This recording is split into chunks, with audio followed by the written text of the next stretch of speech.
I have to deal with something. I might be a little moment.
There we go.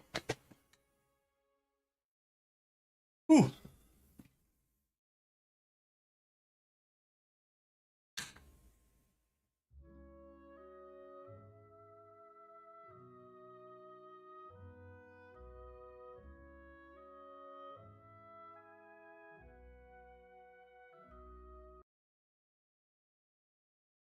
Hey, I had to, I noticed that all the ground beef I had in my refrigerator was going bad, so I had to take care of that. real quick before I let it sit for another 8 hours.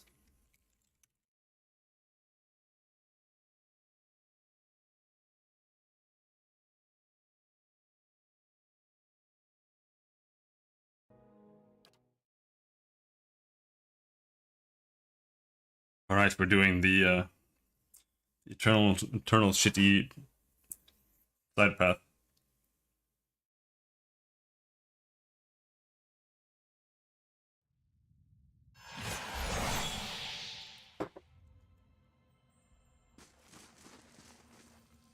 I'll see what I can find. See that we need to rest.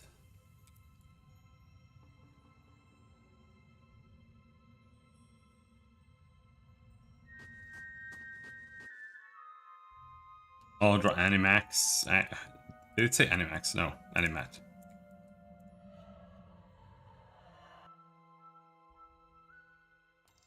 Boost! Alright. We don't have a choice, we have to go up. Now, I have no idea if we can resupply on resting stuff here.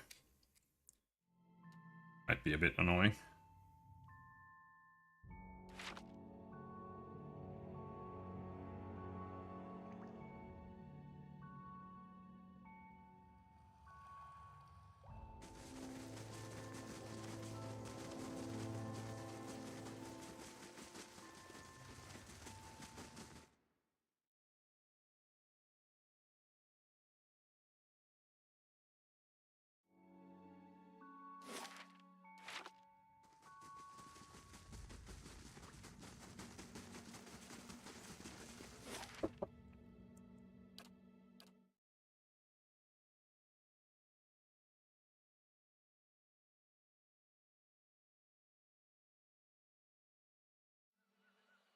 Last thing the Deerwood needs is another foreign colony.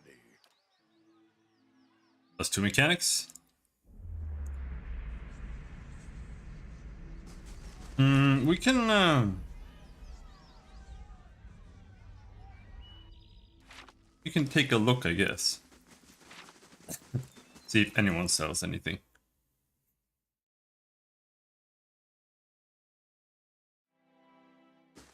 Gods keep you. I don't think we need to actually buy that. We have well enough brains now.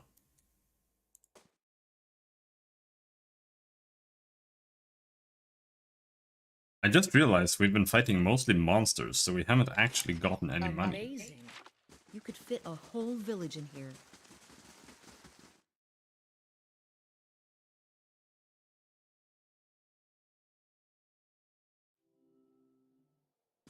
Hail and well met.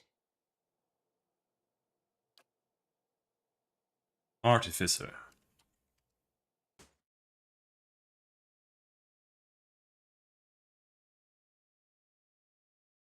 Oh, yeah. I must say, I'm impressed. We can go to the guy over there. We have a head to hand in. Hail and well met. Nope. No resting supplies. Kind of silly.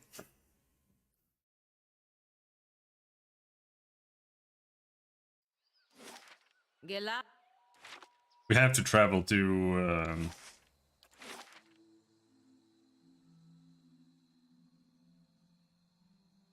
I guess Gilded Vale is the closest.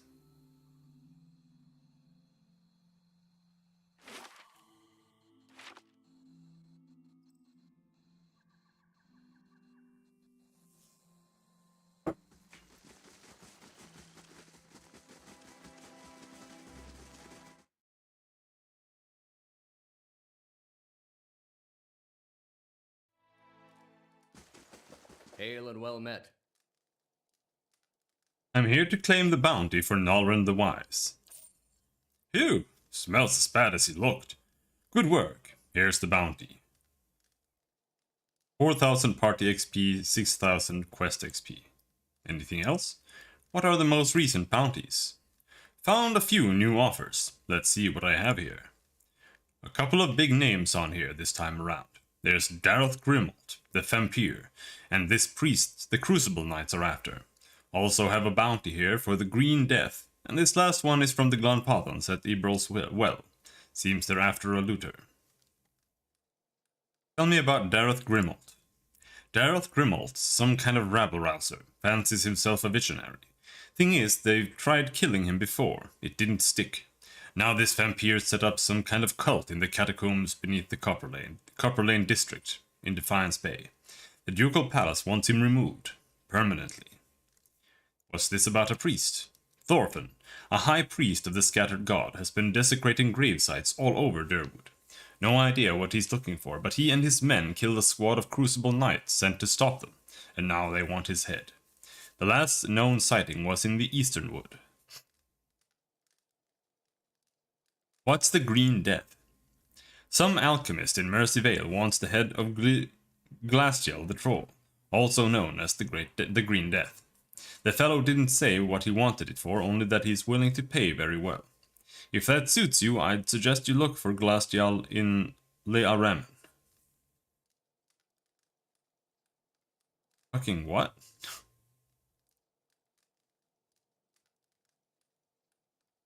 Who are the Glanpathans after? Songsmith Roska, a Norwich chanter. She and her associates have been looting Engwithan ruins, and the Glanpathans at Eberl's Well want her to pay for her crimes. And they'll pay for us to see it done. Roska has a camp outside of Cleaban Relag.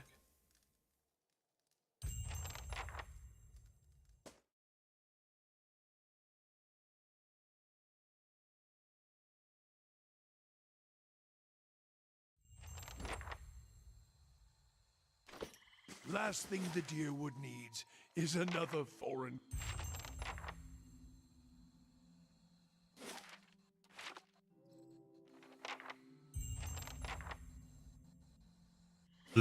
Le Aramen. Huh?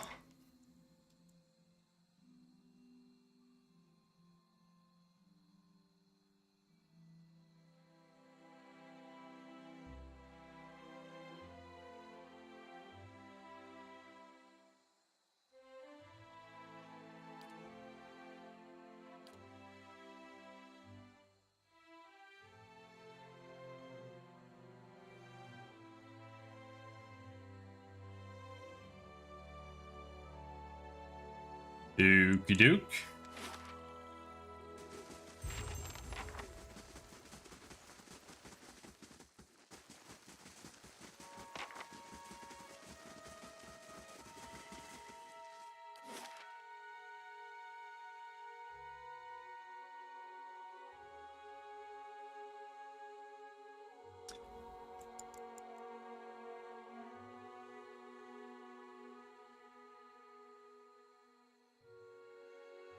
Go on.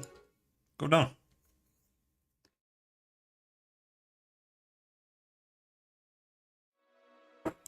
Certainly. Let's see how long we can get with the 0 rests. That's probably not very far.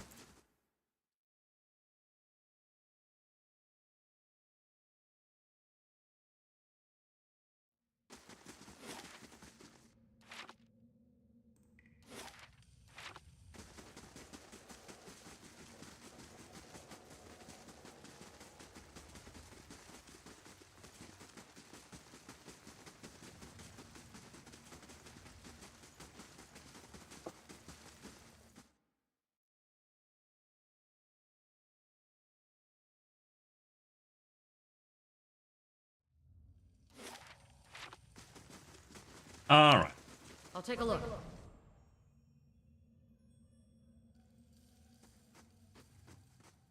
Well, we're fresh. Let's go kill these big beefy boys.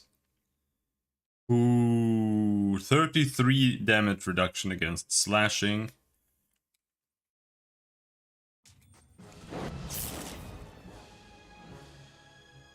And piercing, so we need to use the club.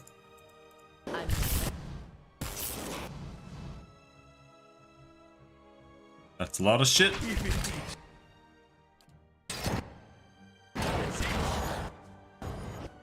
No, don't come here. Fight someone else. They're immune to dominated, poison sickened. But not paralyzed. Maybe we'll paralyze that guy. Oh no, he's fighting my MC. So... need the good friend, I think.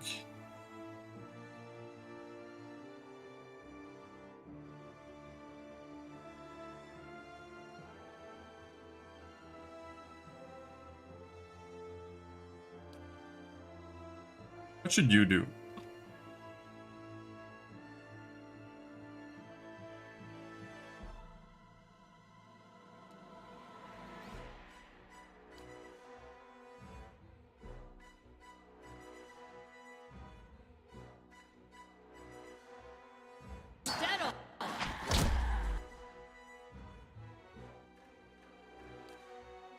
Raw damage? Aye?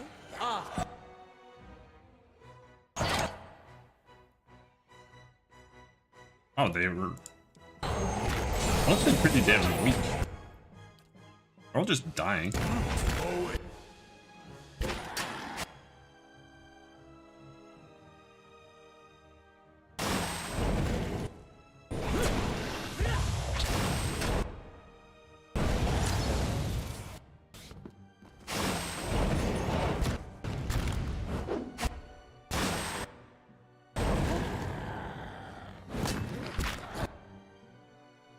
Oh, Robert, how's it going?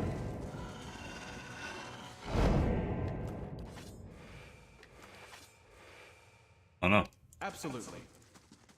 Spirit? Come, help me here. The spirit holds his hands just above the shattered machine, poised as if to put on some unseen component. Brace there and we will be rid of this one. Each word seems to resolve itself in your mind an instant after it's spoken as you recall the Ingwithan tongue. He waits a moment, evidently for someone to take up position. Pull hard now. There. He sags back, wiping his brow. These machines, to think how many souls have felt their touch, and how many of those willing, I wonder. Stay silent. It will not be long now. We've killed the tyrant, routed his people. We can ensure this never happens again. Come, they've already started sealing the upper floors. We'll be the last out at this rate. Doiros means to work some spell upon that door. Use our newest servants against him. What kind of spell? If he cannot unmake the door entirely. He cannot unmake the door entirely, but he can change its purpose. The oath, you see. If our newest servants are pledged to his defense, then we shall pledge ourselves to his destruction. The man gives you a fierce grin, turning away, and from one step to another he has faded, only to appear once more beside the machine.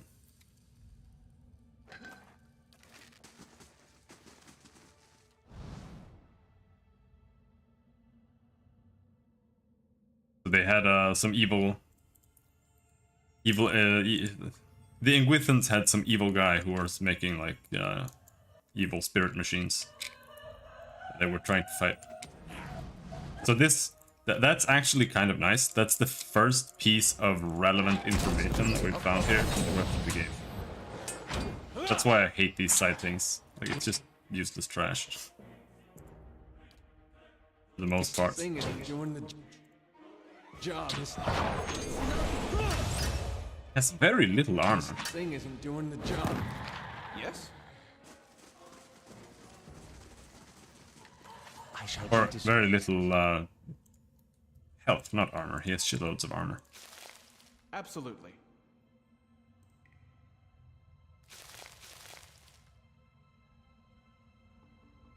Skanebone.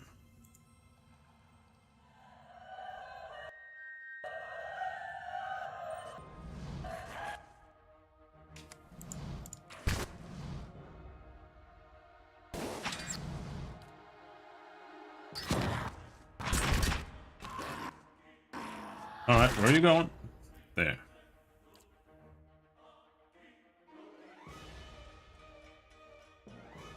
Paralyzed? Everyone's paralyzed, of course.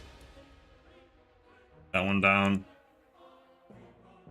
Let's do that. Oh, you're also paralyzed.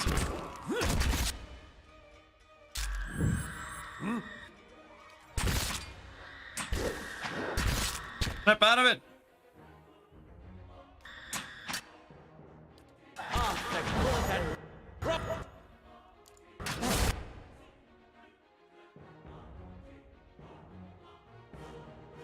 Is my dog there? Okay, so you shoot the outrider out there.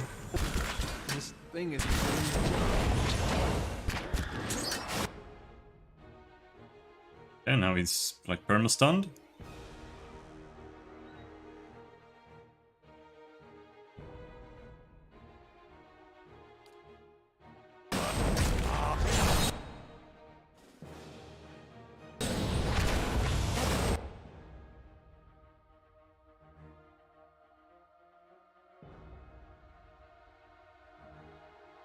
They are weak to lightning, but they're also almost dead.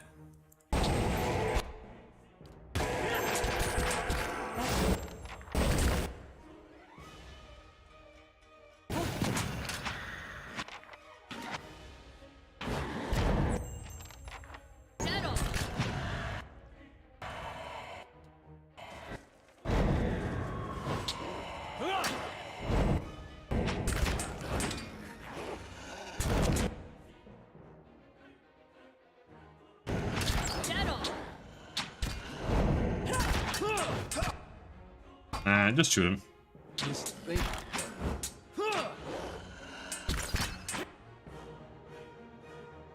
Took way too long to get my action back. Yell on that guy instead. So stunned isn't as interesting anymore. Because she just stuns everybody.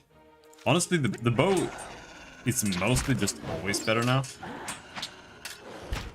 Even if she does like 1 damage, it's still better, because it just stuns the enemy, and then everybody else just crits and does more damage.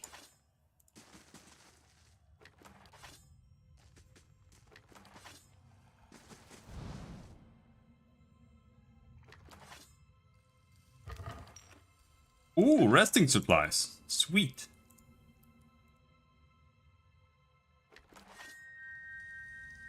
These guys are really easy. I think we just happen to be pretty well equipped for them.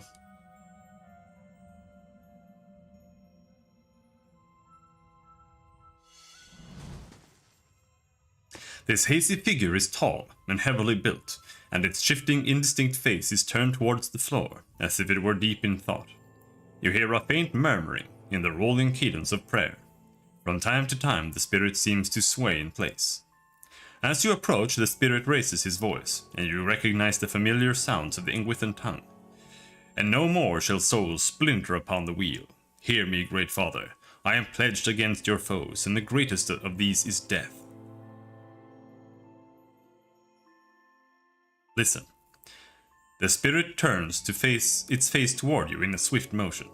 For a moment, its features blur, and then resolve into what appears to be a man's visage. A man's visage. Its eyes fixed upon you. You're late. Sorry, I was delayed. The spirit turns his face away. They will be here soon, to cast us down, to unmake our work. It is nearly too late. What must we do? He shifts, standing straighter. Are you ready? He raises his hand, and you think you see the glint of metal, though a second glance reveals nothing. They have placed your crest upon the Animat, alongside my own. Animats? You're going to sacrifice yourself? He shakes his head.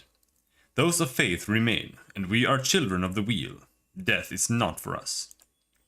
The spirit's gaze slides away from you as you depart. Even as you move away, he reaches out an arm for someone else, smiling.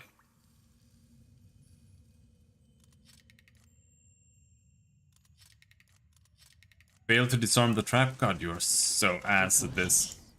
Be constant. Alright, let's try Itumak again. Got it. Oh, he can't trigger anything. Ready. That would have been too cheap.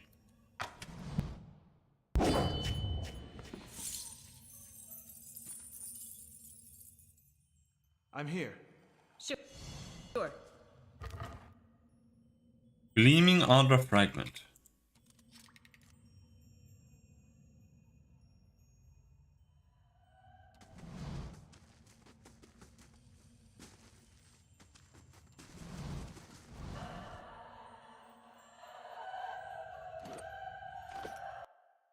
We've killed too many of these enemies too. The Siangwala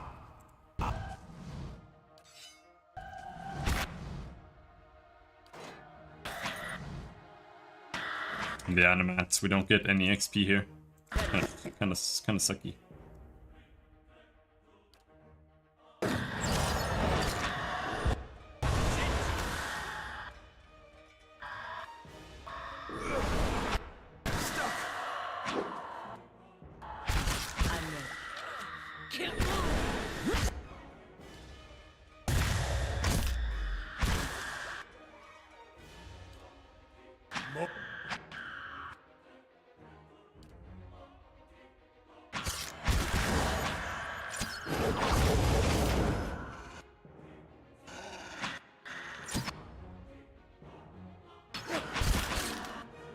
I'm here. Oh, there.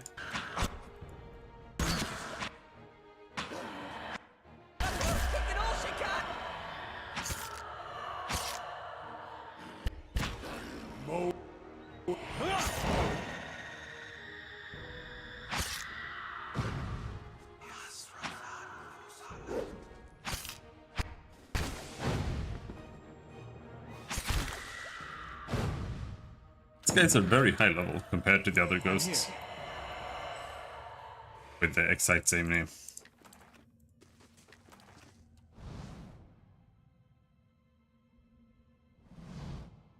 A hazy form stands before you. From time to time, the blurred features resolve into what you take to be an elven man. I can't do this anymore. How am I going to explain? How can we possibly give him what he wants?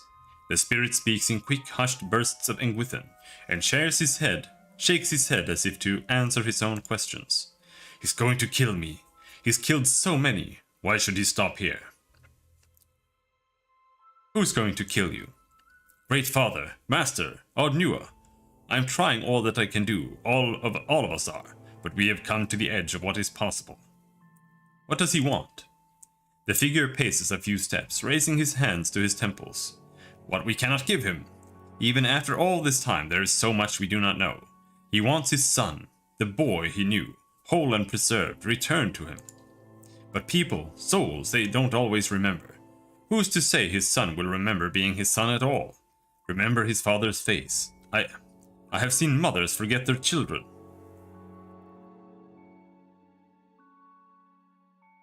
What are you doing here? I'm hiding.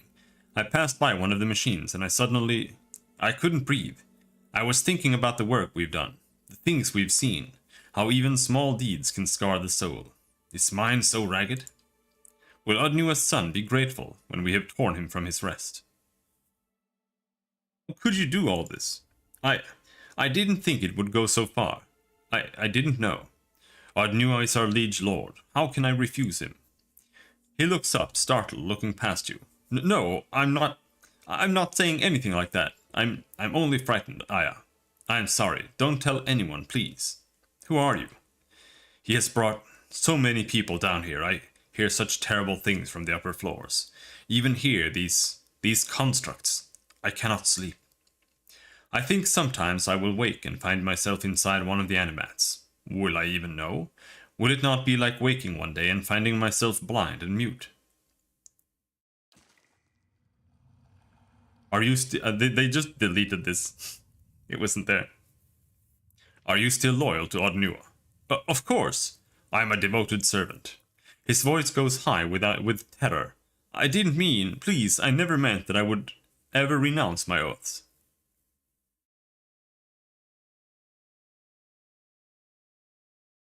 Do you know the way past the speaking door? I know the oath, of course. We speak it every day. I am servant to Ardnua. My sword arm is pledged against his enemies. My soul is sworn to his purpose.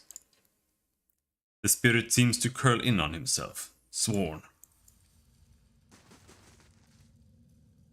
Audra has grown into the crevices of these weathered shelves like fungus, pushing past stone and copper.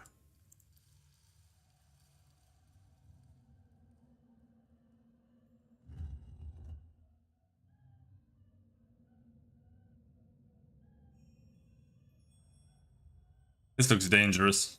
Right. You can go in and trigger all the traps. What remains of this statue suggests it once depicted a young warrior. There are runes along the base, and at the statue's feet is a name, Maros. Bracers of Deflection +9. The Flames of Farion. Grants Fireball 3 per rest, 25 burn damage. Exceptional. Alright. Ready, Watcher.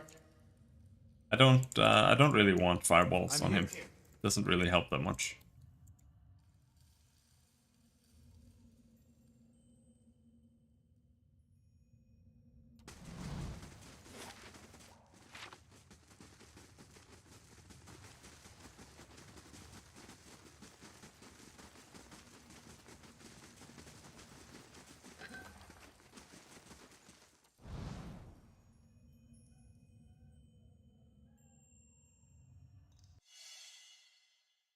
Found something. Can you disarm it? Oh, you could. I'm so proud of you. Oh, no, never mind. She failed. Alright. Time to go in.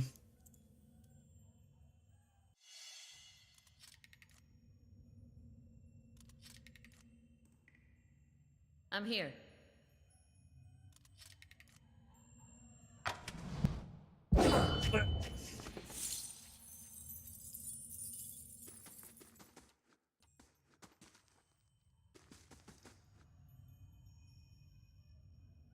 Maimed. So that's... I think that is the debuff.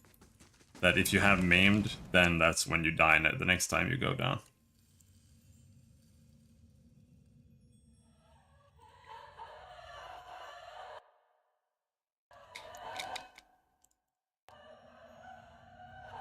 Yes?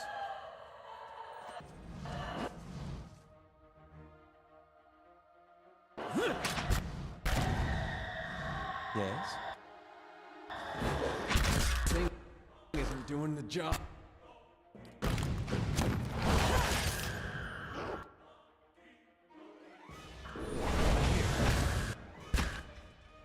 It's no use.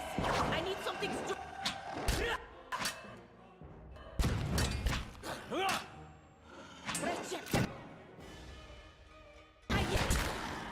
Yeah. See, we get no XP for any kills here.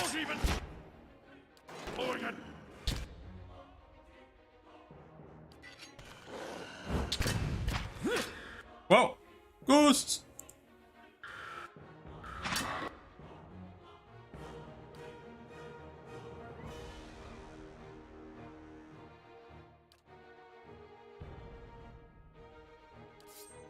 Grit!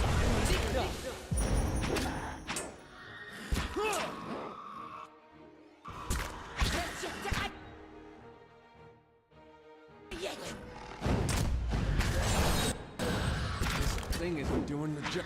No, we pulled another one.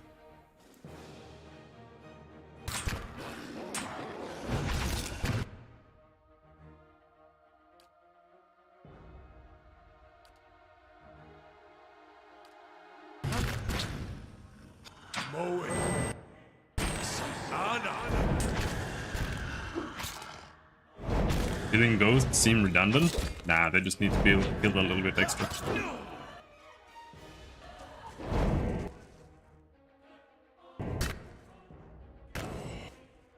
No, don't go in with the dagger. This thing isn't doing the job.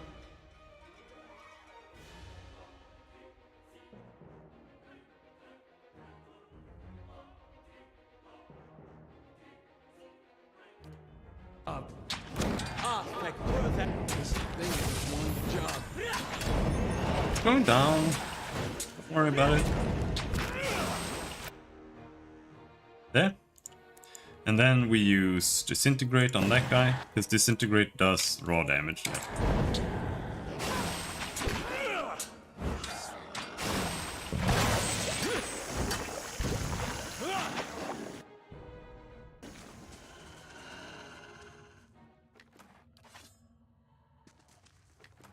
Certainly. Eyes open.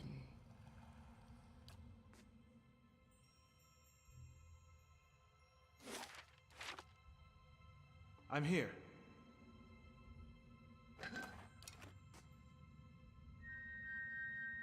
Oh, Spirit. The Spirit stands stiffly at attention, her gaze focused on the end of the hallway. One arm bears up a heavy round shield, though the rippling blur of soul energy obscures what lies upon it. Hello? Her head turns a little. They've passed the bright forges. If the Overseers live, we must stop them yet in the chambers beneath. She snorts.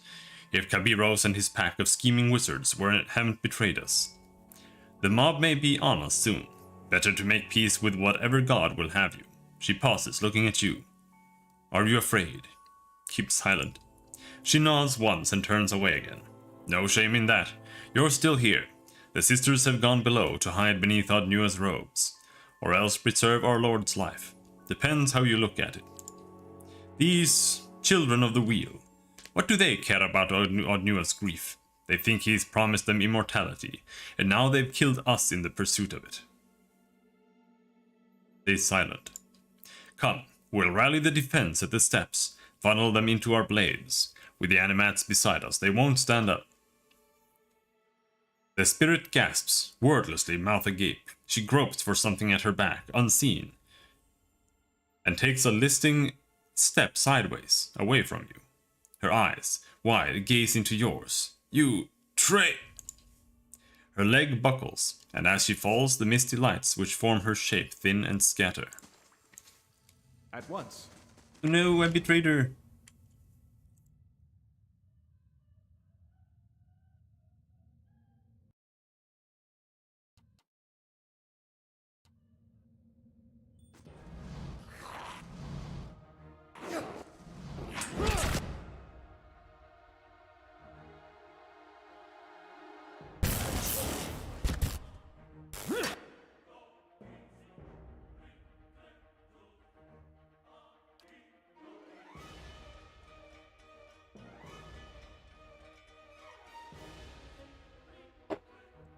It's not minced, Gar. Also, you should log in and check your DMs on Twitter. It's important.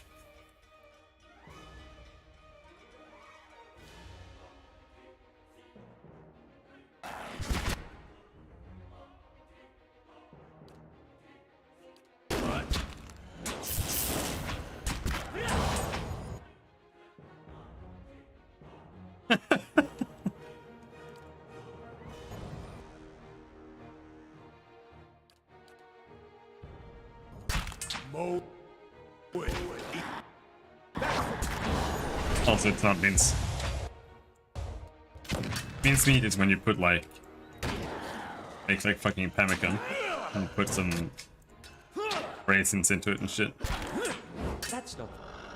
This thing isn't doing the job. Yes? This thing isn't doing the job.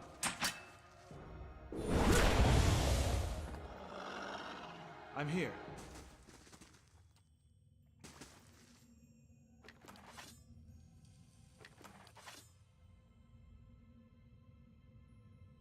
I'm here. Don't die. These strange mechanisms have cracks in several places, and some components appear to have been dismantled. There is no clear means of activating them. Door 10, Scroll of Maelstrom. AoE 40 to 60 burn damage, 18 to 25 freeze damage. Bow AoE 15 to 25 shock damage. There are some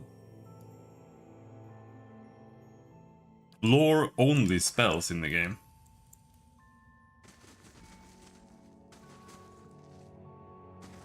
Which I guess is kind of cool, but it also means that I will never use them, because I'm too Too cheap.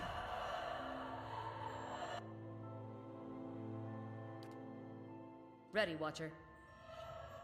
At once. I'm stuck.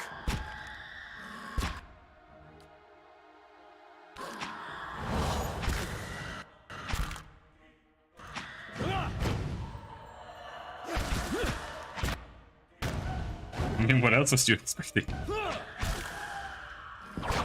Yes?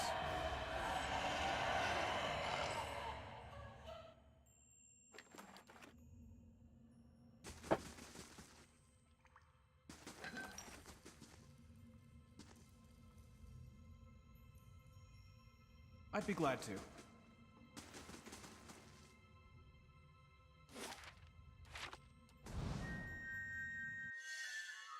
Trap detected.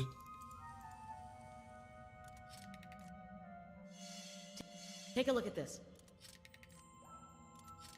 You failed to disarm. Very cool. Who's gonna tank it? Gonna tank the trap? Yes?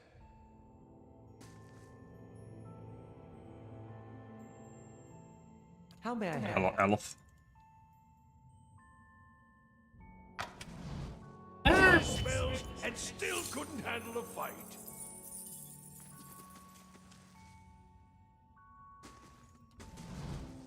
Light, flame, and sound. We'll keep to ourselves. Ingwithan machine part.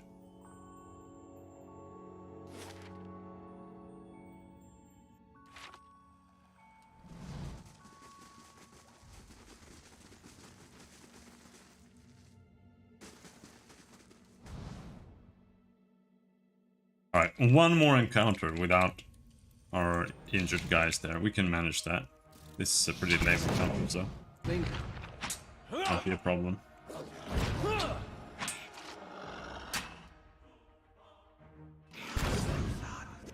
One Arbor Beetle.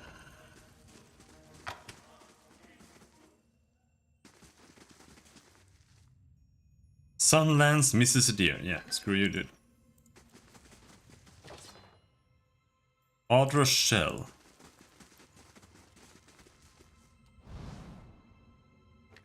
Oh, maybe we can make an armor out of that or something. Ready, Watcher. Audra Ban.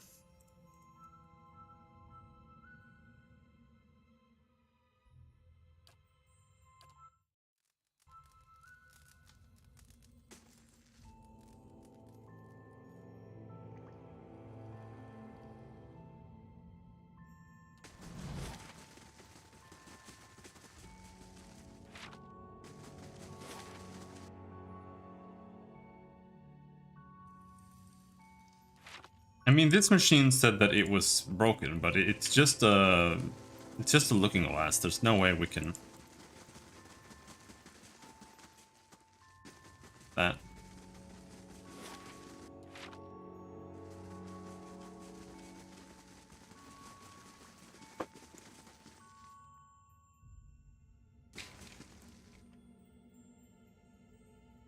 A large, ornate Ingwithan door stands before you.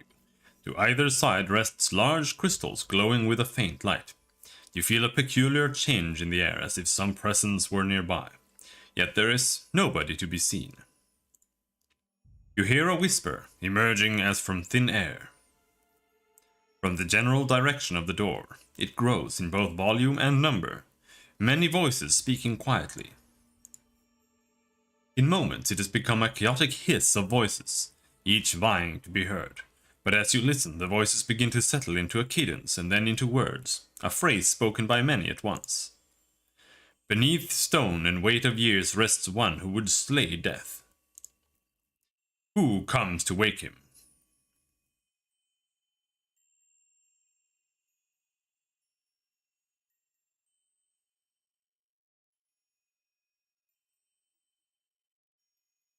I am enemy to Odnua. My sword arm is pledged against his followers. My soul is sworn to this purpose.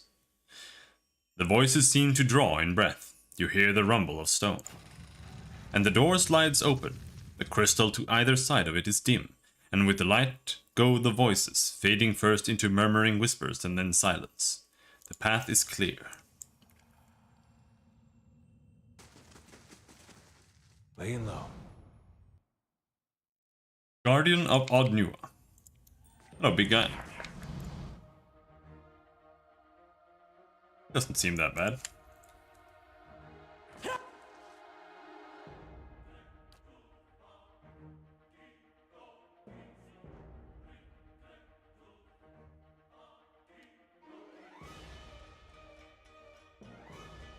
Weak to lightning. Let's just blast him with lightning then.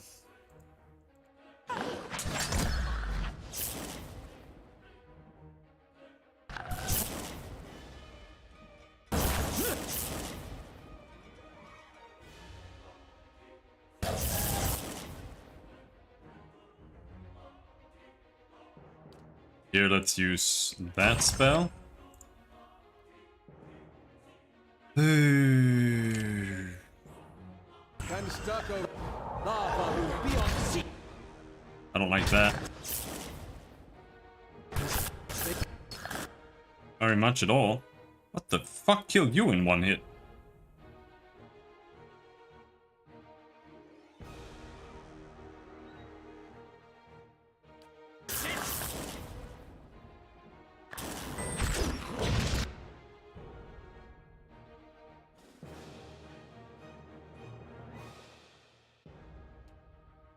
The gun should absolutely be able to damage him. Not sure why it's so slow at getting there.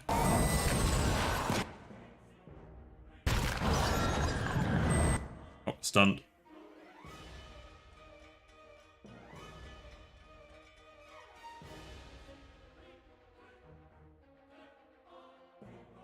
Oh, that's why they came back here. There's no one to... Oh, he died? What?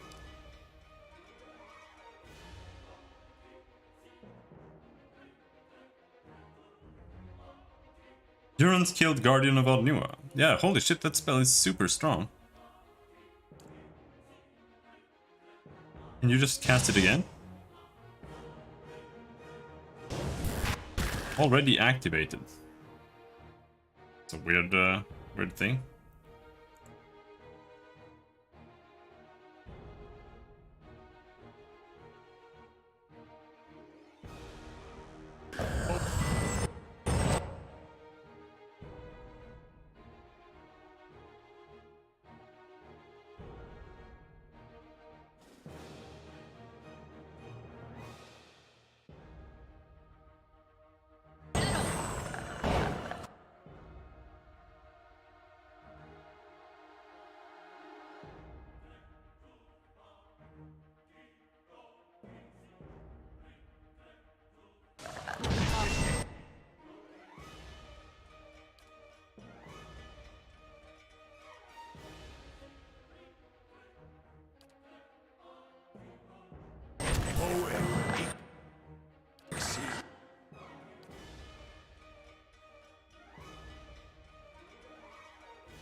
Sons of Adragon.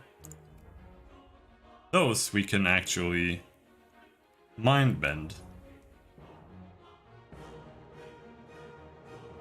Let's do that. Well, I'm stunned.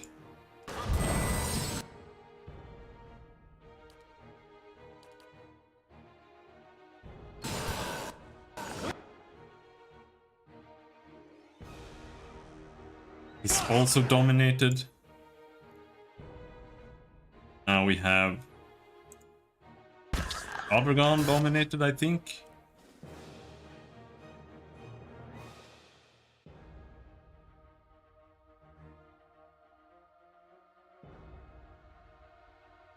Target the Adragon.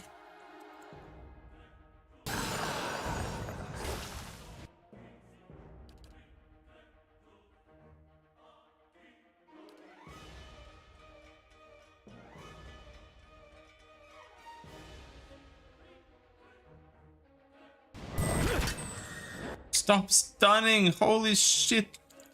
You're so annoying!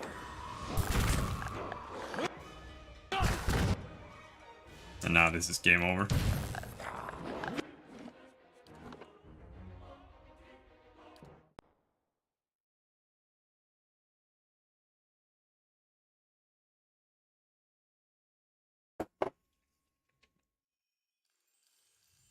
I'll see what I can find.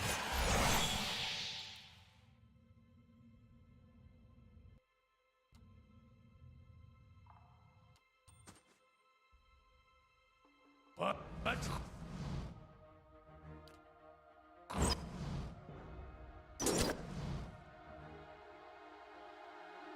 Prayer against treachery. This thing isn't doing.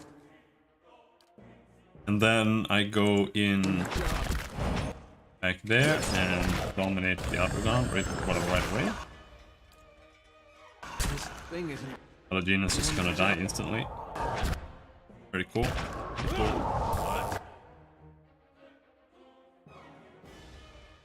Is there nothing that's like against paralyzed? I think that is what we are getting. We're getting paralyzed.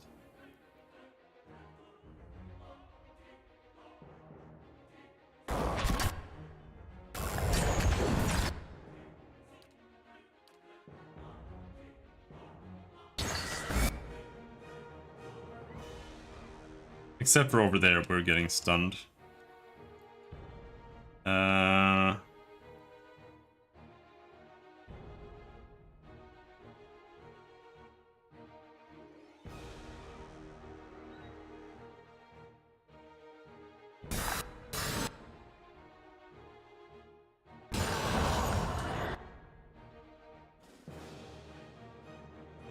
Thing isn't doing the job.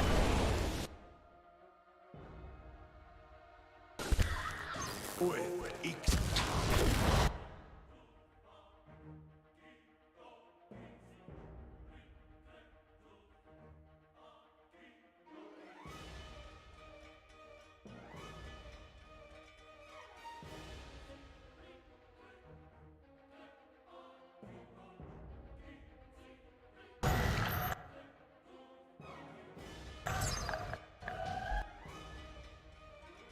Stunned, he's dead.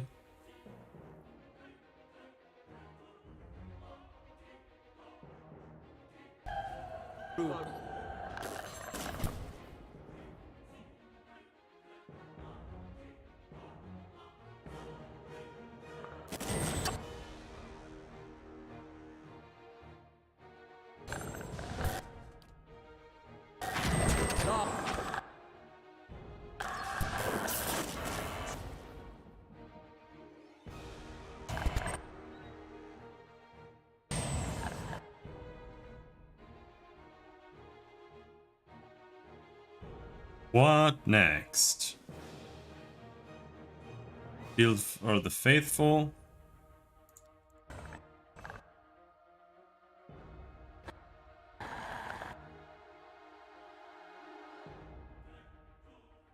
And rest Itumak. No, he's up. No, he just went down.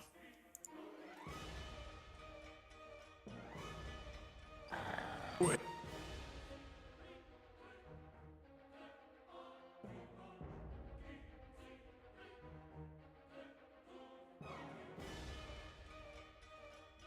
What else do we use on this guy next? Arcane Assault. Yes.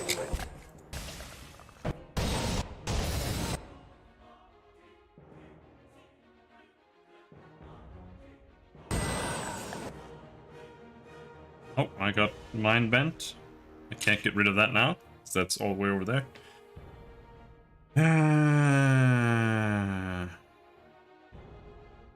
What we can do is cast Watchful Presence, because that'll heal somebody a little bit at least.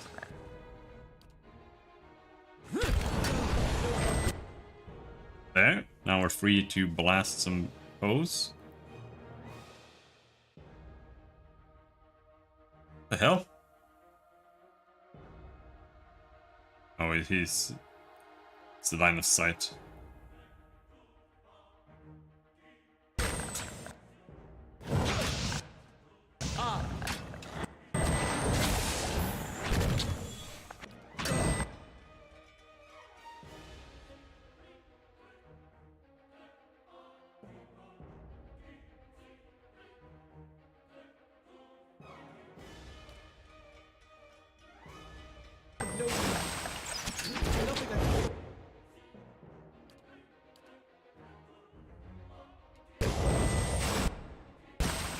She's dead.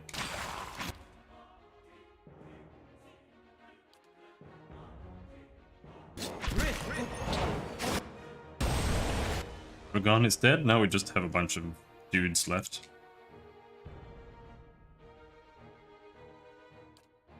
Race the dead. Thing is doing the job.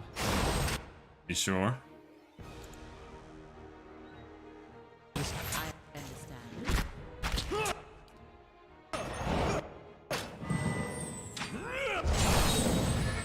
Thing is nothing I can.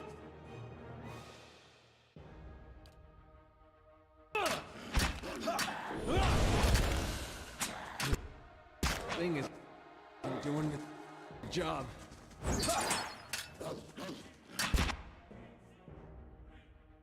If it makes you Nothing.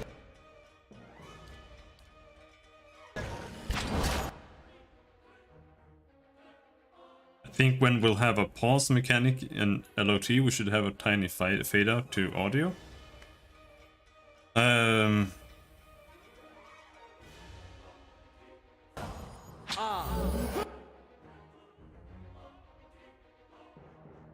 I actually kind of prefer it in Baldur's Gate. They don't cut off like mid-sentence, the audio. It just continues. And I kind of prefer that, but we won't have a pause mechanic like this at all. 'Cause it's all turn-based, so there won't be anything like that. Unless we, or if we just mean like a menu or something like that.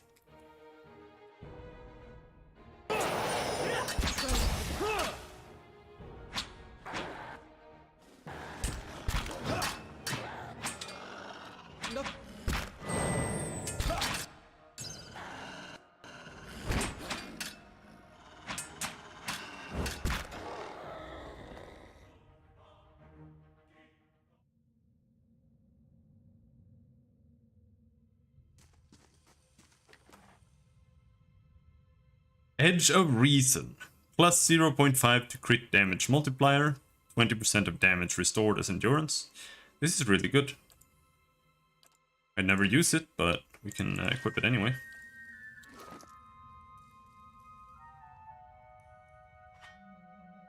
Cool. Whopper morale.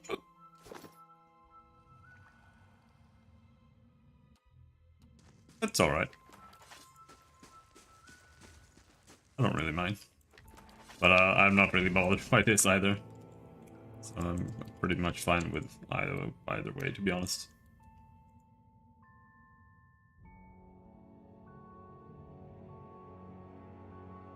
Nothing more there.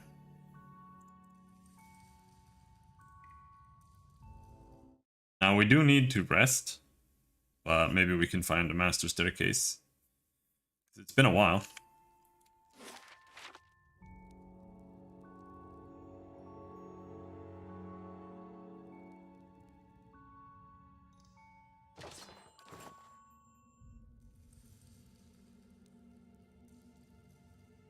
That looks like a master staircase.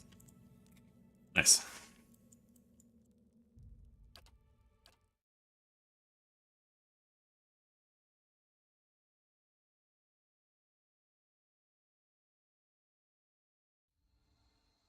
last thing the Deerwood needs is another foreign. Oh my god, why do they have to say something every single time?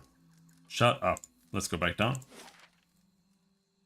Level 14. I think this might be... I'm not sure, but I think this might be the second last level.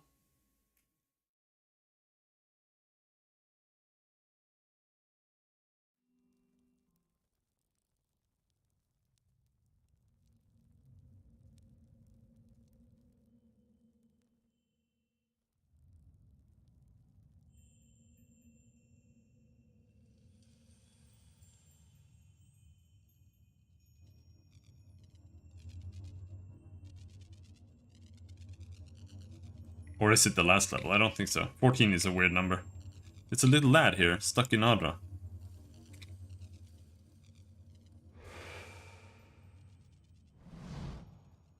The shade emerges like a wound in the world, split open to reveal a hollow darkness. Beneath a writhing crown of shadow lies a gleaming mask bearing the visage of an older man. The silver face turns towards you, features cold and still. From within the sockets of the mask's eyes, guttering fires emit their eerie light. Who are you? Who are you? Oh. Would you abandon your king? Take up your sword! To battle! The enemy has come! His voice seems to reverberate around the chamber. The mask's eyes burn with a sudden new light, even as the room around you seems to grow darker. What are you, spirit? You forget the face of your lord? No. Better to say that you see more clearly than my subjects. Roiling eddies of darkness surge at the shade's feet, and it rises into the air, the glinting mask angling itself toward you. Before you is Odd Nua, king in life of a great people, in death, master of nothing.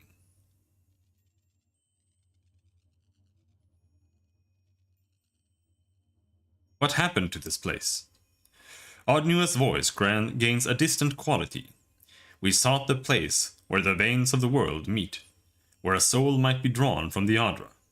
If we could find the means to keep the soul intact, to preserve its memory. We are so close, it is nearly done. My people shaped for me a titan, vast and wondrous in form, so that it might be worthy of the soul that would dwell within it. He reached out a hand, pointing a dark and tapering claw towards the steps. I have not looked upon it since. They will destroy all that I have worked for. They will steal my only hope. Odd Nua raises his arms, now lashing tendrils of shadow. Will we allow the rabble to strike us from this world, to steal my son from me a final time? Up, soldiers! Soldiers! Up! Conquerors of death! Keep them from the statue! Will you leave your lord to fight alone? There is a shift in the air, so pronounced as to set a prickle up your spine. But nothing emerges from the darkness. The echoes of Odd Nua's command fade. They have gone, my soldiers, or else they drift beyond my reach. If you are not the master of this place, who is?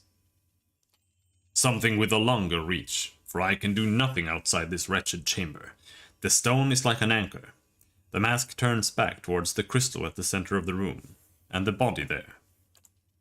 Many souls do pass from time to time into this place. The Adra draws them deep, and there they are consumed, but not by me. Mask turns towards you once more. Something dwells in the place beneath us, and there feeds upon my people, as it did when we drew breath. It is an old, ancient thing, and you will not conquer it, any more than we could conquer ignorance. Odd Nua suddenly shudders at the shape, and the shape of him seems to warp and twist. The tines of his dark crown grow long, and the surface of his mask ripples like molten ore. None walk there save Odd Nua's line. You will not tread in that place. Not there. The mask turns toward you, streaks of golden fire running from its eyes.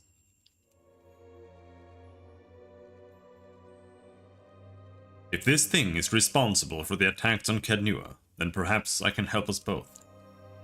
How? Will you destroy that which survived the end of my people? No, you will only anger it. It will drink your life like water.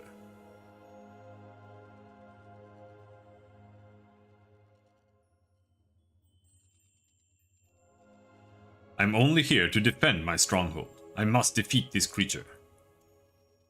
It threatens your world, your homes, not mine, for we are long dead. To me it is but an obstacle, and when it too at last perishes, I will have my chance. I have waited for so long, I cannot risk this. But you see them. What remains of them? As the Mad One did before you. As I do. My subjects. My people.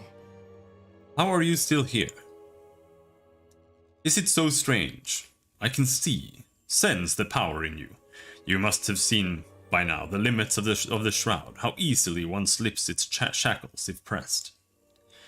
My son did not have the time, perhaps, to. It was too fast. His soul went swiftly into the stream, but I could find it again. I did find it. I was so close. And then the invaders, the mutiny, traitors all, coming to smash the machines, the crystals.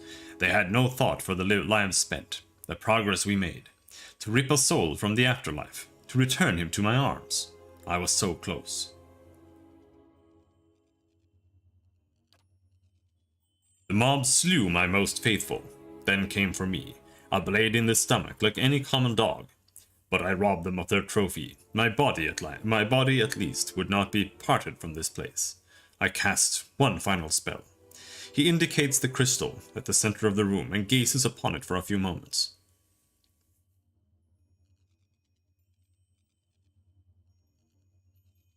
You sealed yourself in here. Nothing so precisely. I meant only to die in some manner that hindered them. It was not pleasant. If I had time to think. I did not imagine that I would be trapped. What force could hold me? Yet every effort I expend to leave this place, there are times I can sense what lies above, but never below. Your people wanted vengeance for what you did to them. Vengeance? Vengeance? And what of my vengeance? A son taken from me in prime of life. My boy, not of illness, nor of age, not well. Do you understand? His soul lingered yet in the living world. I knew it. I sensed it. But I could not speak to him. Could not hear him. You could have. I sense it on you. The spirit's voice is ragged. But we are 2,000 years too late. How I remember him still. His face. I need no carvings to remind me. He was much like his mother, wanted to be a warrior as she was, but had my temper, my wretched looks. He brings up his fists wreathed in wisps of shadow. I would have slaughtered the world to have him return to me. They ought to have been honored, to sacrifice their lives for his resurrection, to save their prince. Before you is Ardnua, king in life of a great people, in death master of nothing. Holy shit! Will this dialogue fucking end? There is no way to stop it. Why have you sent beasts to attack me? What are you that I should concern myself with your life?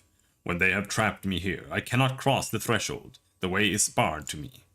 He is out of my reach, even now. They have broken it, my statue, my memorial. The vein is severed, and I am parted from the source.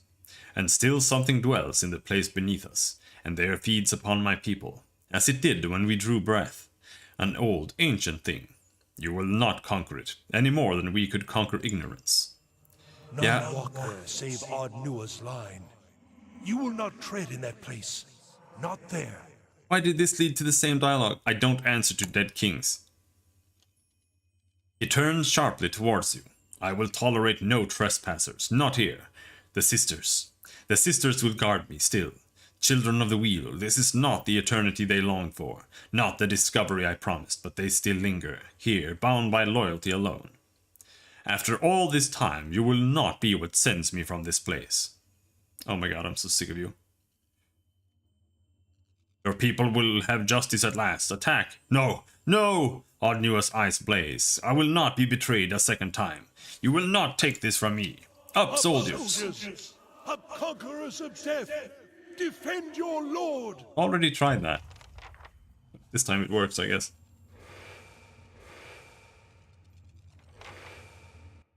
Three ghosts. Now we got some more ghosts too.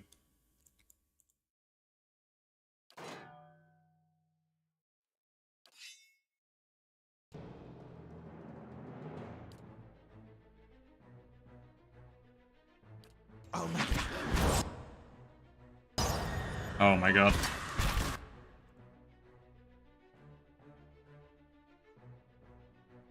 Hey, Where is it? Action against Paralyze, there.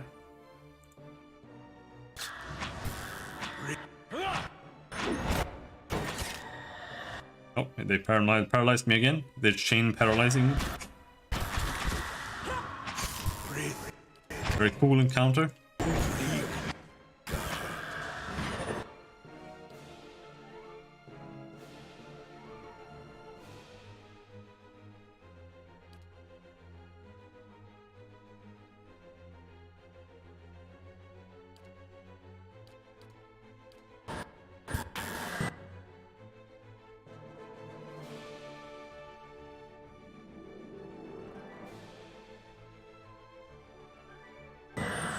Andala.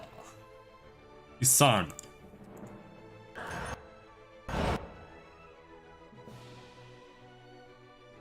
Gonna toss the super blaster. Somebody here.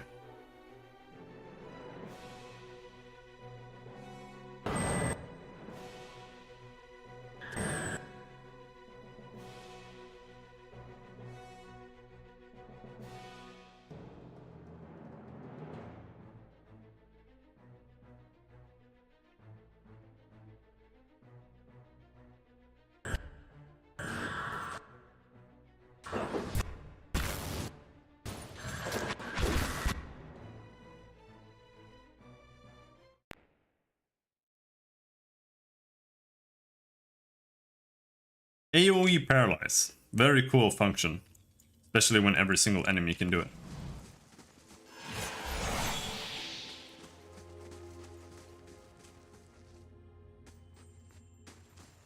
The main path of this game is good. Every single side thing is trash. Who are you? Would you abandon your king? But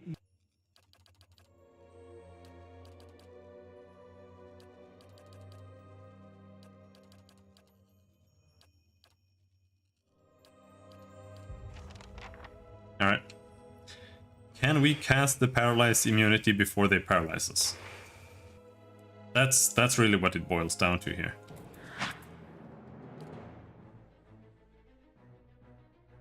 That one. Oh, I did it. Now we can blast them all to death. Now this does corrode damage.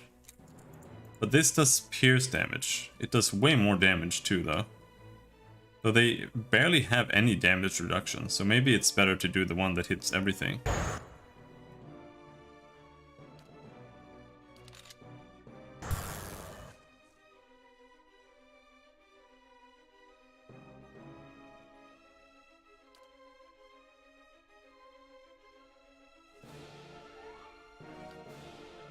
And then we cast the blaster spell. Oh, this accuracy is shit. Like really, really bad.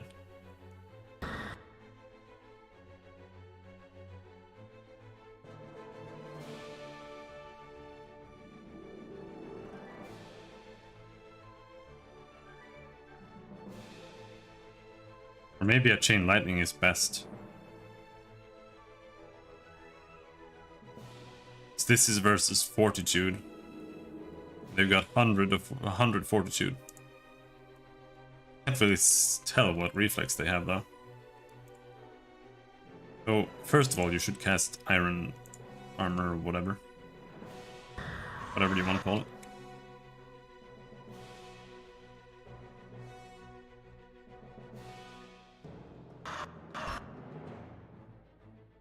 A big ass knockdown.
No, Itamark died.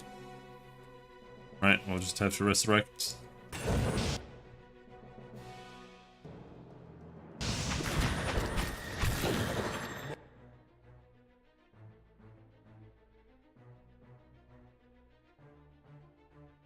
Oh, Thelonious.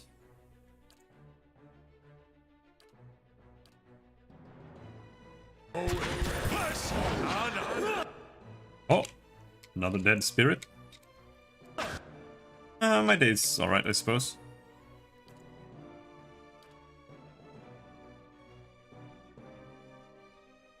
It's a day.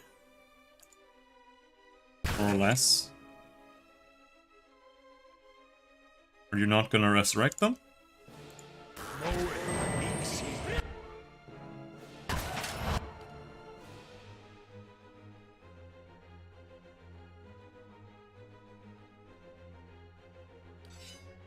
Is immune to that.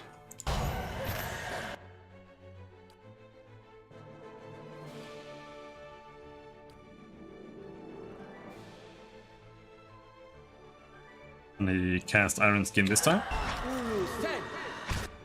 There, and now we also cast the Deflection.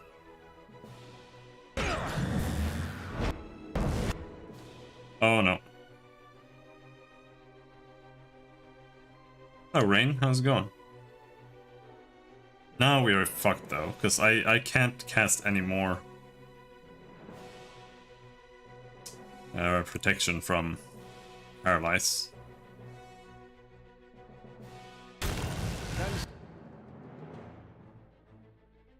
Stuck over here. That basically means the fight is over. Well, never mind. Maybe we can cast something here. Let's cast the Piercing. Holy shit. I can't believe how often he gets hit with 117 Rune Deflection. He also has Iron Skin on. 8 damage reduction.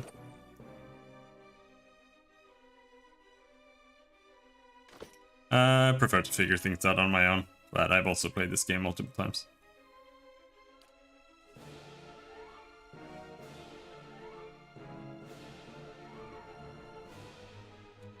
Alright.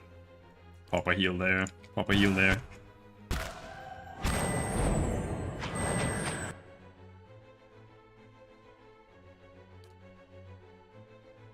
Hmm. 114 defenses. Okay. I think we'll focus on killing these little lads then. His friendos.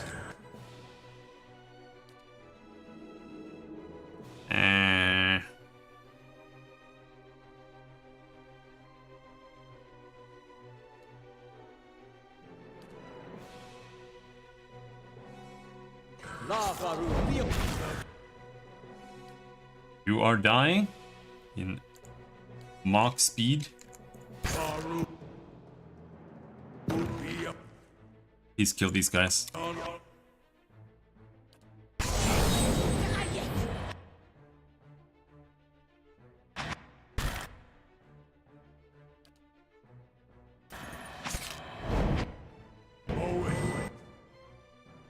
Alright, we've got the last lad left. Immune to disease, prone, sick and stun. I don't think we're gonna manage to paralyze him, though we do have 99 accuracy. If we do paralyze him, he'll probably go down instantly. Oh, paralyzed for 6 seconds. At least we'll get a couple of hits in. Oh, gun!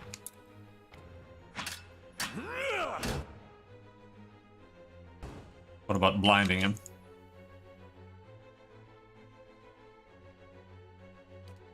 It's no use. I need something stronger.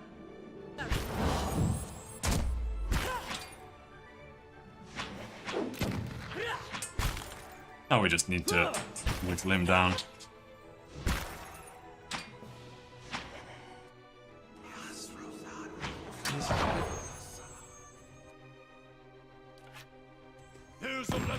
taught. Got the ghost in the brain. What have you got for me? Shroud of Mourning. Cloak of Resolve +3, damage reduction, corrode and freeze +3. I think that's kind of whatever. I'd be glad to.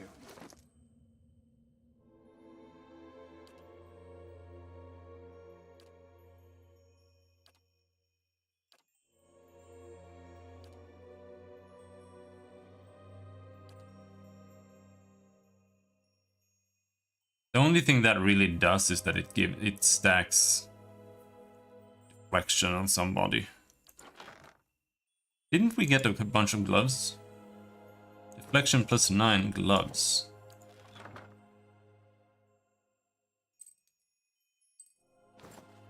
He has well enough deflection. What do you have? Might gauntlets. You need deflection. She already had deflection.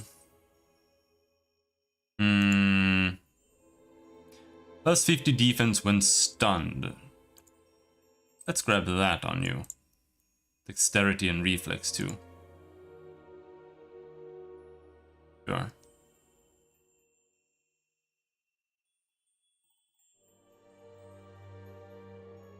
Now I could give her the resolve, but she'll have to sacrifice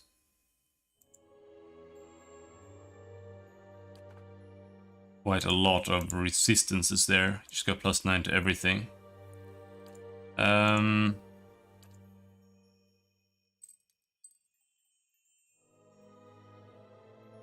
You can get Flexion Ring. It's just +5 though. Will Cloak.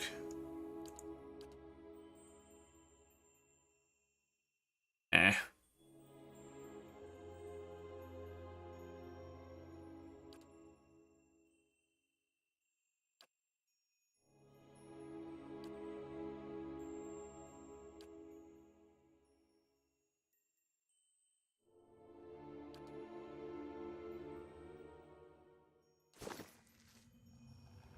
I think we'll have to settle for that.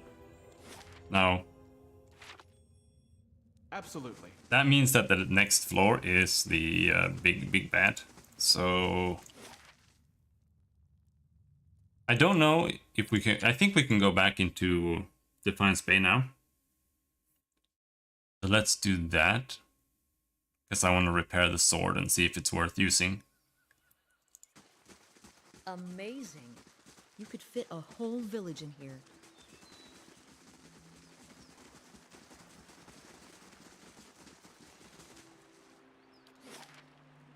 Yeah. First fires? I don't think so. I don't think I've ever finished the whole Endless Paths before.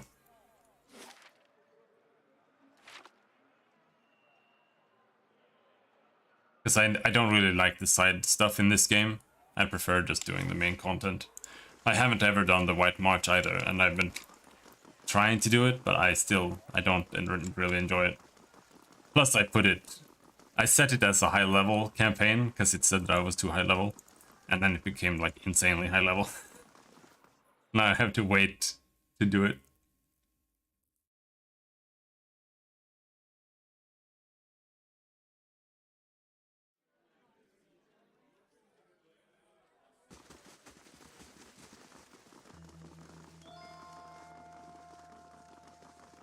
But we'll try.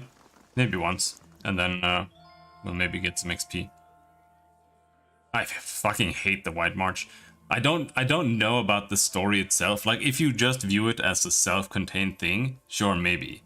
But I hate the DLC. It makes the game worse. Because it's this giant side quest that it doesn't make any sense when you do it. Because it's not attached to anything. You have no reason to do it other than, well, there's a DLC. And when you go do it, all your characters will gain shitloads of levels. So then the main campaign becomes ruined because now you're too high level. And it like takes you out of the pace of the main game as well. So you have to like finish the game once, and then just make a new game, play until you get to do the White March, and then just do the White March. Like that, that's kind of how it's designed, and I hate that. It is so stupid. Show him the pieces of the Blade of the Endless Paths. I found all of the pieces of the ancient sword. Do you think you could repair it? Aye, and 'twould be a privilege too. Not often you get to lay eyes on such fine craftsmanship. He runs a calloused finger along the edge of one of the shards. This blade'll take some time, but I guarantee it'll be worth the wait. It still ruins the story if you're playing it for the first time, because it's like, okay, now I'm gonna do like a 10-hour campaign in the middle of this fucking story. And it will also ruin the end of the game. Like, unless you're already max level, then it'll fuck it up.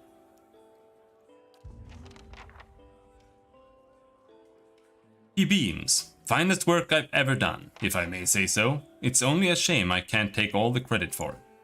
Something else on your mind? No, show me the sword. It's a fucking S-Stock! Oh, game! Fuck off!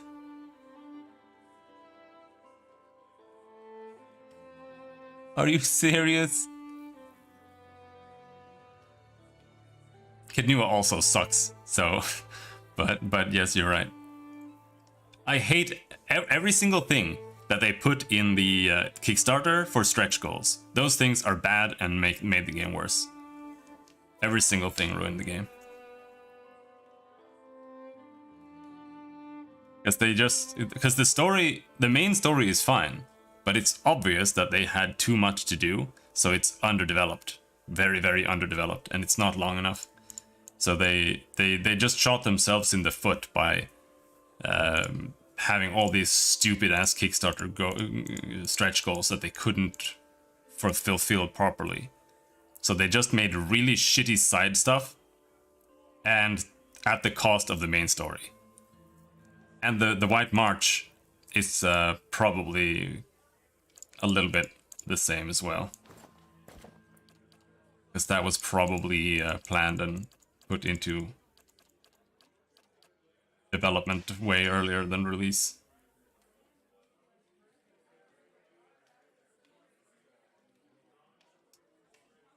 I mean, it's a good weapon, but I can't really use it. At once. See if we can sell something.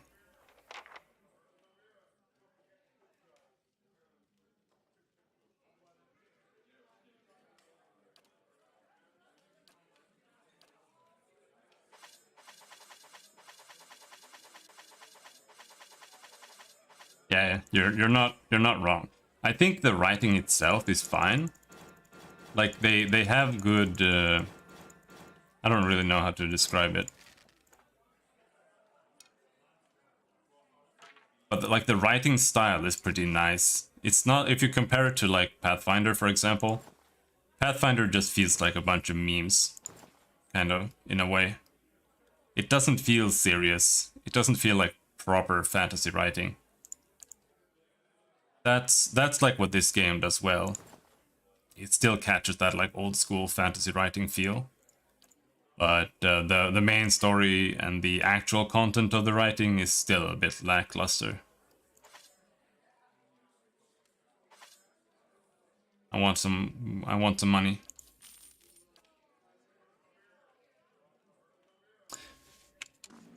Certainly. All right, let's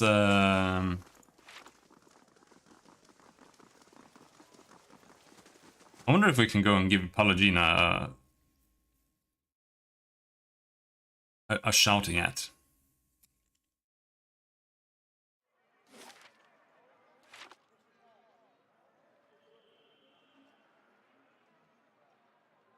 Yeah, a little bit.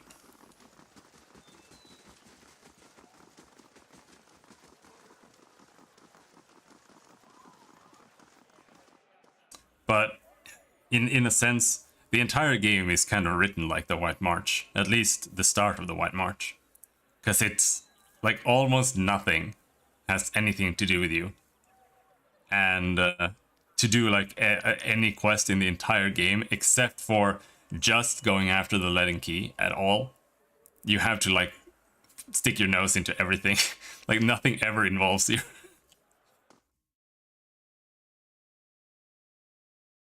There's never any real reason to do anything.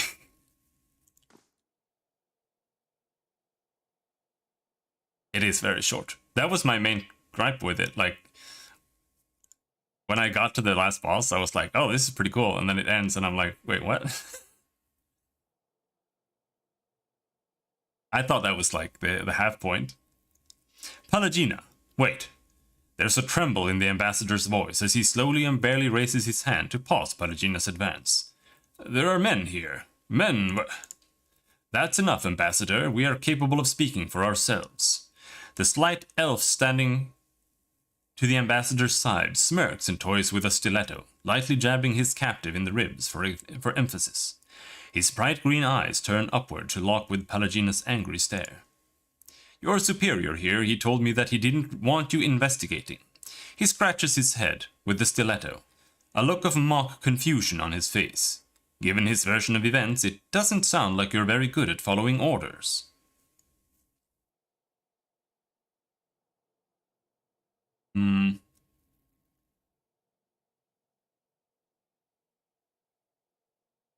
Nah, it's fine. We'll find it. I don't really mind that I don't have some Uber's weapon. If we'll find something, it'll be fun to find it.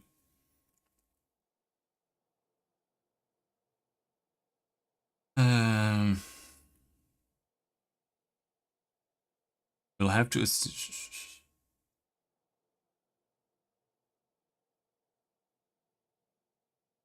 We'll have to assume your orders, like those of your idiot comrades at Stormwall Gorge, are also to kill us. If you haven't figured it out yet, that's not going to happen.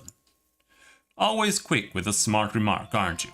I don't really find you that funny, to be honest. The elf holds the stiletto near the ambassador's neck. What do you think, ambassador? My vows are to ensure the safety of the republics. Sometimes that means breaking orders, not following them. Pallegina's eyes narrow and her jaw clenches. Safety? The elf chuckles softly. I don't think the Vailian dukes are going to be too pleased that your insubordination left them with an embassy full of dead diplomats. Your first error was mistaking my countrymen for helpless sheep. Freros, Ceres, children of the republics. Show these dogs the price of threatening our people. Pallegina's eyes flash, the irises seeming to grow impossibly large. She's on drugs. Pallegina's head spins to address the Vailians, held at sword point, around the room, her voice echoing with energy. Oh no! Oh no, we have to save them! Saving them means switching to the bow, shooting that guy, and letting Itumak go up there. Nothing can survive her. I thought she was really shit in the beginning, Sagani. But last level, she got the thing that stuns enemies every single time she hits them.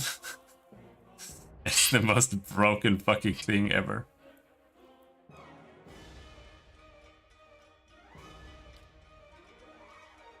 $18 damage reduction, that's quite a lot. What if we simply reduce that? Instead.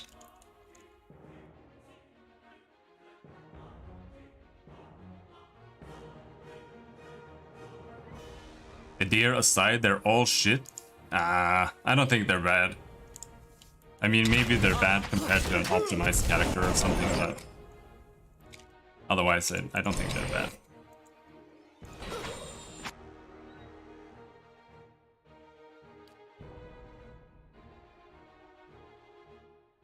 Yes.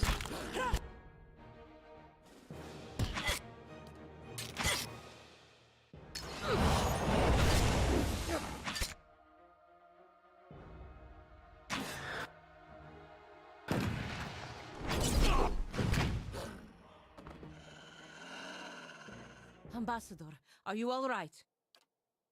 The ambassador shakes his head and looks around at the aftermath of the battle. Am I alive? Yes. I'm not all right, Pelagina. When you plant a crop of intrigue, this is the harvest you reap. Diverus, you should be thanking me, Merla Panita. Do you think that if we ignore this, that it would go away on its own? Pelagina looks incredulous at the ambassador's words. I do not. These people are more dangerous than I believed, I admit, but that does not release you from your responsibilities. Pelagina's feathers instantly ruffle in protest. I will pray that Hylia gives you swift travels. Please don't. You do what you can. I will do the same. For now, that means prayer. The ambassador shrugs and throws up his hands. Good fortune to both of you. Ado Vidorio. Ado Vidorio. But despite the kind of somewhat lackluster... We've talked about this on stream a lot already, but despite the kind of lackluster writing in the game, and especially the role-playing, I do still think this is mechanically one of the best, if not the best, CRPG when it comes to combat and stuff. The rules are just so much better than D&D, or pretty much any other system. The way armor works and accuracy and grazing hits and whatnot, glancing hits.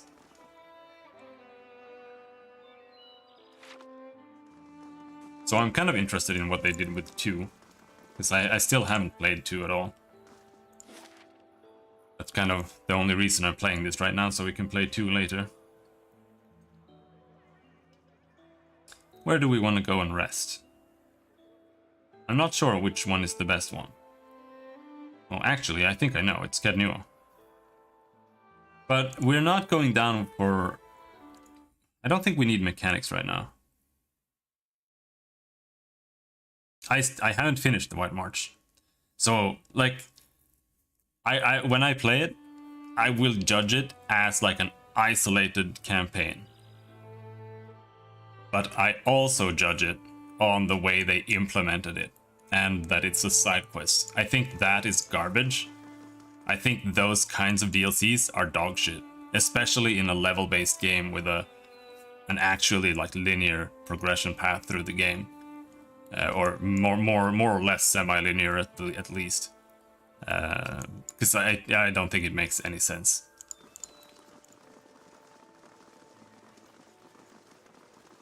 But the story I cannot comment on, because we haven't gotten there yet. I mean, I did a little bit, and I don't like the way you're getting... Yeah, but it's at a whole different level there, because it's like, okay, now I'm like getting my nose into something where I'm just going around, like finding some fucking scroll for some asshole, and that's just that. But here it's like, okay, it's like the same length as the game, except it's just a stupid side quest that has nothing to do with anything, so...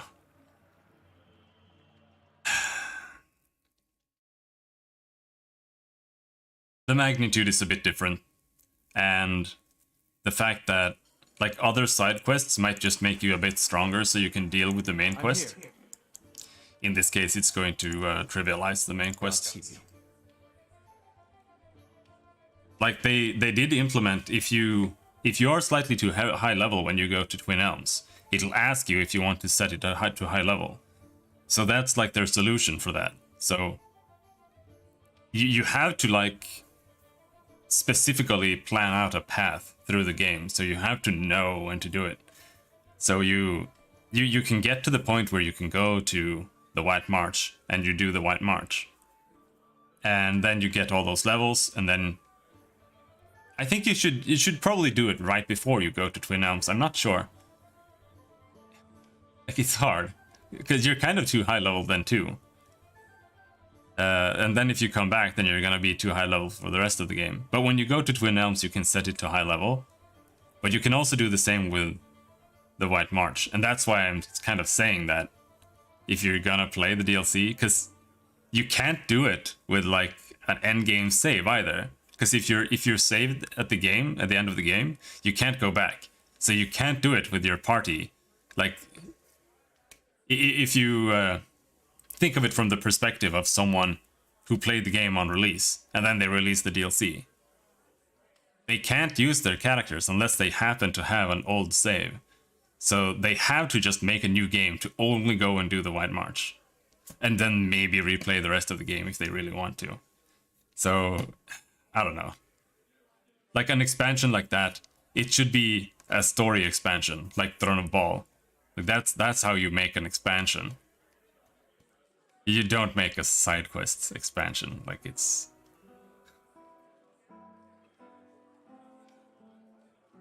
It doesn't matter. Is it... Like if you're trying to do it in your first playthrough, it'll still just ruin everything. Like it doesn't fit in at all. It doesn't work.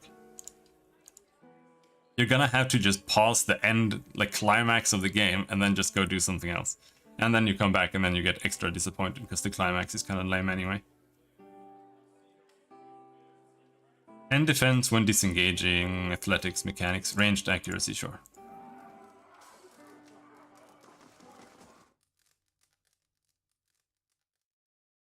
I don't think side quests really make much sense for the most part in games.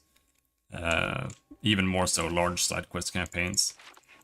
Because side quests are really hard to design. Because if you have... Yeah, Tales of the Sword Coast is trash too. And I don't really like Watcher's Keep. But... Watcher's Keep isn't that long. But it does do the same thing. Like, it is an issue there.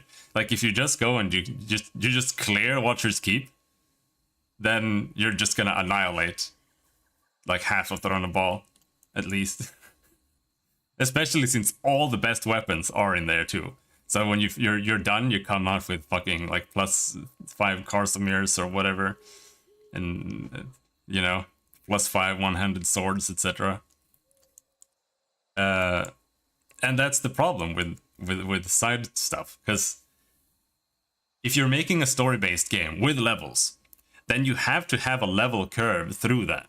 Otherwise, you have to implement like level scaling or something like that, or like in Deadfire they do that.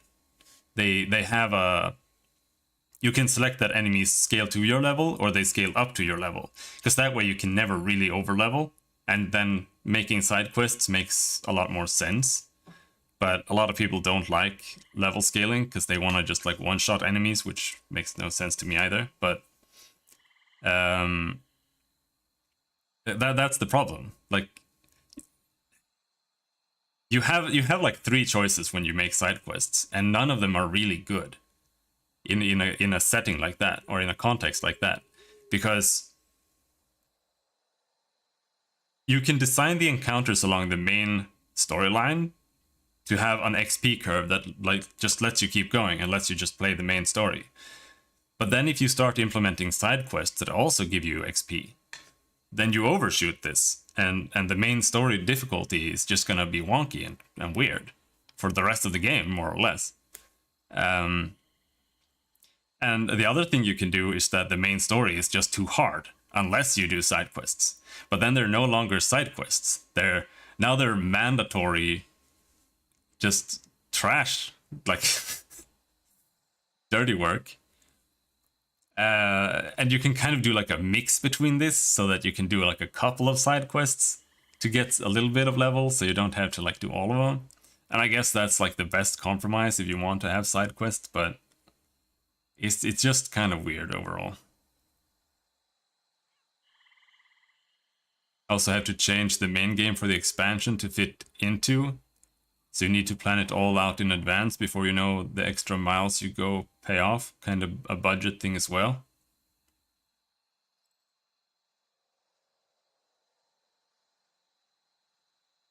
You also have to change the main game for the expansion.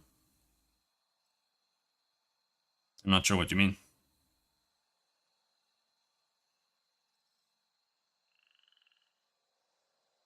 Well, you should plan stuff like that out in advance.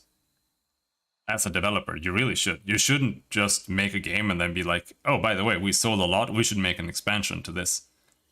That's kind of a failed development plan, to be perfectly honest. Like World of Warcraft always has like, I don't suppose. well, I you're don't know ready to now because move Blizzard on. is this fucking travesty now. But in the past, they used to have like 3D expansions planned ahead, more or less. At least thematically. But stuff like that should be planned the year prior. Because it doesn't take that much. You kind of just have to think it out over a little bit and pre-plan somewhat. It doesn't have to be like fully pre-planned, but you have to take some steps to kind of make sure. But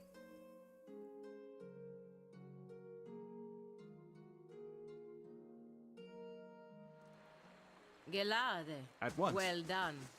A formidable fortress in the old style. We don't build them like this anymore, you know. someone wants an By escort. the sea. Too vulnerable to cannon. Grieving Mother's patron was silent about the source of their leads, but the notes quickly proved to be valuable.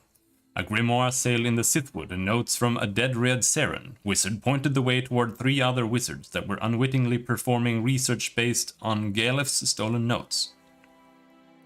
Spread out across the eastern reach, the wizards were amiable enough, but quite unwilling to part with their own extensive notes. After reporting back to the patron's servant, Grieving Mother discovered that no additional services were required. It wasn't until after returning to Kednua that Grieving Mother learned of the grisly deaths of the 3 wizards, all under suspicious circumstances. A short time later, a package arrived by a guarded courier. It was addressed to Grieving Mother, and the note inside simply read, "A gift," in an antiquated hand. The Hellwax Mold. Fully duplicate non-soulbound weapons, shields, armor, and other equipment placed inside it. The immense magical energy required to fabricate the copy uses the mold for raw material and wholly consumes it in the process. Someone needs an escort.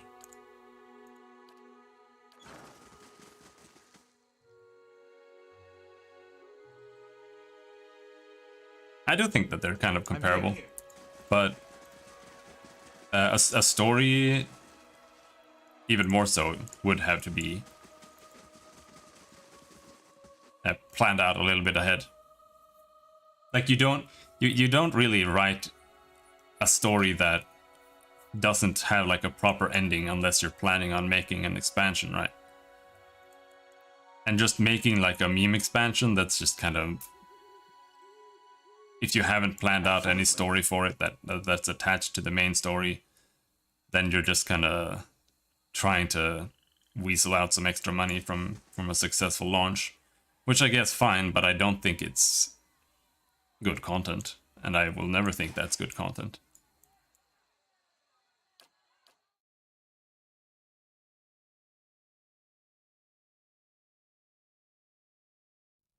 I think they should have just developed Pillars 2 at that point. Like, they shouldn't have made White March at all, they should have just made Pillars 2. That's how I feel about it. Unless White March actually adds something very interesting to the main story from this, then maybe. Otherwise, I just won't care about it, to be honest. Not really. Because it's like a beach episode. I don't really care what happens in the beach episode. It's a lot of Zaurips. Stand together.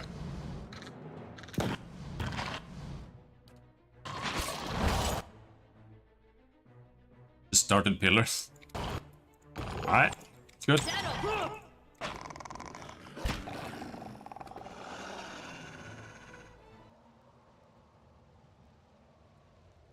I don't know. Absolutely.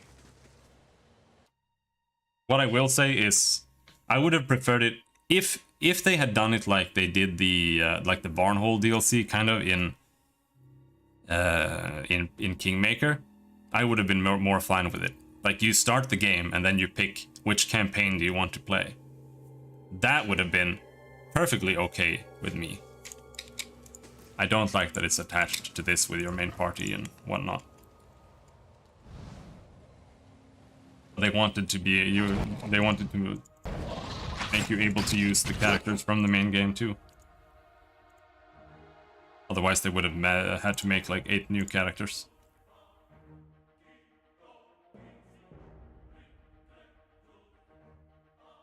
Fireball.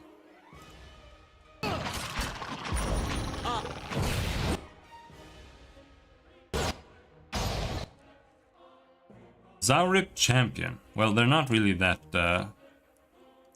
that spooky, so let's just mind bend one of them, I guess. At least I'll keep them occupied.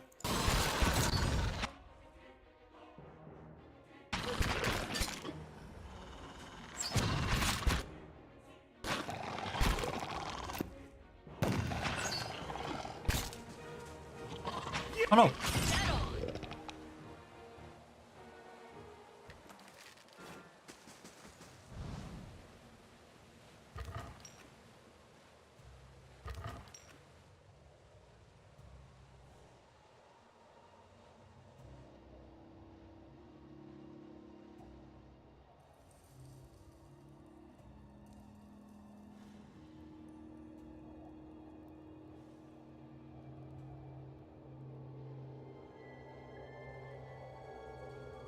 All this to find feet. I should have guessed. Feet. Give him a good sniff. That's where you die, I assume. Open. The only reason he has heavy armor is because I got a little bit cranky about the other skills in dialogues being like not available. So I stopped putting lore for like 2 levels, and then his lore dropped too low, and they just always tossed like 10 lore choices at me. So this armor has +2 lore, so that's the only reason I have it on. I don't actually need to have it here. I should probably switch out when we fight this stuff there, because he attacks way slow.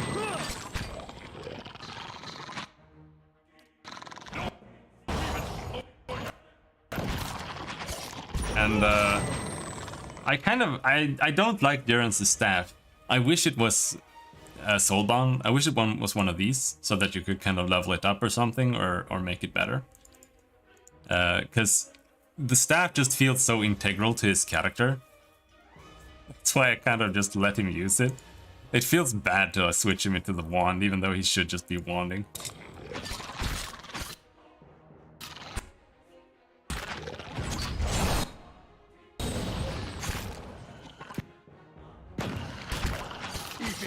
He always ends up running into melee and dying.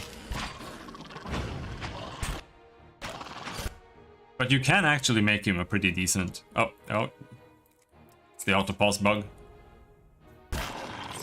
You can make him a decent melee fighter. You can play him with heavy armor. Because you can just... I don't think it's good, but you can.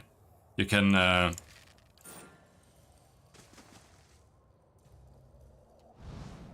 You can give him the Mogron class talent. And then he gets +10 to sword and what is it, arquebus or whatever. So then you can just give him a sword and a full plate, and he can be in melee, and he has the same accuracy as a fighter, more or less. But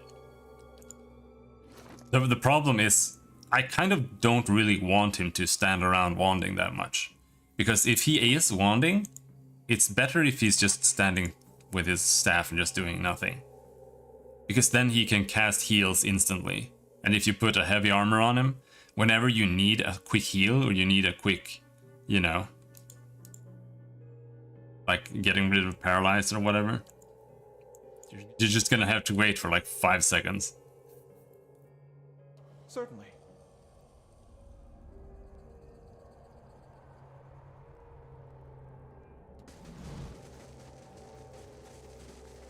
That's why I keep him in the robes. But sometimes I still make him bonk stuff. I'm gonna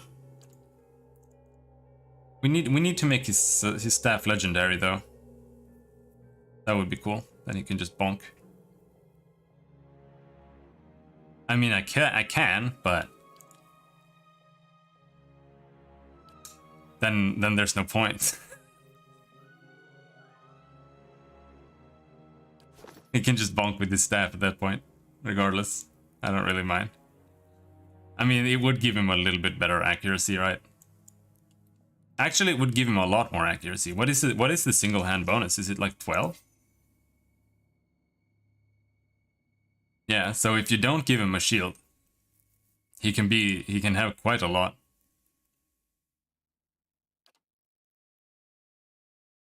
It's 12. Single-handed is really, really strong.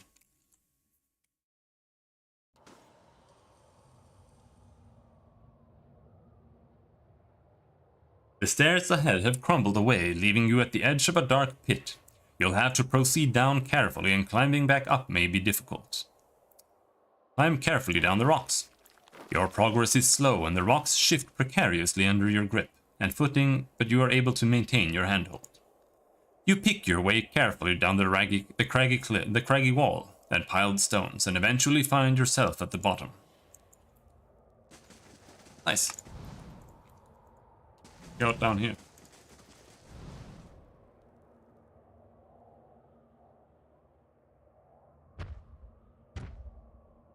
Hey, man.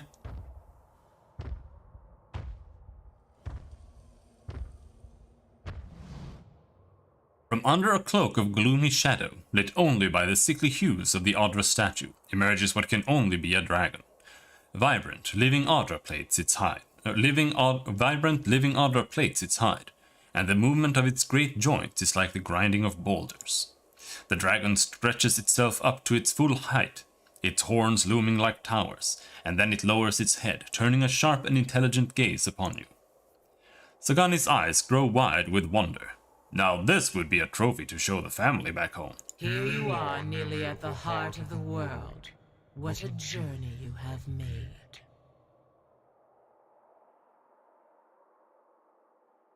I mean, plus 12 is a lot of accuracy, so it's pretty strong. Plus, you don't get you have to use a buckler to not get a penalty as well from the shield. So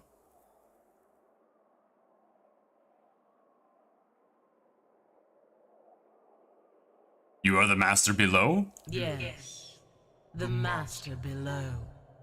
You have found her. Cadnua is mine, as is all that lies beneath it. A laugh like rolling thunder echoes through the caverns. You hear the clatter of debris as stones shake loose from far above. How fortunate you are to learn such well-guarded secrets.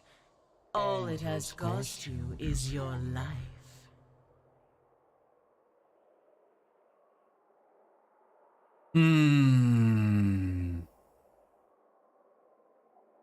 What is this place? All that remains of a dead man's greatest wish. A grand memorial, or merely a sorry little tomb. More than Ardnua's precious son are buried here, of course. Many more. It is where the Audra veins converge, before descending into the hollows of the world. That is what calls you all down here, in the end, though it lies now beyond reach. Do you feel it, now that you are so close? That pull towards transformation? I don't know. So you are the one they spoke of all this time. Think on it. How many hundreds of souls killed by fawning Zorips, or devoured by trolls? Dashed against sealed doors, dragged screaming into dark pits by spiders.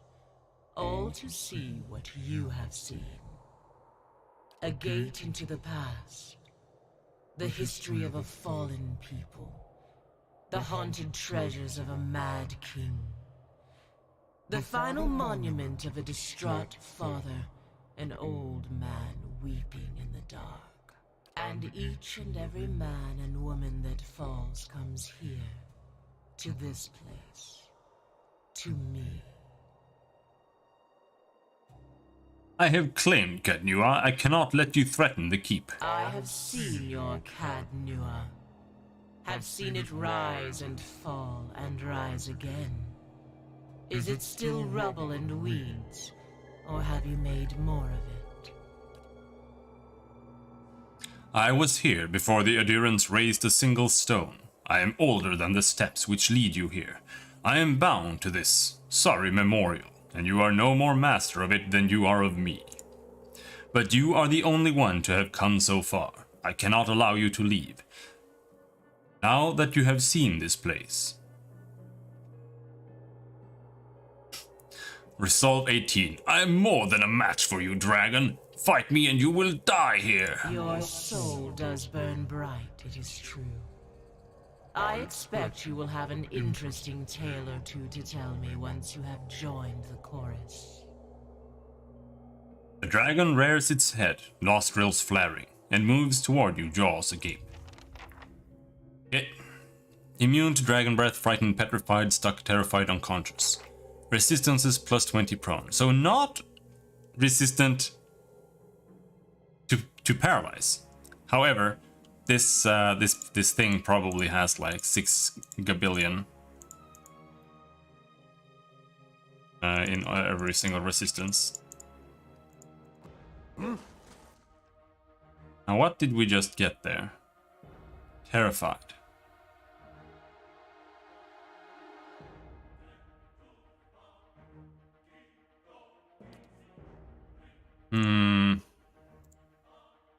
Immunity to frightened and terrified for 25 seconds.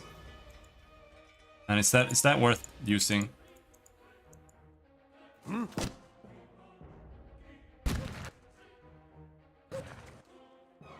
Idiots. How big is it?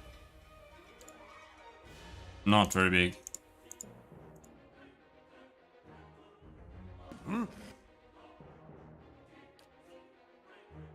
But it's not like D&D fear. It's not quite as bad. Oh no, autoguns! Oh no!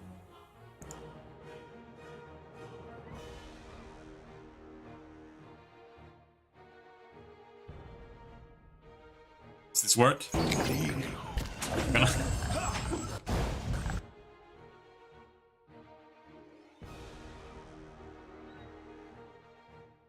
Ardra Dragon interrupted Robin. Okay. What did you do?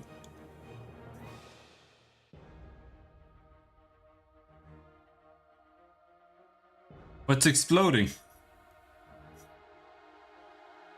Doesn't say. Wing Slam, was that one? The one? Crit Sagani for 189 damage. Okay, cool.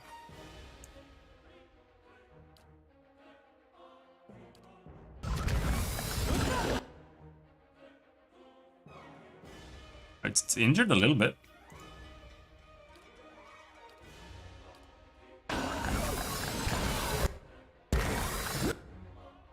Oh, there we got a flamethrower.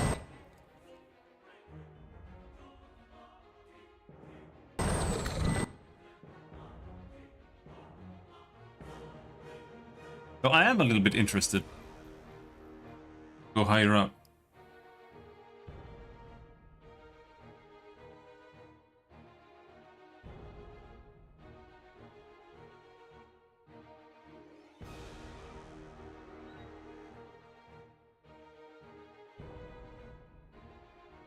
Mrs. Ardra Dragon, I rolled 22. So you can dominate the Ardra Dragon. Pretty decently as well. We probably have a 40% chance of doing it. And then the Ardra Dragon can just kill all its friends and use up all its bullshit attacks. But this encounter is over.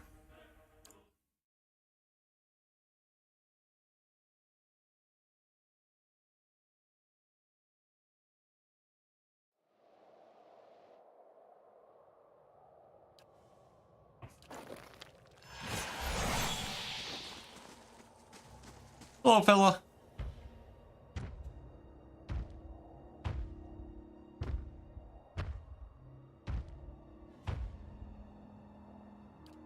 Here you are, nearly at the heart of the... Yeah, how fortunate you in a fact. All that I... Your soul...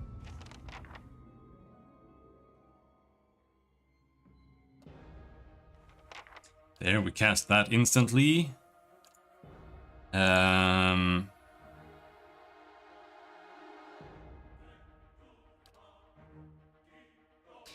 Mental binding, no, that's 30. Whatever, just, well. I'm here. Maybe we can wait one turn. Probably not gonna go very well if I do that.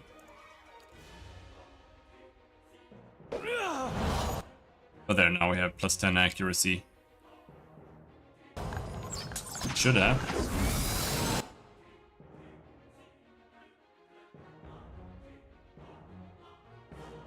He's dominated for 23 seconds. Alright, let's go kill all his friends. Oh no, we're here! Oh no, he's attacking a deer.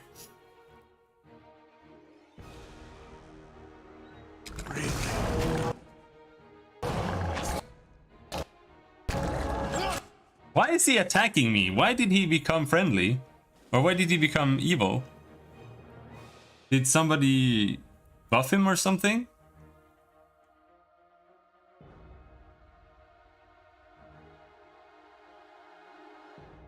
Pillar of Faith, Prayer Against Treachery. I was the one who cast that. That did not hit the Adragon. Pallegina hits Adragon. Well, it's the Adragon, not the Adra Dragon.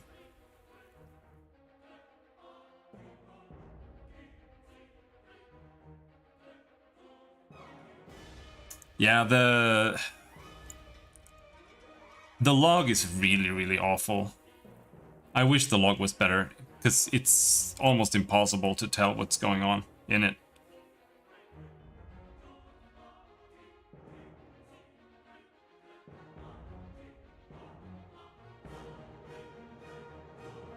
There's nothing here, it didn't happen. Pillar of Faith, that's the only thing that happened. And it doesn't seem to have any buffs there. So, but maybe that's what happened. Regardless, Suppress Affliction only lasts for 6 seconds. So in that case, he should go back to being dominated sometime soon. But I don't think that's happening. Try again. There we go, we dominated him again. Can you kill all your little friends now? Only please.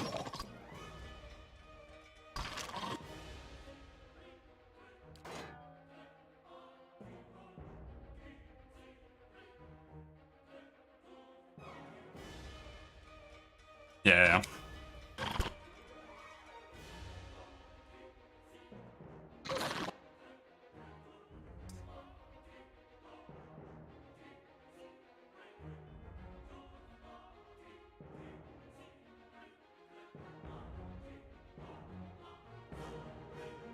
The only thing I can imagine is if the High Priest is like a paladin.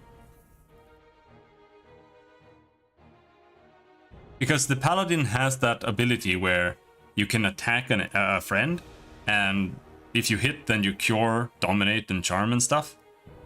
So because that's what happened here. The Sarip High Priest grazes Adra Dragon for 3 crush damage, and then instantly it became angry again. So that's the only thing I can think of, really.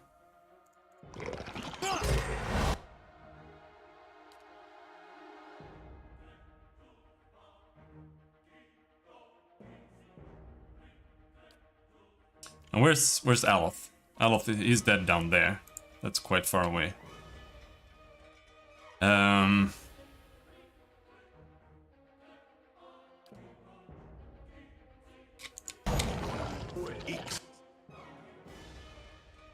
dominate him again.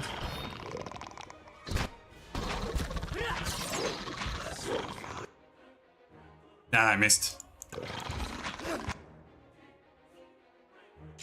But that's good to know. It's the priests that are the problem.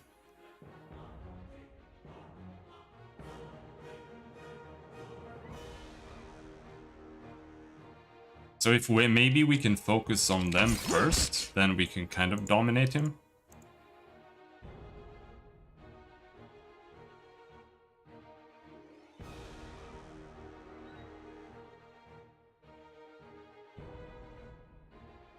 But for now we have to... Well, let's cast that too.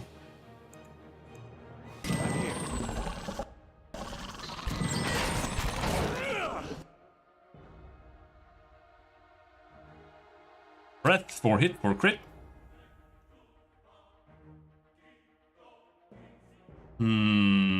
Corrode damage.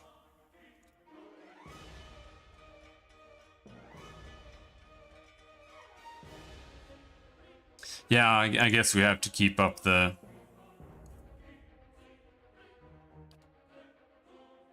thing.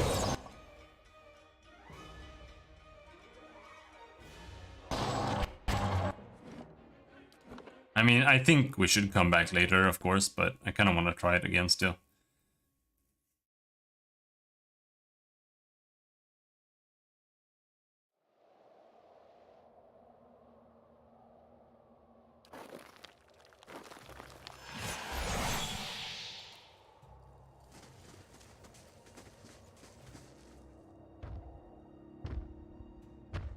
Should have gotten rid of that armor.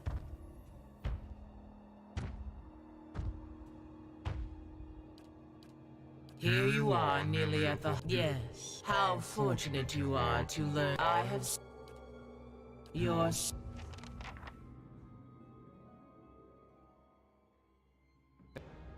And we should be able to. In fact, I should be able to paralyze him myself just fine. Get rid of that fear. Hey.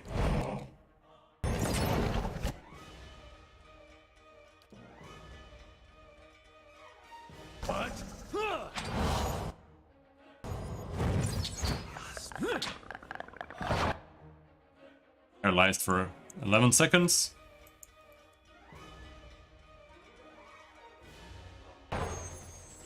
Now we have to deal with the Undergons.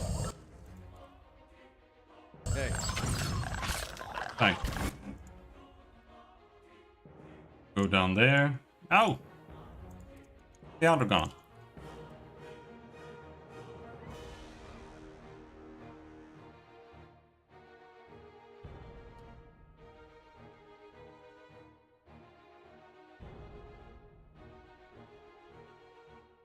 It's immune to fire.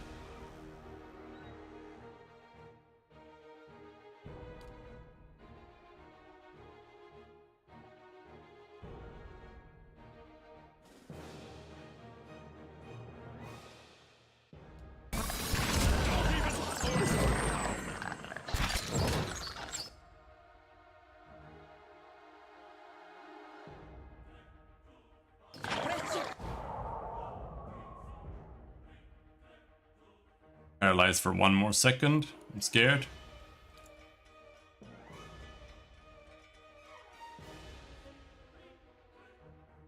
I could do this one. See if it hits. He misses.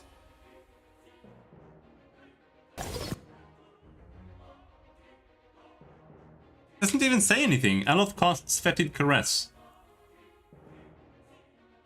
But misses with additional effect?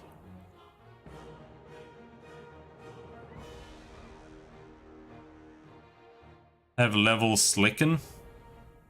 What?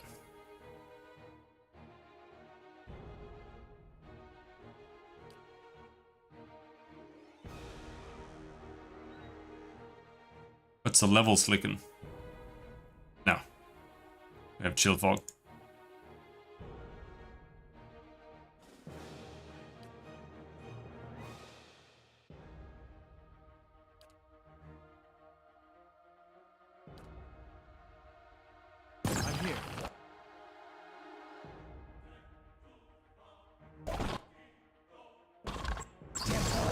And we're dead.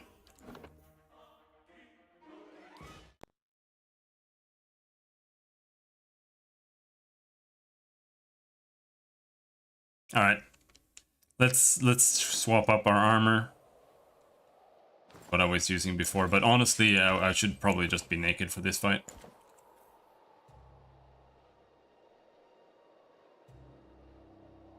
Yeah, that's what I was doing with my main character first. I was just paralyzing every single enemy.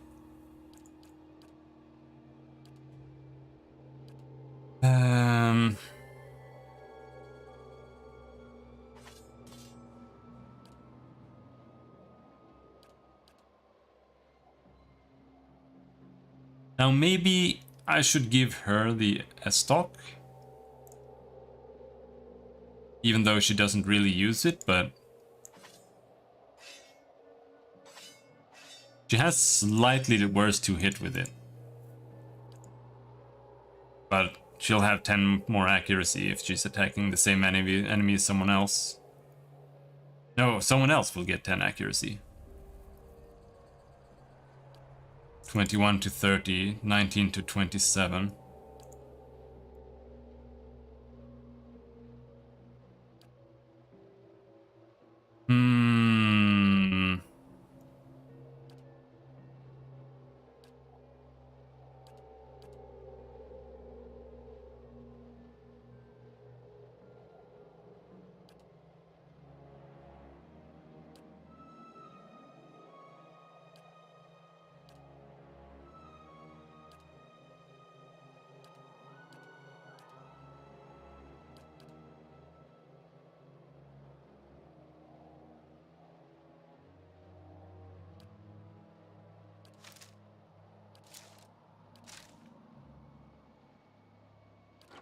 Is that the best ranged option I have for you?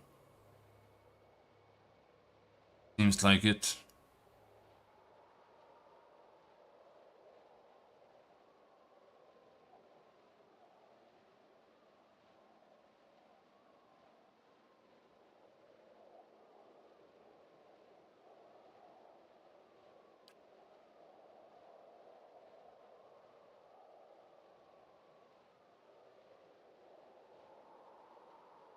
$60 bypass.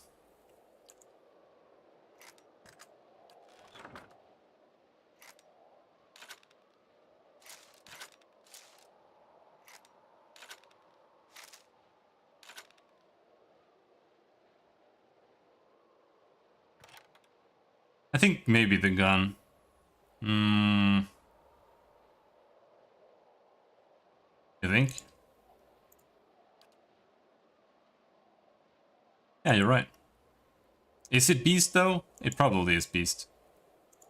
He could be Primordial, but or something like that. I don't know what the Ardragons are, but he is a dragon. I think he is rather a dragon that put a bunch of Audra on his head, rather than being a dragon made out of Audra.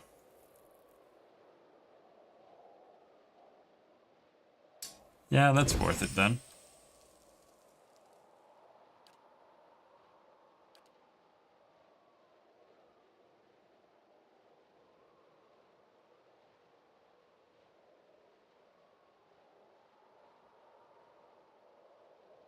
I could put it on this sword as well. Because this sword is actually kind of temporary a little bit. I was hoping at least, because I am giving him sabers, but it's just better.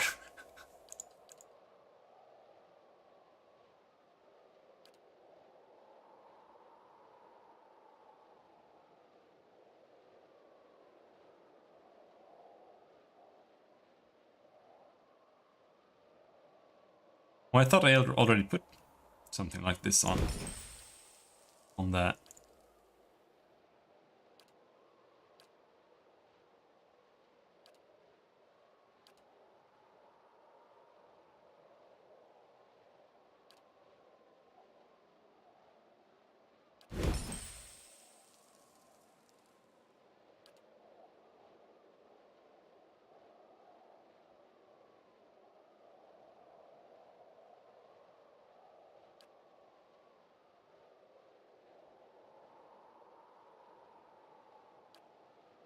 Though she's better with this at killing little gobbies.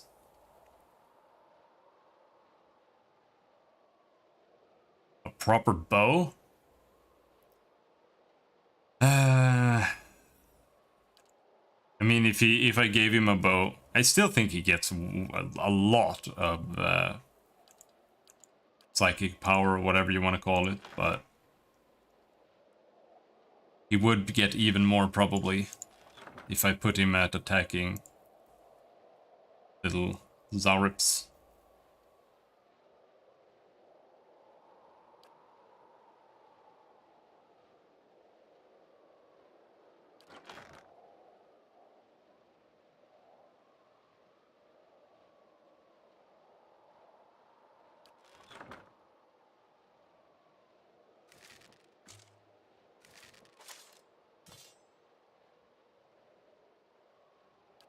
That way we have both.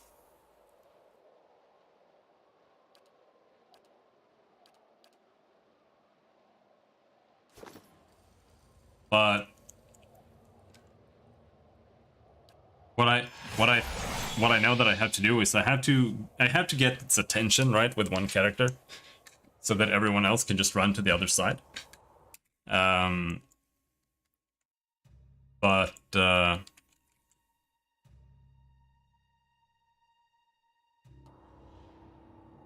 There's so many Odragons. The Odragons are insane. I hate them.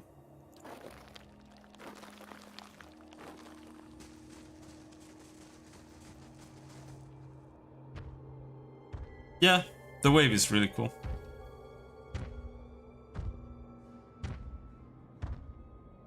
But the dragon takes up a lot of space.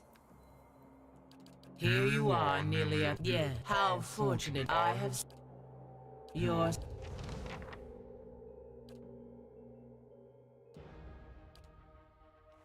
So...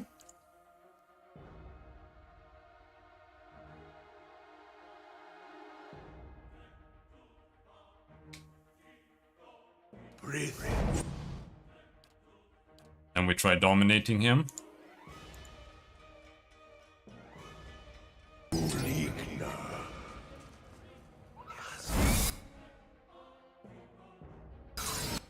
Even if it doesn't last long, I still think that's the best way to initiate. Oh, never mind. Alright, let's leave. Let's go do something else. We can come back in a couple of levels.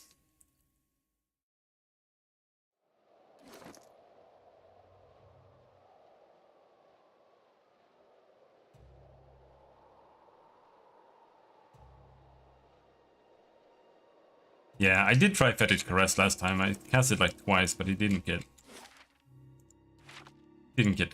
paralyzed.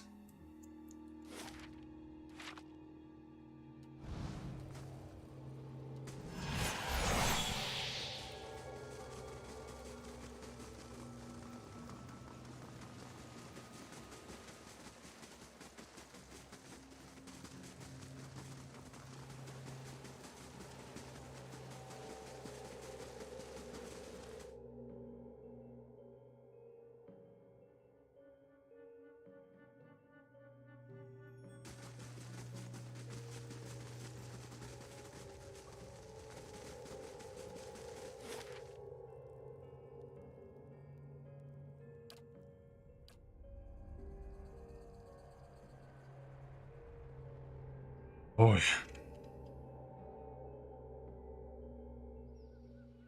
Last thing the Deerwood needs is another foreign colony. Put my armor back on. Put her sword back on.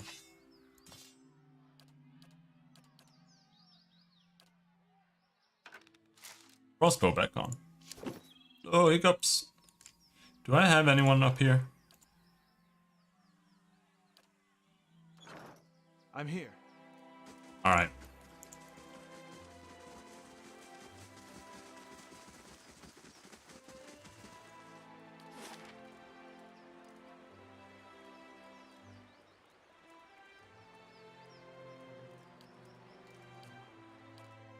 go do these bounties. One was here.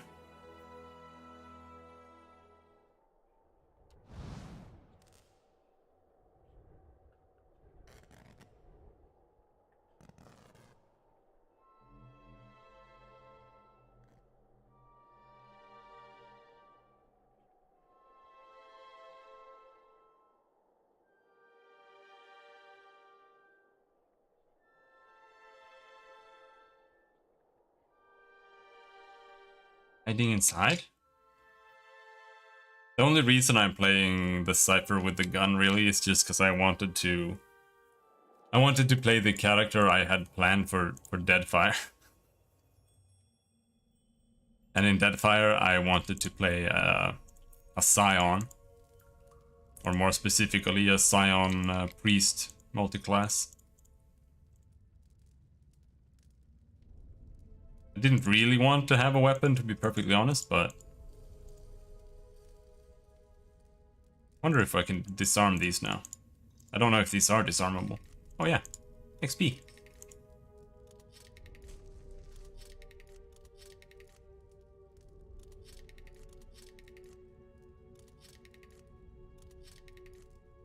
It's done. Certainly. Absolutely.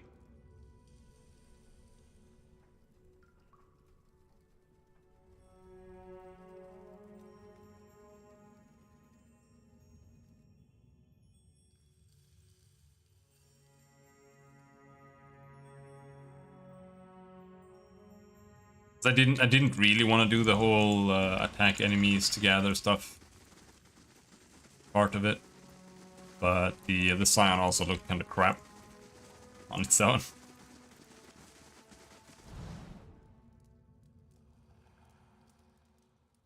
Like it feels like it was specifically made to multi-class it in. Otherwise, it makes no sense.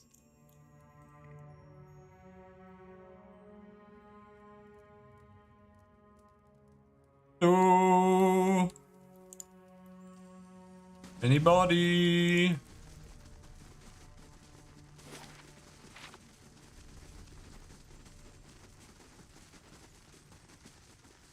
Quietly now.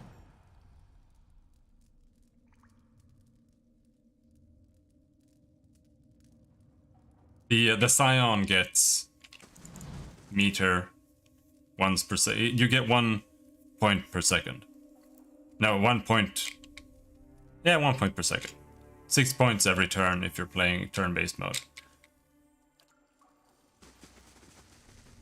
That just means, and since it doesn't really scale at all with your levels, then it's just really bad. Like it just always gives you less than a normal Cypher. So that's why you kind of have to play a multi-class. Be discreet.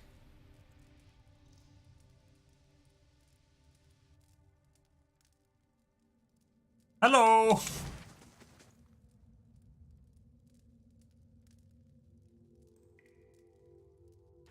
Am I in the wrong place?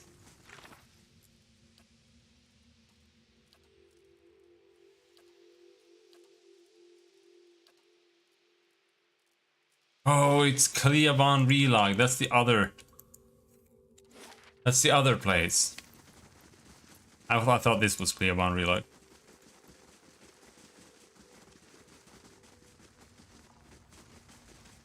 I bet.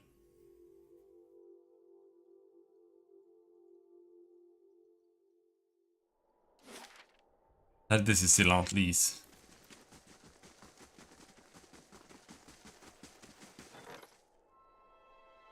Dahua finishes escorting Supplicant and returns to the stronghold. Okay. Okey-doke.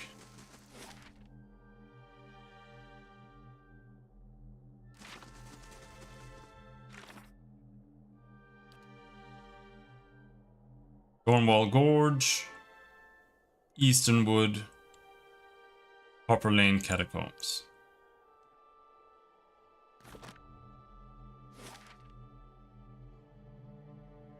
Cornwall Gorge,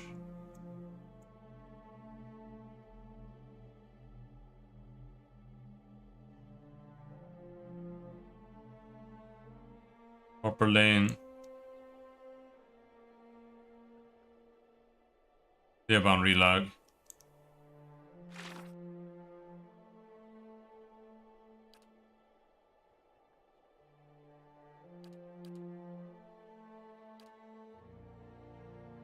Easternwood. Oh wait, the Easternwood, that's the one we haven't been I'm to. here. Because I didn't want to kill the Lord. Because it made no sense.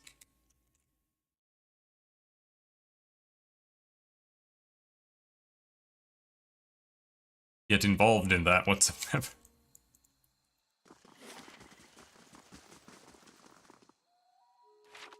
To go there. Well, we can go to the inn and buy some camping stuff.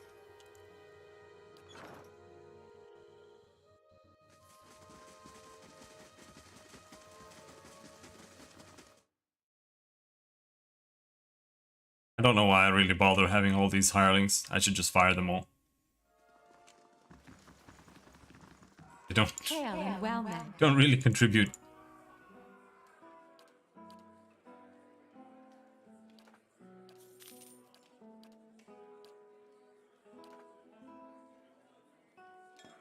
I'm here.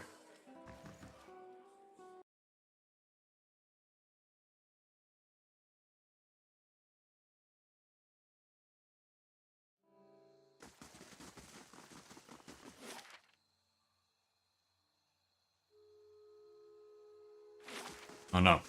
I just forgot what I said. We have to go east.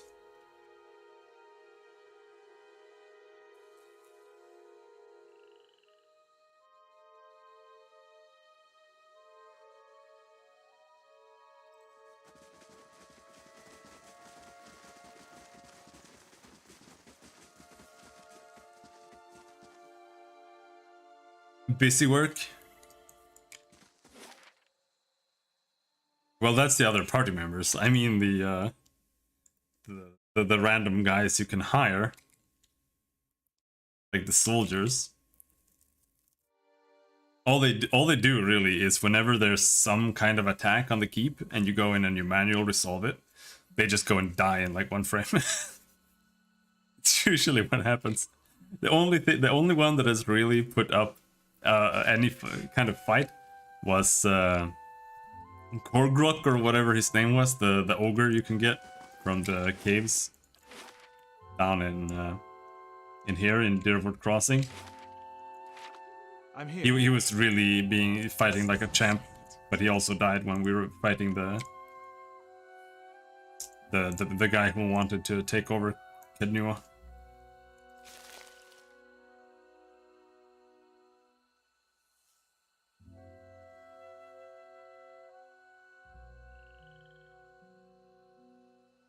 Yeah, I know, but the security doesn't seem to really do anything. That's my issue. Because it's like right now I have more prestige than I have security, so sure, but even if you have like 30 prestige and you have like 40 security, you still get bandit stole all your money like every single time.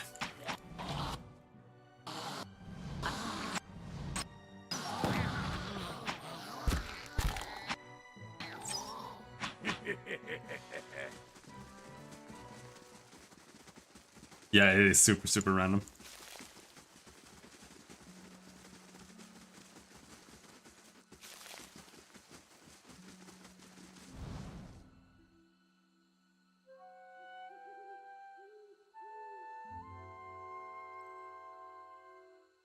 Most likely.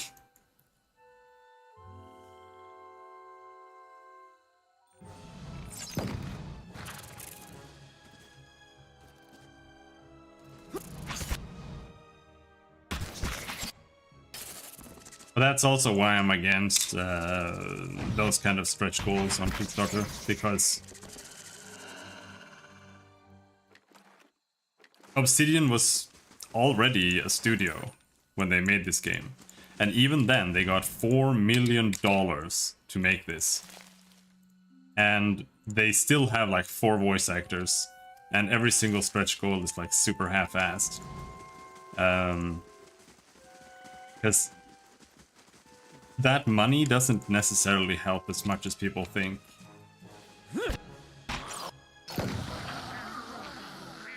Because after a point, you get to somewhere where you can't really like manage hiring that many people to, and even if you do, At once. they're not gonna work nearly as well as your already established employees, and so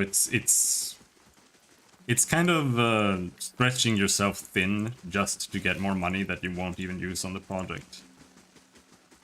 And I don't think it's really fair, either to your Kickstarter supporters or to like yourself and your own employees and the project. I'm not really a fan of that whole Kickstarter or the stretch goals rather. I think Kickstarter should kind of be done to like help fund a part of the game or something. Not really of everything. It's not no one cares about them. They're like actively detrimental to the immersion of the game.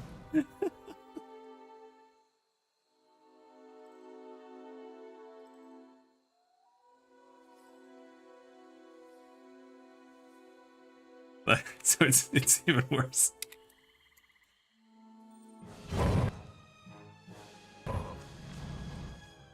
Oh, this is the guy, right? This is the vampire. All right. We need prayer against treachery because people are gonna treacher me.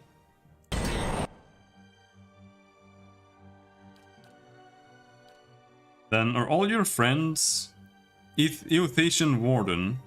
I don't think these guys are vessels now. Yeah. I was hoping that there was like a mod or something to get rid of them, but all the mods are for Deadfire.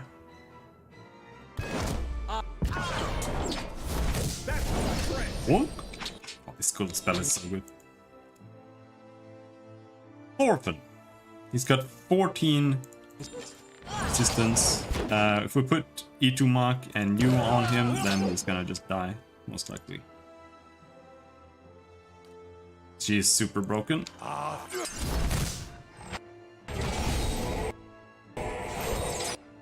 What's happening?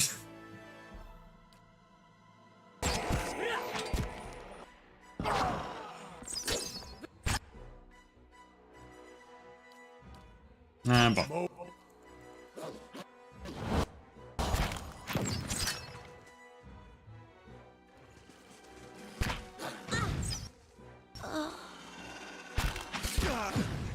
that was a very easy bounty.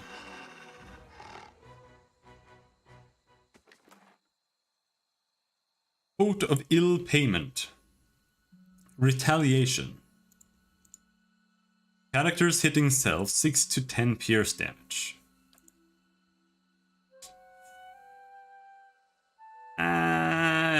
Don't really care about that. Does that even do anything anymore? Like every single enemy at this point has more than 6 to 10 damage resistance.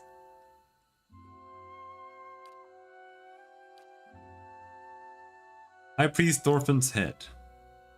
Exceptional medium heater shield. The thing is, I don't like selling the yellow ones. I should, but it just feels bad. I'm here. They probably got one dug for me too. At They once. gave me a nice spot.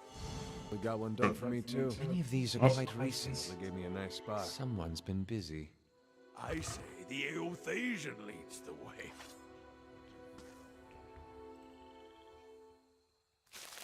Hold on, I gotta close my window here.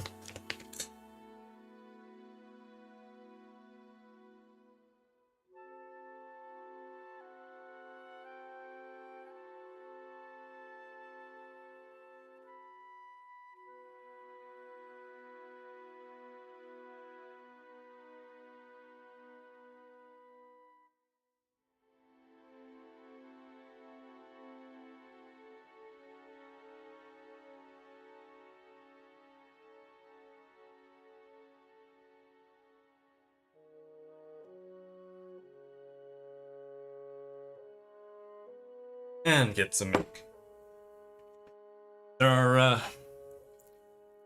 teenagers outside with cars that are just running around, driving around, making massive amounts of noise. They do it every single day. It's super annoying. But we're done here.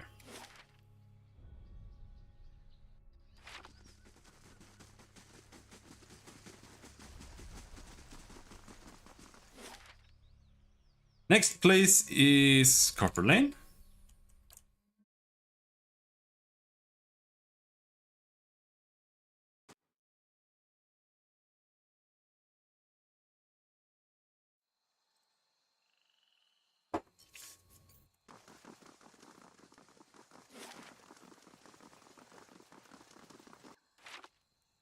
I want to play Tides of Numenera.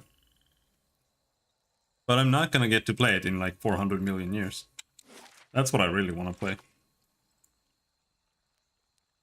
Because first we've gotta play a couple more East games, and then we have to finish Deadfire, because otherwise I'm not gonna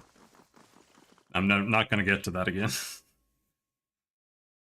we need to do Deadfire.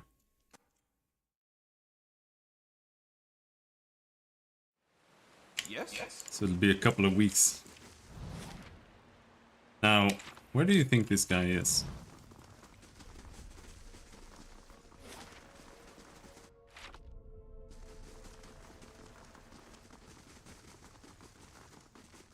Oh.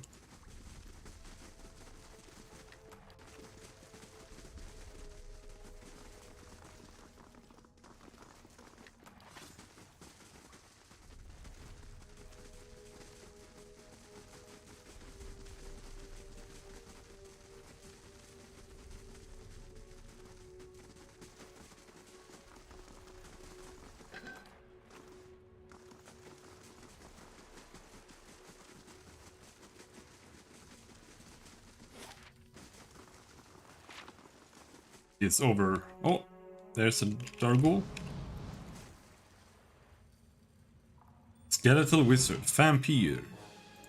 Oh, maybe this is the Vampire. I thought the other guy was the Vampire.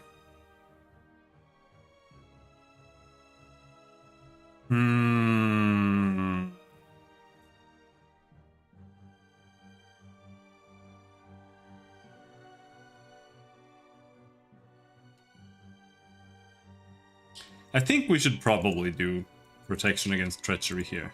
I'm ready. Yeah, she was already dominated. That's absolutely the choice.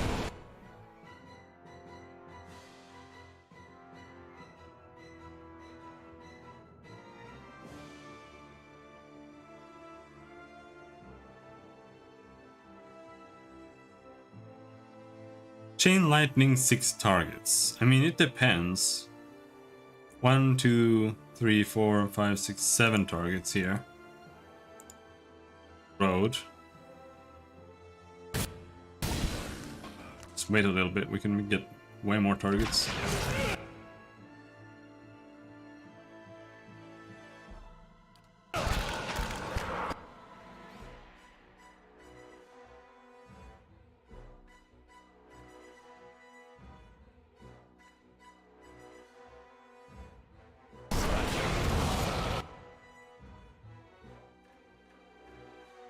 Then we do the sunburst spell, or whatever we want to call that.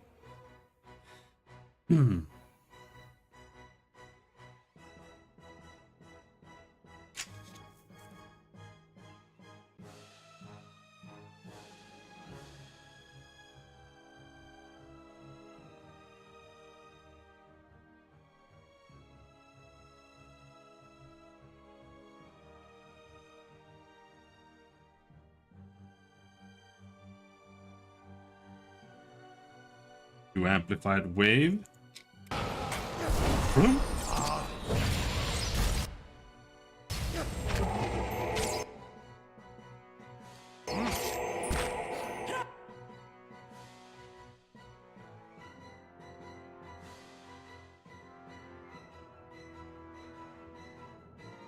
Not immune to paralyze.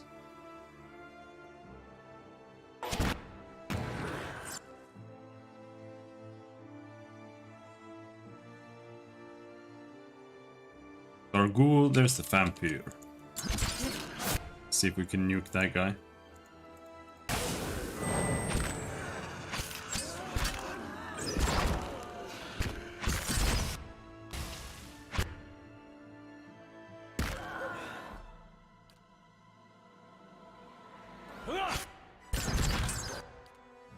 Oh, don't kill him.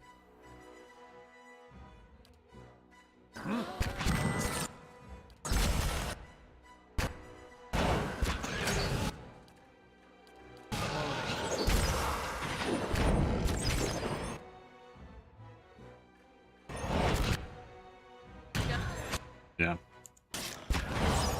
Vampires are pretty crazy. Attack him! You guys need to stick together so you can keep A good shot. stunning.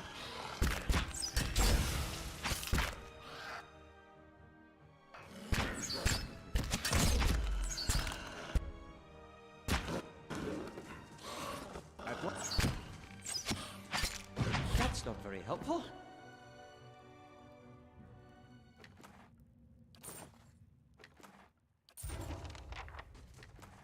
Nothing interesting. Well, okay.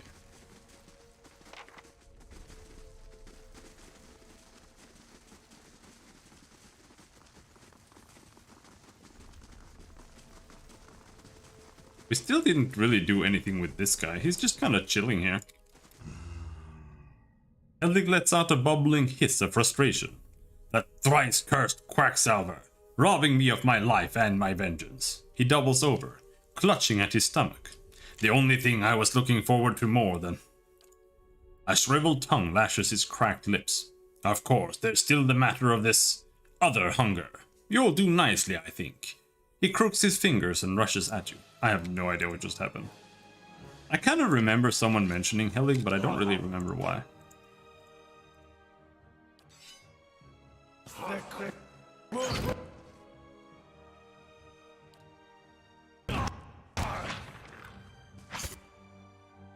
Oh, he died. Okay.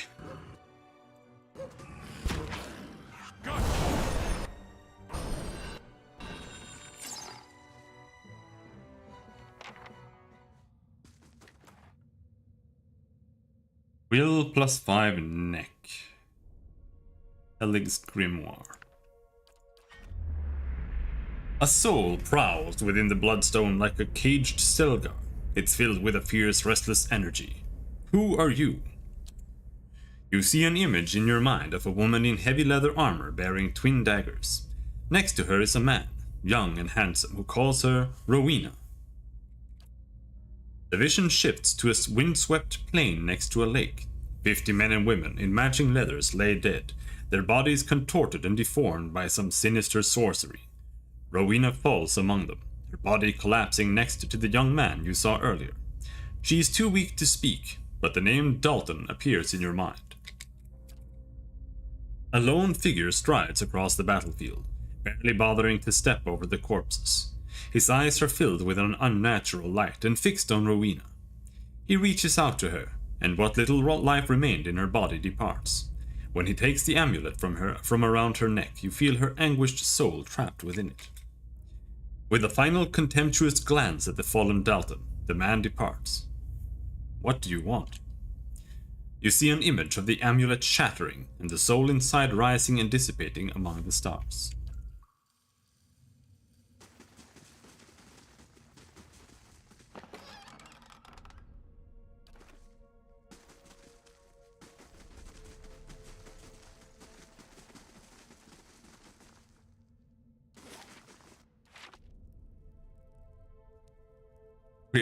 I wonder what happens if you go down here now. Are they all gone, or do we get to kill all of them?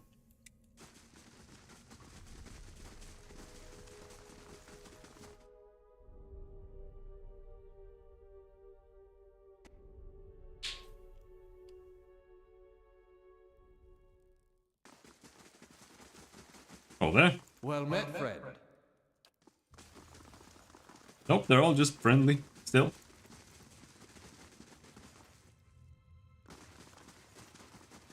Bye. So weird.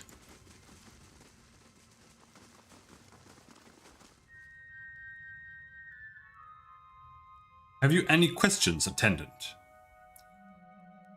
Who are you? I am the Acolyte. That is all you need. What is this place? Oh my god, shut up. Just give me your treasure chests and stuff. Defiance of concentration. Defense against charmed, confused, and 10 defense against dominated. Eh.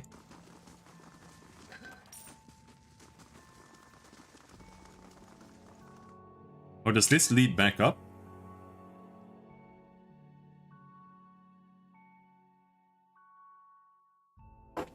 Does that make any sense? No, it doesn't. You know you're a ghost, right? Forget it. Whatever. Alright, I have no idea where we shatter the thing, but maybe we can ask the dwarf to shatter that locket. That's the only thing I can think of.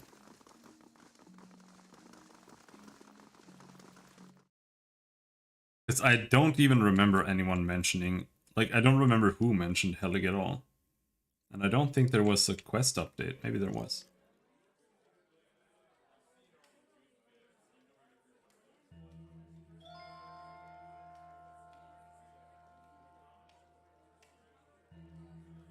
Nope.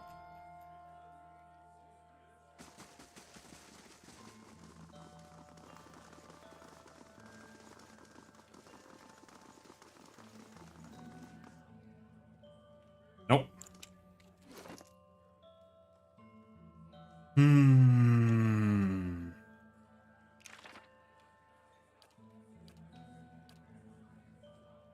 Slicken, prone.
At once. Okay, so Dunstan can't really do anything.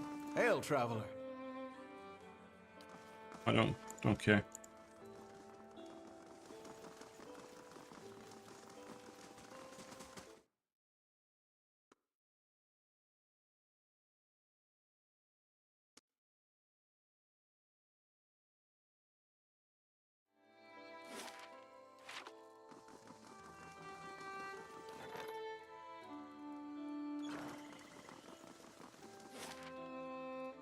Next one is there.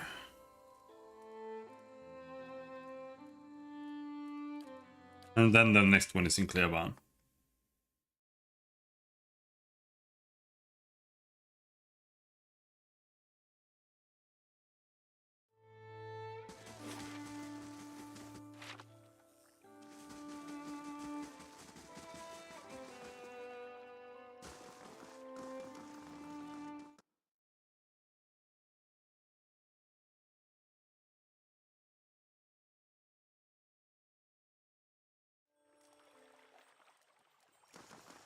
Margren's fire casts light in dark places. You hear grating and grinding coming from the stone head above you.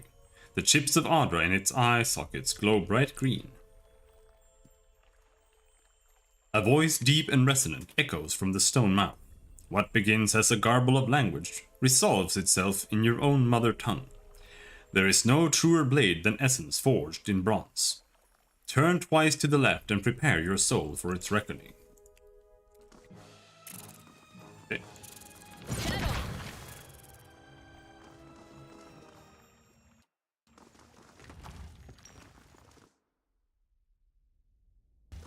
Let's go left.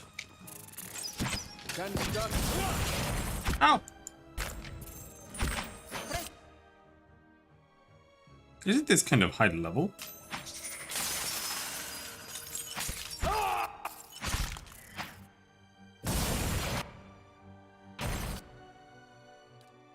I actually don't really know if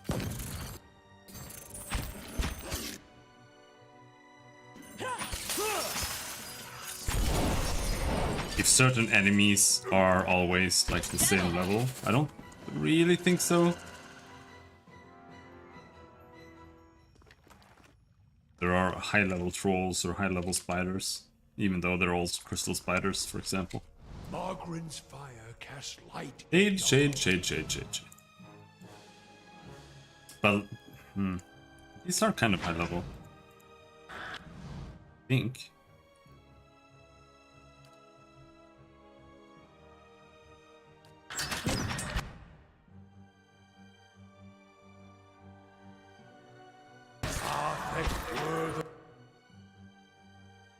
Ice reduction. Let's use this then. Yes. Kinda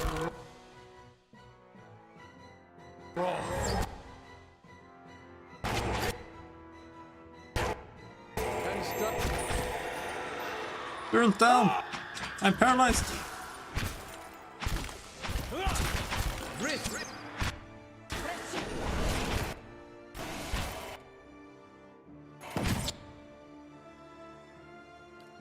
I'm here.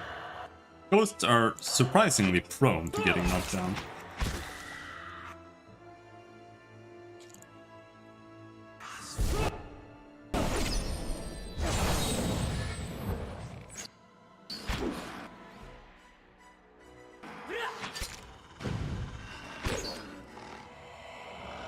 Approach and make yourself known to me.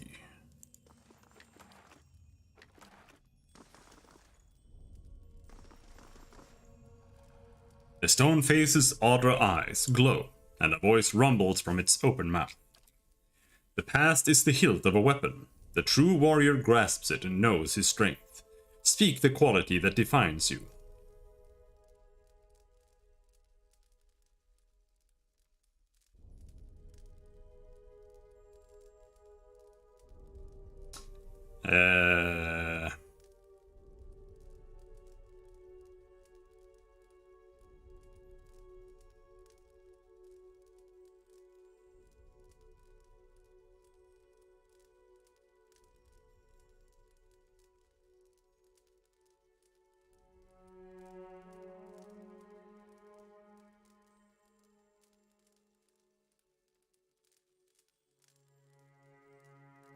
I am consistent and reliable. I can work through any obstacle with patience and dedication.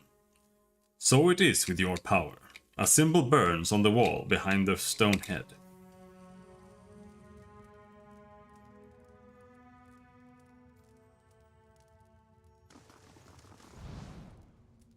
Huh?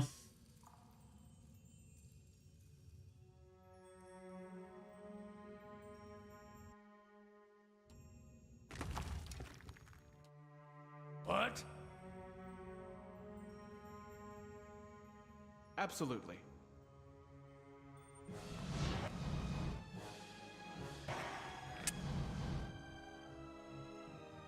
This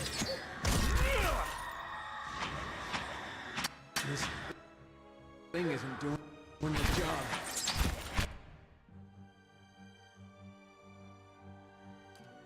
Perhaps you can go in and do that without dying.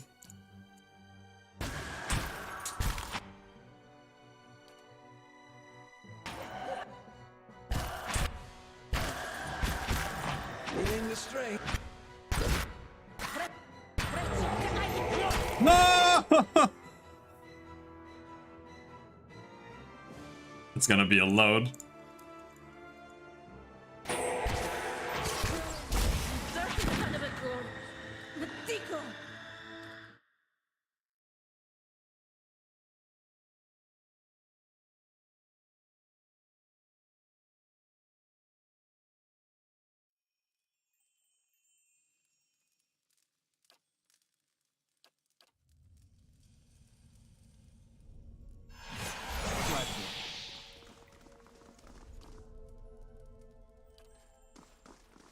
No, we can do that encounter. We just need to not go in with Durance again. You can trust me.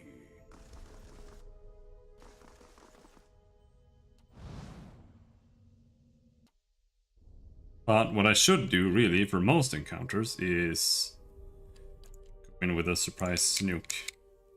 Alright, let's surprise nuke that guy. Rith Uli.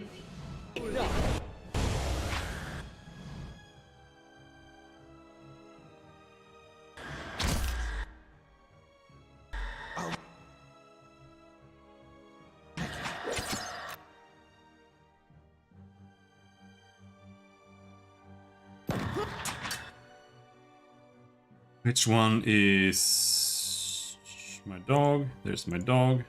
Alright. Switch over to melee.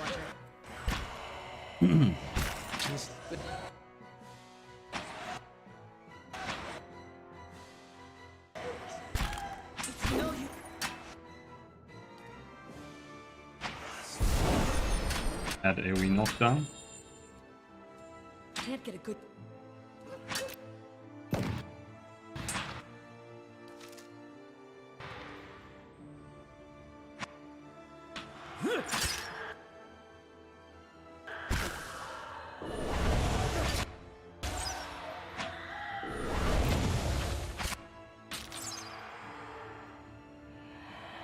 Approach and speak your will. At once.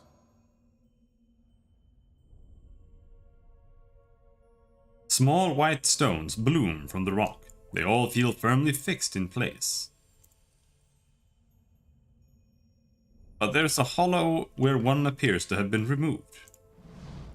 As a green light spills from the relief's eyes, you hear another deep, rough-edged voice. Desire is the aim of the soul. It is purpose and direction, the sharpened point of a blade. Speak your ambition that your soul may strike true.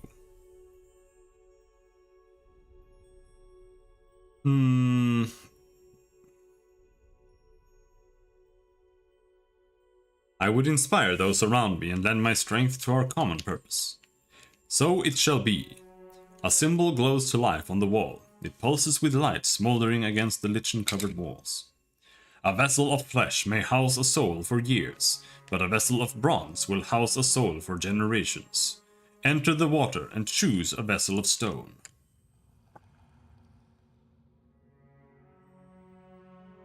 I don't wanna become an animat.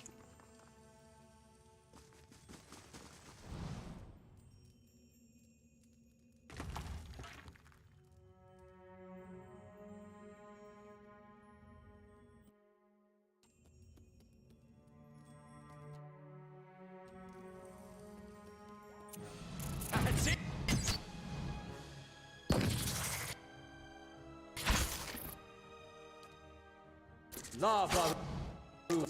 After I'm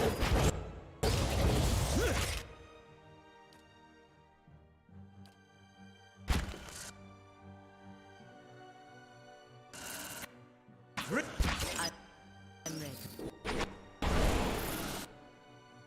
Alright. These are a little bit too weak to bother with health.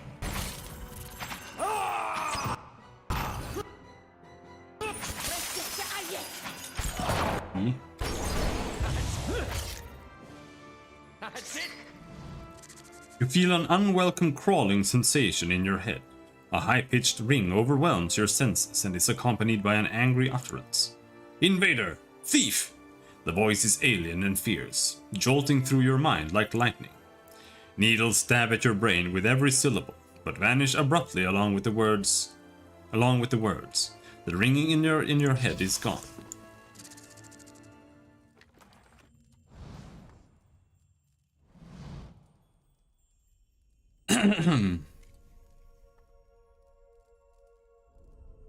Let's leave that. The serpentine symbols and icons of Engwith engraved into the floor resolve into words in your mind. The warrior shall call forth 2 witnesses, and they shall take up positions upon the emblems that bear testament to the character of his soul. The warrior shall ascend the dais, soul vessel in hand, to undergo transference. bearing his soul vessel and a weapon with the heart of Adra. The warrior may then approach the urn. In this way he shall fashion an arm worthy of his skills and ambitions. Cylindrical hollow, scarcely wider than the shaft of a weapon, runs through the center of this pedestal.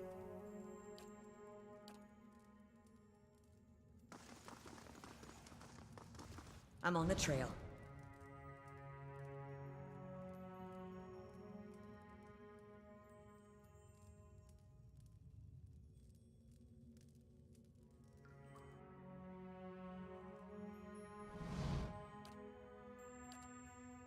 I'm ready.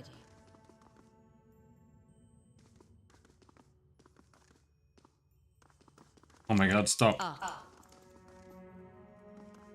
don't know if you have to stand there or something.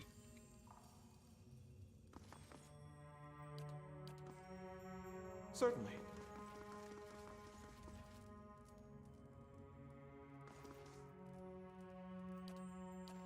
I shall. Yeah, I just wanted to finish checking out this place before doing anything with that.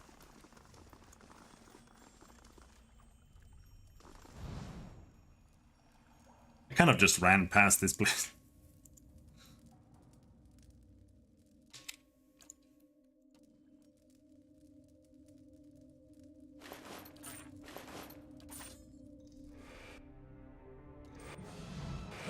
Vectors!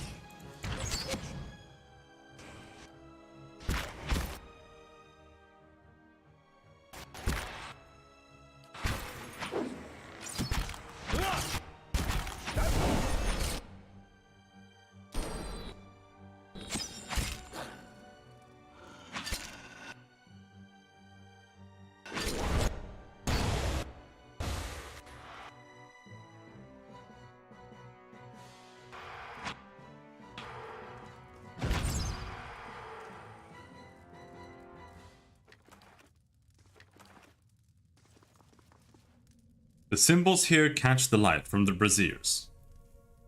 The braziers. Braziers. Brazier.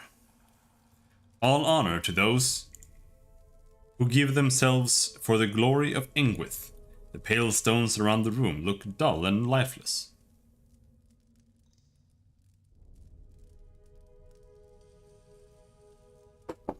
I'm here.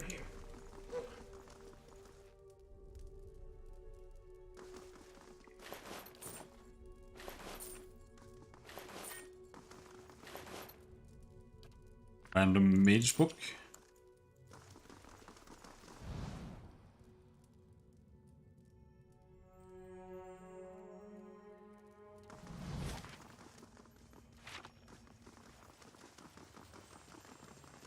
All right.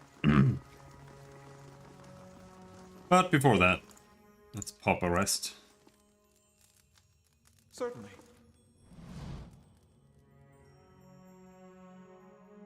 This large tunnel curves underneath the floor and continues to the east. It's blocked by glistening ropes of webbing that you might be able to slide past. The walls beneath the webbing feels weak and crumbly. With the proper tools, you might be able to widen the passage. Use a hammer and chisel. You find a weak point in the rock and hammer at the walls of the passage. The brittle stone crumbles away. Within minutes, you've created enough room to slip through the tunnel. As you clear a passage, the needle-like voice digs into your skull once more. Infiltrating, pursuing, you shall not have it. You hear a hungry chittering. Now, feed. The skittering creatures with gnashing mandibles. Skittering creatures with gnashing mandibles pour from the walls. Oh no, spiders!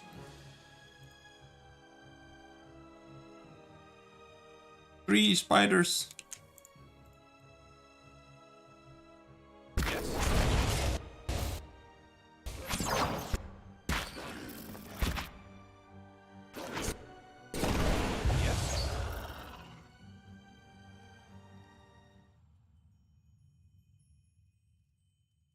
Enter the tunnel.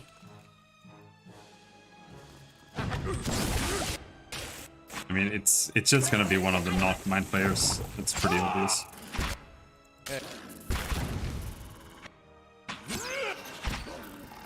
I'm here. Already met those in the tunnel, in the endless paths.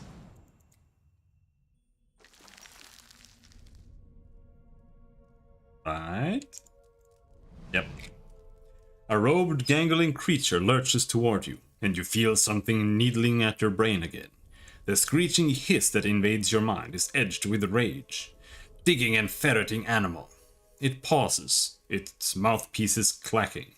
When its words fill your mind again, they're tempted with fear. My legacy! It clutches an egg-like stone in its spindly fingers. The white stone glows with life and you feel a presence inside. The creature notices your interest. For the colony, it cocks its head. Animal calm, peaceful, yes? Its thoughts echo back at you from within the stone. It occurs to you that a piece of the creature's soul is somehow housed within it. What are you doing with that stone? Legacy, colony. Its segmented mouthparts scrape together. Young are always few, slow to hatch, fragile. The creature indicates itself with a hairy appendage. Last of colony, soon to die. It draws the stone closer to its narrow chest. Long dead animals put spirit stuff in metal. It points behind it. I keep spirit stuff in stone. Take to new colony. Colony alone is weak, young, frail, empty of wisdom. But two colonies together survive, make strong colony. It strokes the stone. Need legacy to guide new colony. Keep it strong. I don't like these guys. You're not going anywhere, monster. Its mandibles rattle and click, and it squeals at a frequency that you can only just hear. Spiders emerge from the shadows. They're not nice. Like, maybe if they were a little bit nice, maybe I'd care, but they're just not nice.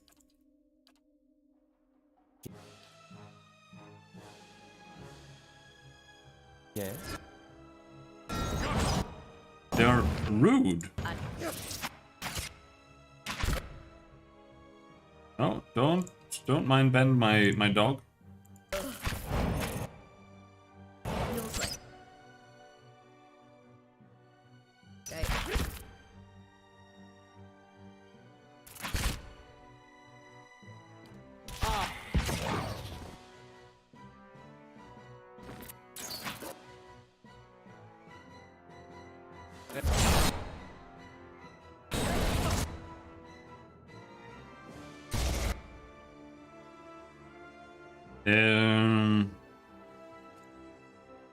I don't think we need to use any more spells. They're pretty much right.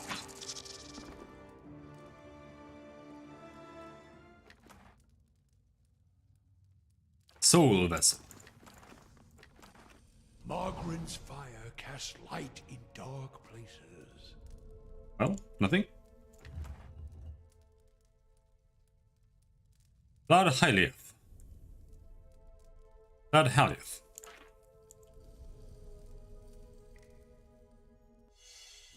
Oh.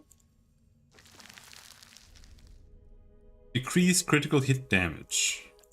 And Adra Enyach.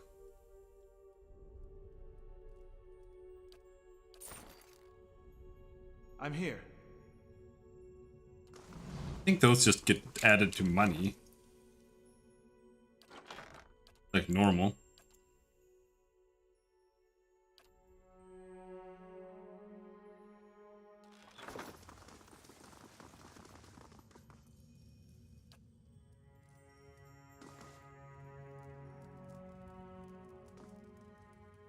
Approach the days with the vessel in hand.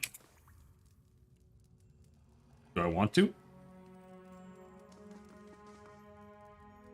The serpentine symbols and icons of Engwith engraved into the floor resolve into words in your mind. The warrior shall call forth 2 witnesses, and they shall take up positions upon the emblems that bear testament to the character of his soul. The warrior shall ascend the days, soul vessel in hand, to undergo transference. Bearing his soul vessel and a weapon with the heart of Adra, the warrior may then approach the urn. In this way he shall fashion an arm worthy of his skills and ambitions. Oh, no, stop. Stop.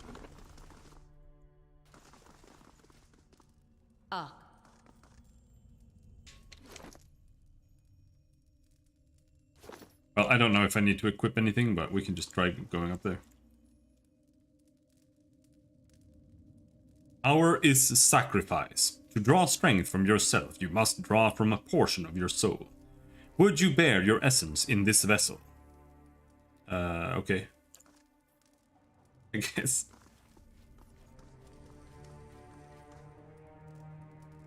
You approach the strange light filtering from the Adra in the floor while a face carved from the green stone stares down at you. A rush of sensation overwhelms you. An unearthly shriek fills your ears while your skin prickles with static energy. All at once, something constricts within you. You gasp for breath but find none. That's when the pain begins. The agony is like nothing you've ever experienced. Something sears you from the inside, ripping your essence apart. Yet your body is rooted to the spot, only your soul trembles within you. Just as quickly as it began, the sensation ends. While you pant for breath, you notice that the soul vessel in your hands glowing. Within, you feel your own essence like an echo of your own thoughts. The sacrifice is made. I'm here.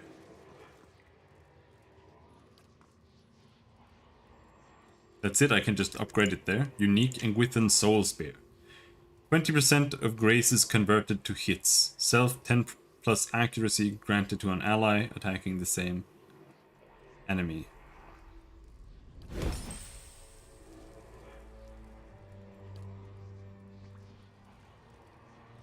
So cool. Yeah.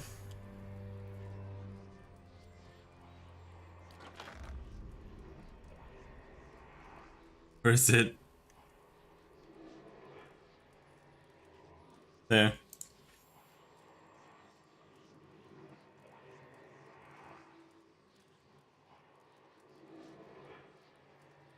Yeah. Yeah, I'm not a huge fan of the itemization in the game. It's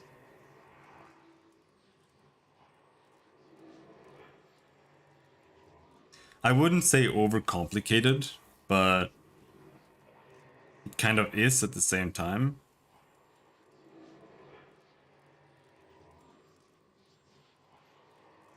But not really. It's just that the weapons don't really feel that interesting for the most part. And they all just feel the same. Like they're all the same weapon except that they've got like one extra buff that's unique.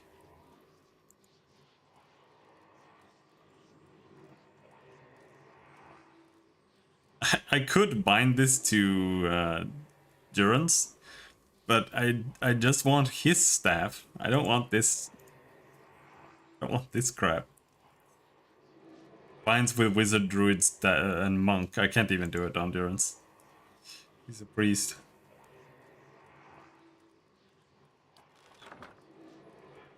No, it's okay, but I just feel like I get like shitloads of items. But I don't want to use any of them. They're just not that interesting. Like I just keep the Saint's War armor on him. I keep her armor on her. Like he has his armor, he has his armor still. Like I think she's the only one who has a new armor, I think. But otherwise she still has her own bow, because it's this bow is unique because it has pierce and crush damage, which is really useful. Yeah, but it gives him more AoE. I don't know if it stacks with the like the AoE ring. Probably not.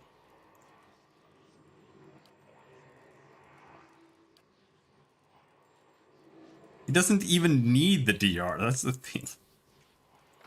It's honestly worse than him being naked. He should just be naked, more or less. That's kind of how I feel about most of the ranged characters. They should just be naked.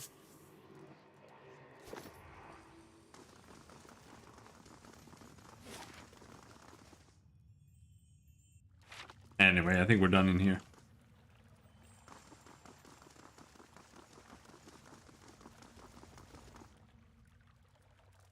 The stairs have collapsed, leaving a long drop to the floor below. Look below. The lower floor is dark, but you see puddles of water and fungi growing on the stone surfaces. Anchor a grappling hook to the edge and climb down.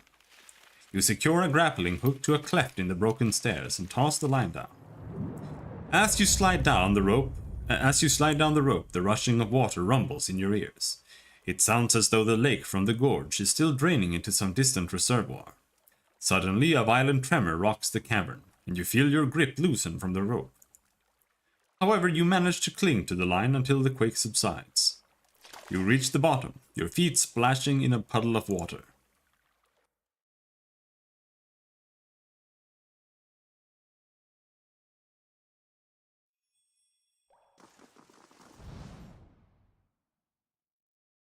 Ooh.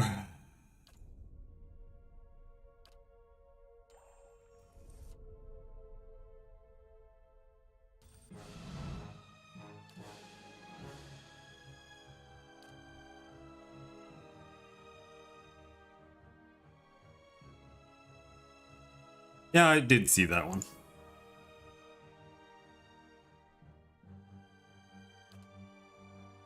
Yes?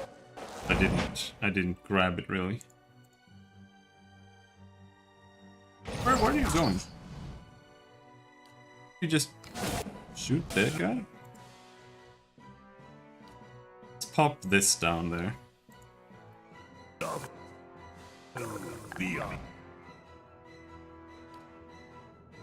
Then we do that.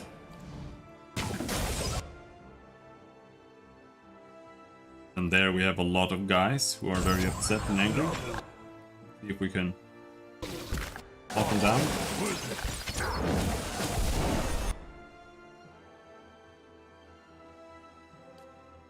I'm pretty scared of this encounter, not gonna lie. I'm not really sure how to approach it. Except just spamming suppress affliction or something on everybody every single turn with Durance.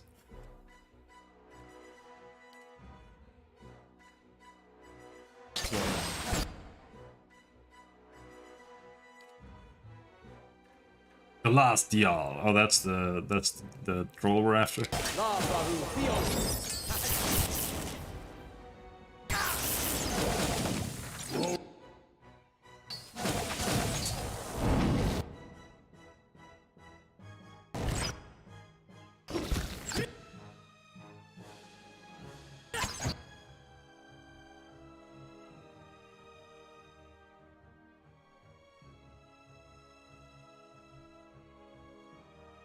Yeah, I choked point myself, so they're fighting me 2-on-1, but it's fine. We'll manage.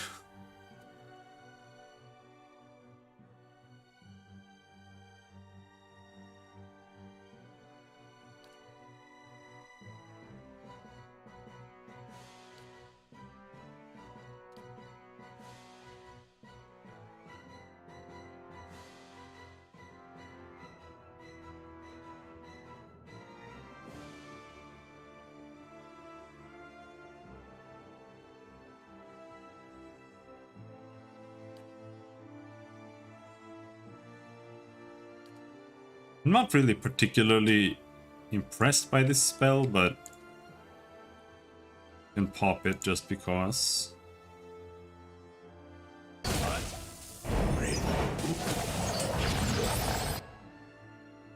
Oh, not a blight!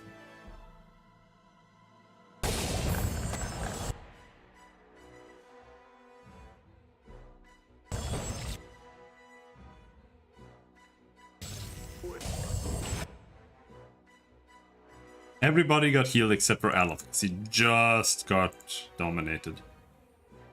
I don't have any more domination. No, that's dominate. There it is. Right? No, that's paralyzed. That's dominated. God damn it.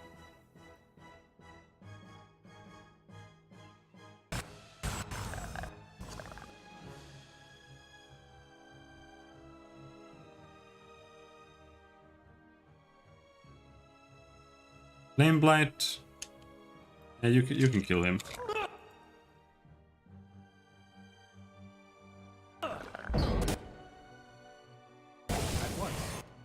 What the hell is she?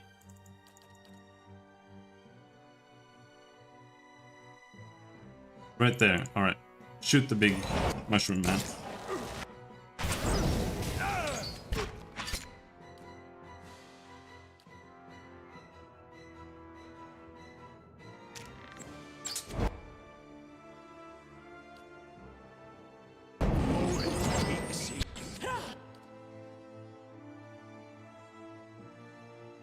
Oh.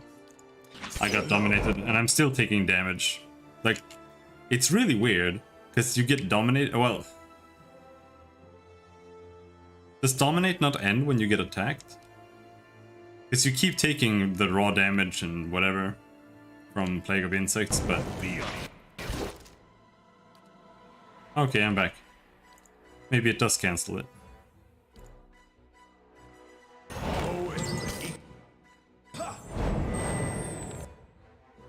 Maybe it's only Charmed Person that ends when you get hit.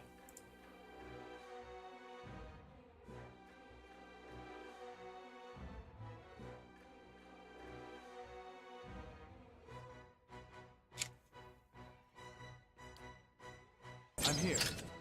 Oh, stop! That's Elof.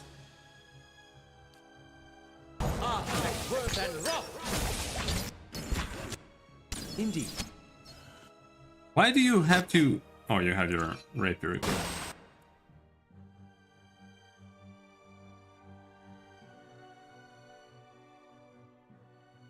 The barrage.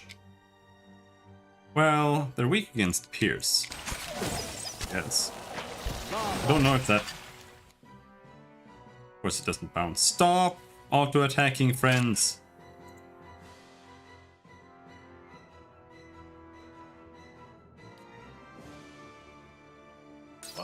Poison!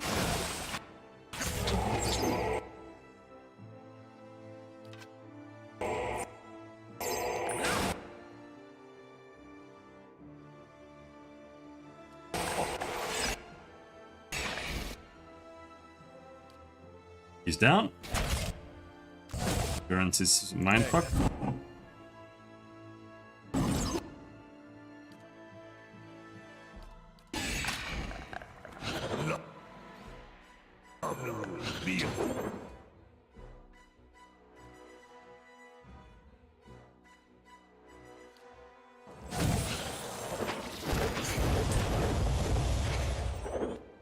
Come on, you're so close.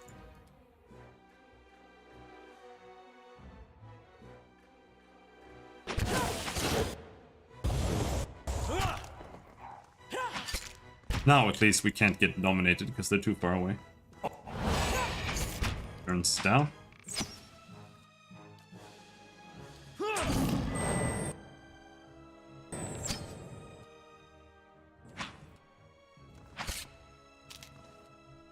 You're not getting through me.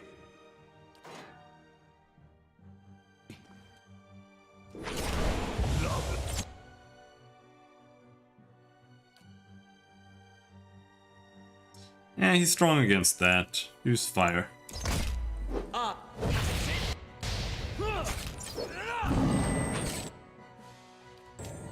Let's buff him up. Merciless Gaze. Eldritch Aim. And we just nuke him.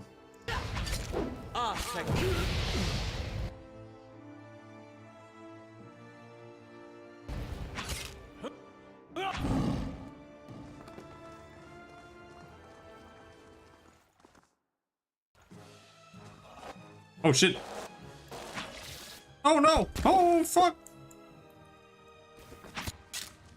He could reach all the way over here.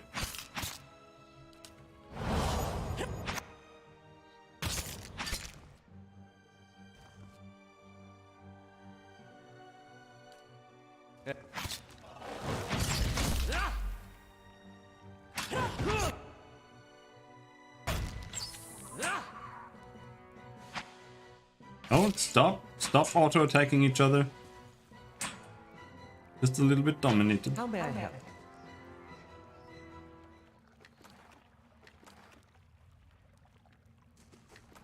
Ready, Watcher. Eyes open. Oh no, that's just the button for that. Okie doke. Was that the last bounty? No, there's one in the Banri log.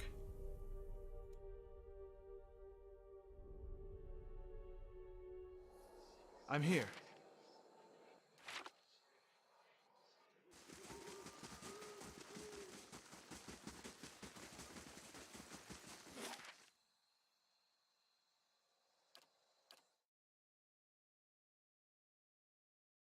First, let's go rest in town. I don't know. Yeah, I need to buy supplies anyway. Hard. I think hard is definitely the way to go. Even as a new player, I think hard is probably the better difficulty. Because it still felt pretty fair overall. God's And I'm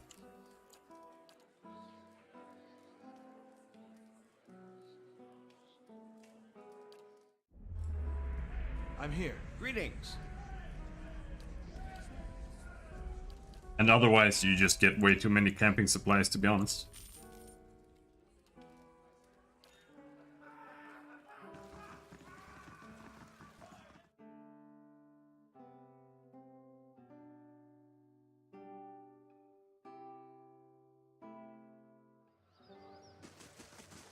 Yeah, it's just sometimes, right? Like, it depends on where you're going. Because here, for example, when you get to Defiance Bay, if you for whatever reason decide, oh, well, I'm gonna go down to Searing Falls and like look for Pearlwood Bluff, which is what I did because we met Sagani, and I was looking for this place that overlooks, you know, the sea, and then you get to Searing Falls. And then you get absolutely super destroyed. There's like 40 million dragons down there. Or drakes, rather.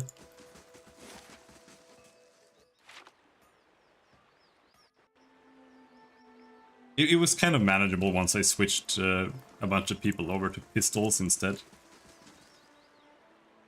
But otherwise, it was a little bit rough when you were super low level.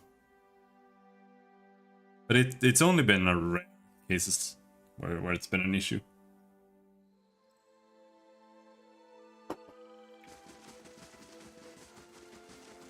You guys still keeping watch? Yep.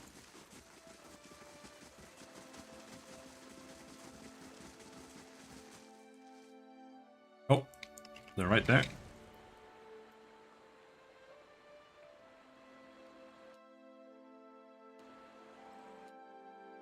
I didn't even do that. I don't think I realized that they fear RIU, the drakes. I like this spell, but I think it's kind of useless. I don't really know what it's useful for.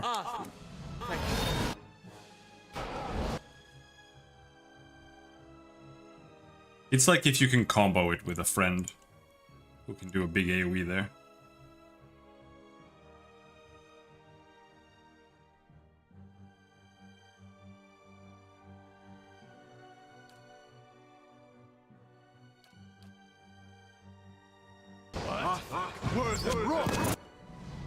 Stop sneaking! Why is he there? I was trying to paralyze there. Come on. Damn it. I'm stuck? Fuck you.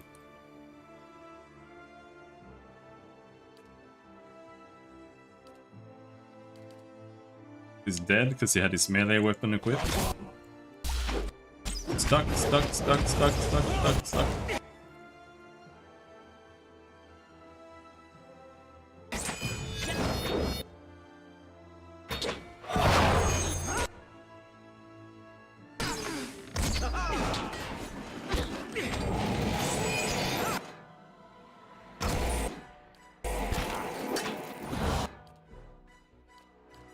Get Aloth up again. No! He turned around instantly. Ulu Sen.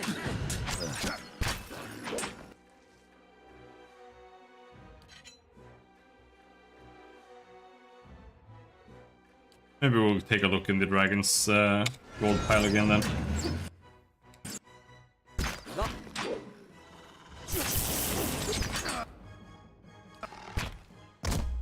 Ulu Sen.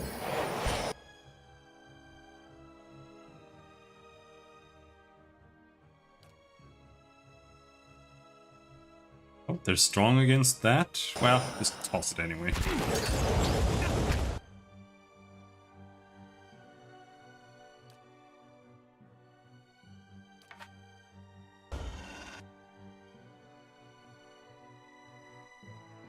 It's my dog over there. Disintegrate this guy.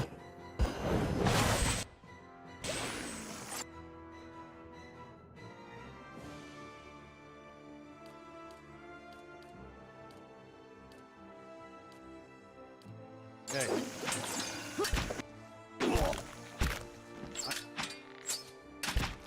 There. Now we're bound. Yeah, okay, we're 100% getting a level up Thing isn't from doing this. the job.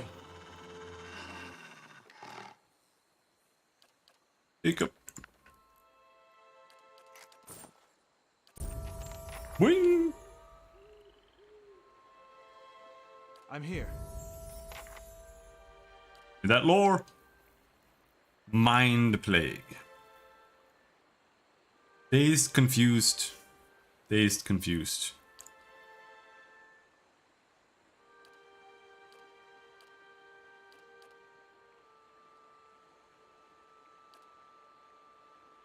Marksman is really good. Yeah, I have Whisper of Treason. But I almost always just used the Dominate one now instead. Marksman is really good because that works on spells as well.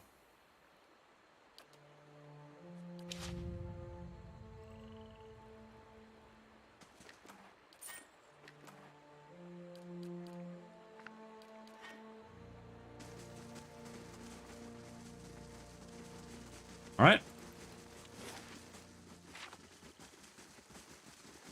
I kind of wish the classes had more spells. Like the priest is fine, the mage is fine mostly, but both the chanter and the cipher, they really need more spells. Because they are like there are no choices. Like you just get all the spells eventually, more or less. They are really good.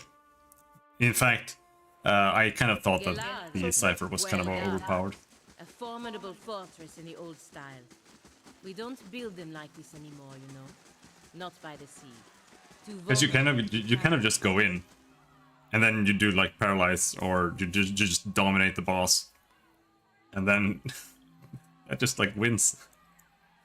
And especially if there's only one enemy in an encounter, then you just can't lose, more or less, unless they're an auto dragon and you fail to dominate them.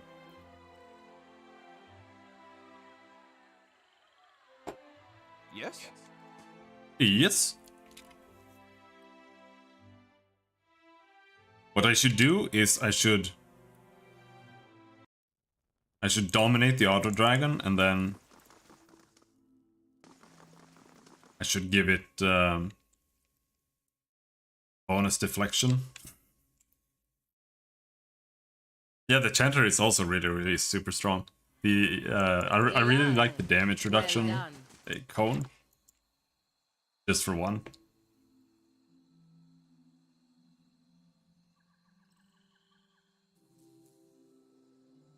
And then they have the AoE.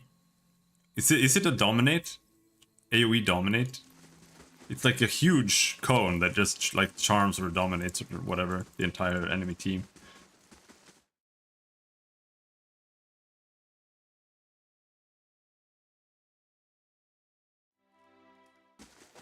Hail and well met. It's so weird that Theo's voice actor just does like half the NPCs in the game. It's like, okay, here's the boss, like the end. Here's fucking Irenicus. He voices all the fucking innkeepers in the entire game. Bergen nods at you. Good hunting, I hope. What can I do for you? Daroth Grimald won't be a problem anymore. Well done. You outdone the ducal palace. Mind, that's not terribly difficult. Anyway, here's your pay. I brought the Held of Glassgill. One nasty troll's head for a nasty little alchemist. I'll let him know the job's done. In the meantime, here's your bounty. I'm here for the bounty on Roska. You may have averted another War of the Black Trees, eh? Here's the coin they were offering. I've got Thorfinn's head. Seems like crossing the Knights tend to lead to a bad end. They pay well enough anyway. Here you are. Greetings. What are the most recent bounties? He browses through a stack of parchments. Claimed. Ah, here we are. Let me see. Oh, okay, we've got more already. There's some ranger causing trouble out in the wilds. Then there's Galen Dalgard, slaver, not exactly popular around here. Then there's some kind of cult, looks like. And here's one I haven't seen in a while. Captain Maurimi, the pirate. I'll go after this ranger. The ranger Fomina has been waging a one-woman campaign of terror against travelers passing through the Woodend Plains. Survivors report that she feeds her victims to the pack of wild animals that travel with her. A lot of folk would be glad to hear she's been dealt with. Tell me about Galen Dalgard. This one's got teeth. Galen Dalgard, the slaver. He and his friends have been spotted at Madmer Bridge. None of the local authorities are willing to touch him because he's got powerful connections back in Eder. But some nameless soul is willing to put coin down to see Galen breathes his last. Says it's personal. What's this about a cult? I'm not sure what to make of this one. Something about a murderous cult of druids, led by Menpugra. The creature goes by Devwin, and it looks like she and her other followers have set up in a cave in the Northweald. I'll hunt down this pirate. Captain Marumi mainly goes after Vylian vessels, and his crew just made landfall at Anslug's Compass. Not sure how long he's planning on staying, but this is your chance to take him down before he sets sail again. Okie.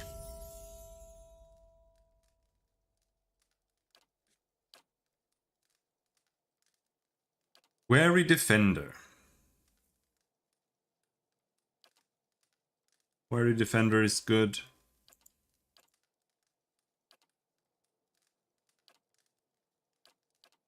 Oh yeah, I'm gonna give him Ruffian. If we can ever get a Saber, but I'm gonna give him Ruffian anyway, because I've already started giving him Ruffian weapon spec.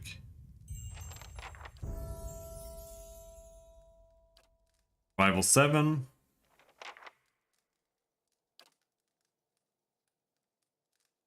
I think we want Wrath of the Five Sons.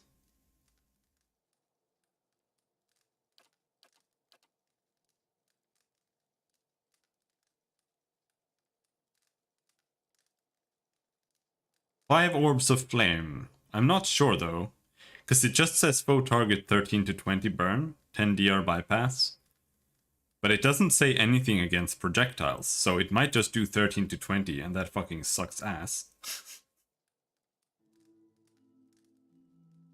But if it does 13 to 20 times 5, that might be kind of nice. I don't like taking the multi-classing. I know it's not true multi-classing, but it just feels weird. I don't like building them. That kind of stuff. But the sneak attack is absolutely really strong. And just getting like AoE heals on everybody is also... I don't know.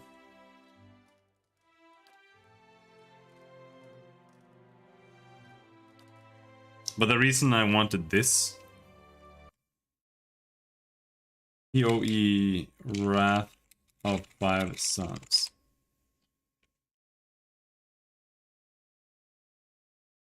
Five projectiles. Well, in that case it might be nice.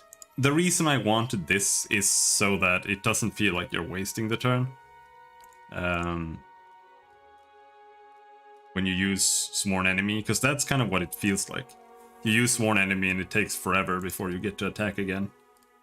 And it doesn't really do that much. But now it's also an attack, so it's not really that bad to use. And I think I want to get that. What about Durance? Damage reduction. Interdiction.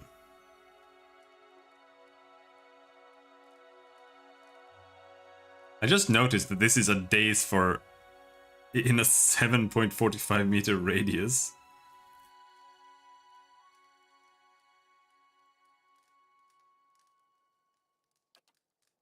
Not really sure I want it still though.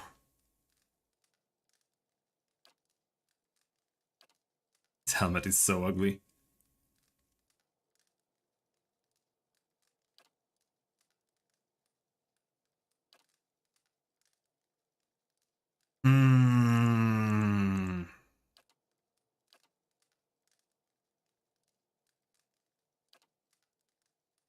And these...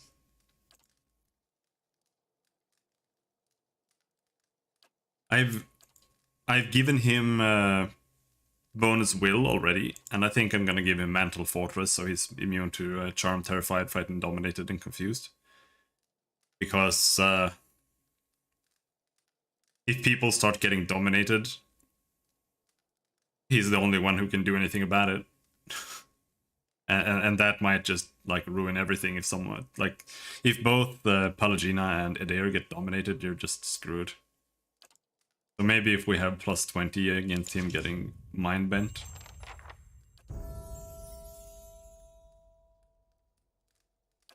And this lad is just gonna get Spell Reflection, Dazed, Paralyzed for 8 seconds. This is AoE though. Holy shit! Wow. 7.76 meter radius?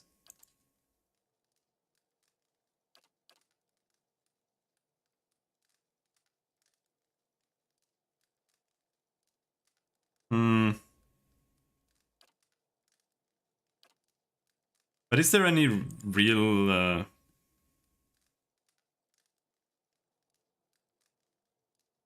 I kind of want the Capricious Hex rather.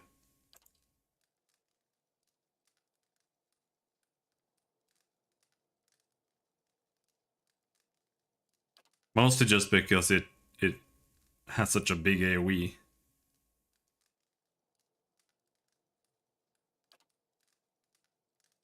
But I think I have Gaze of the Atragan in a book.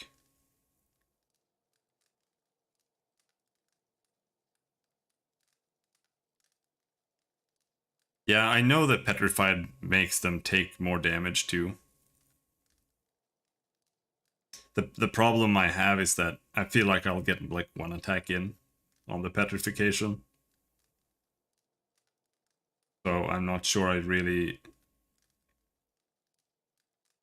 am that hyped for it. That's why I kind of want this just for the bigger AoE, so I can just like paralyze every single dweeb in the room.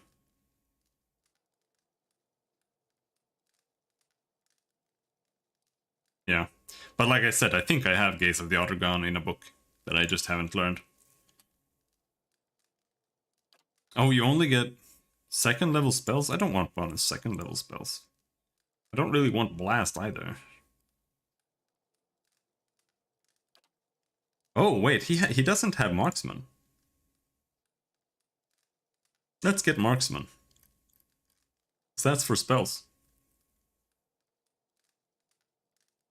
It says with ranged weapons, but I am pretty sure that it's included. Because if you look at the values and you kind of calculate the values that you have, otherwise it doesn't add up unless you add Marksman.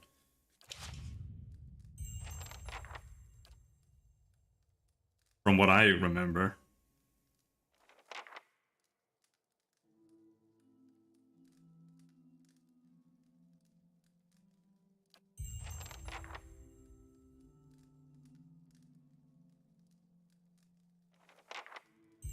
Yeah, dude.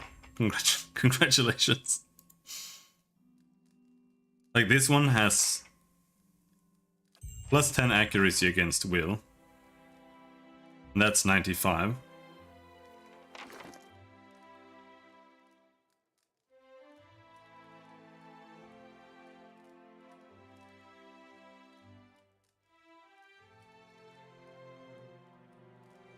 So that should be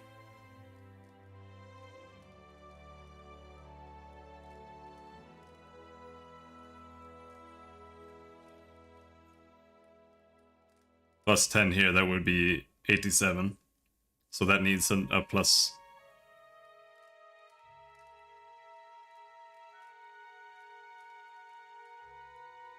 Is it 95? Am I retarded?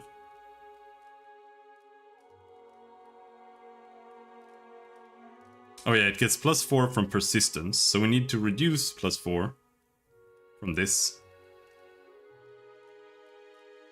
So that's 73. Plus 10, that's 83.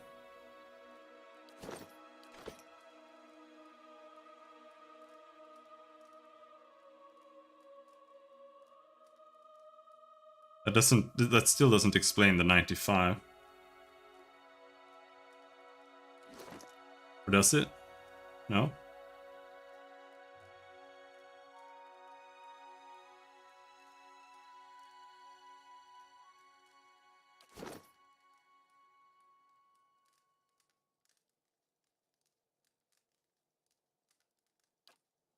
Marksman is plus 5. So minus 4 from persistence. 73.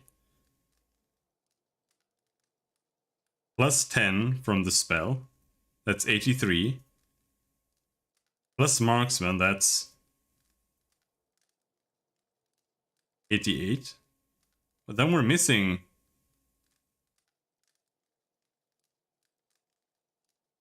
Get to 5. We're missing 7? Where's the last 7 coming from?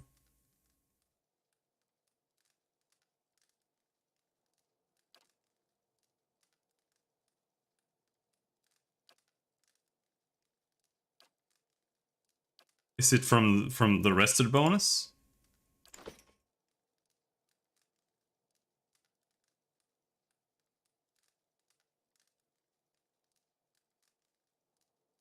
Not really. Man, I'm so confused. Whatever. Fuck you. Did I take all of these? Yeah.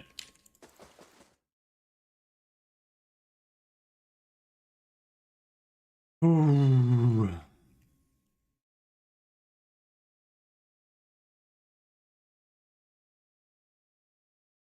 Formidable fortress in the old style.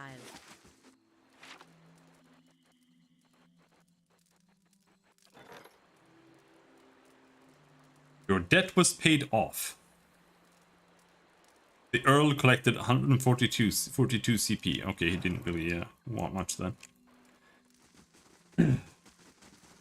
Is today just gonna be hunting bounties like all day?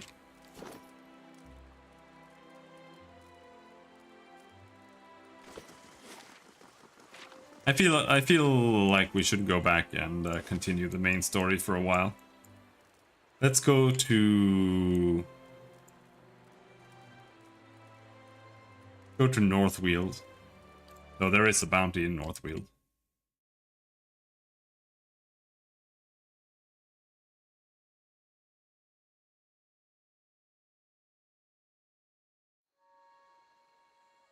A supplicant has arrived from Twin Elm seeking 1000 CP or an escort.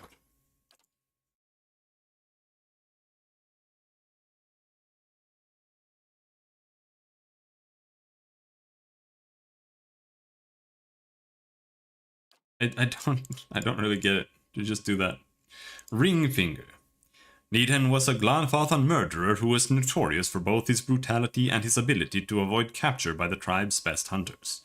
When he was finally captured and put to death, his body was buried in a secret place near Cleaban Rilag. Ariao had given the unusual recommendation in the hopes that the Engwithan ruin would capture the killer's soul and prevent it from returning to the wheel. During a recent cleansing celebration, an Orlan child stumbled across Needham's grave. Not realizing what she had found, she told her parents, who guessed what it was and in turn told other members of their tribe. Within a day, Needham's burial site had been plundered by a few foolhardy Glanfathans, the body carried away for ritual purposes.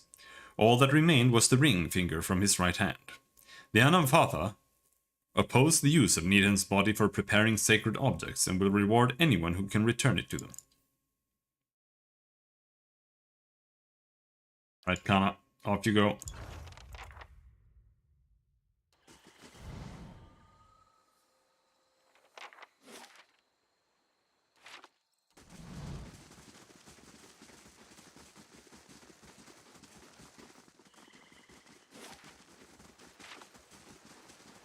Run around a little bit. For whoever is here somewhere.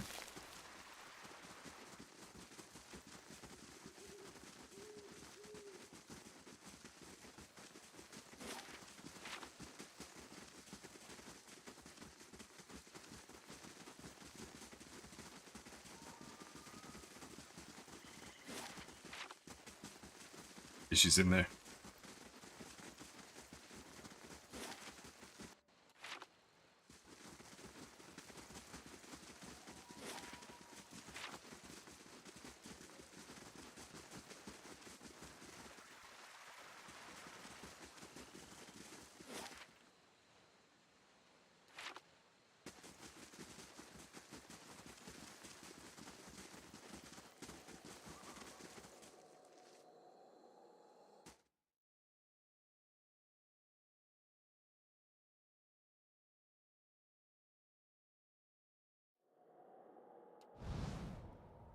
Oh.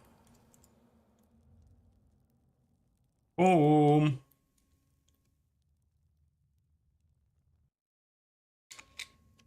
Oh, fucking druids. Hate druids. I shall.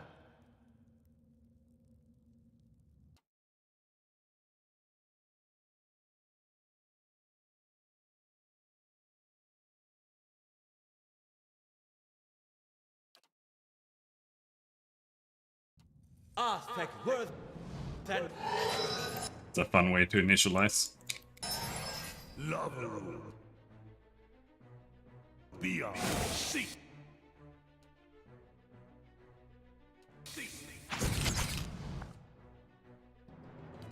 Lavaru.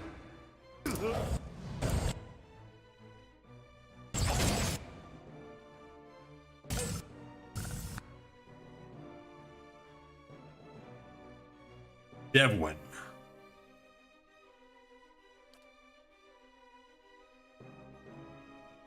How bad?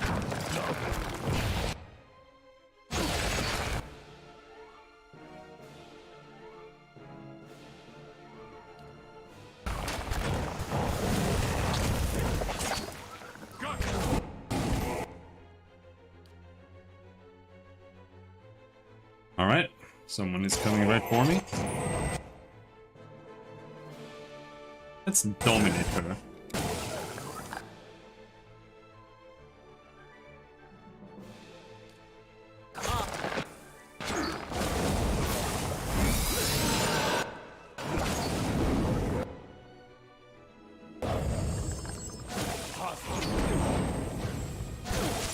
Ouch!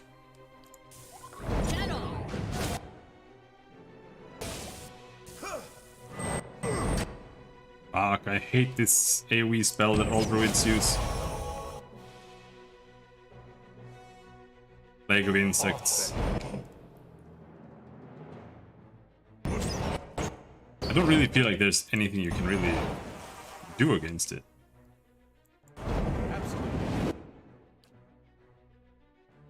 Except just spam heals. Oh no, was the wrong character. Where is he? Oh, whatever. He's gonna die.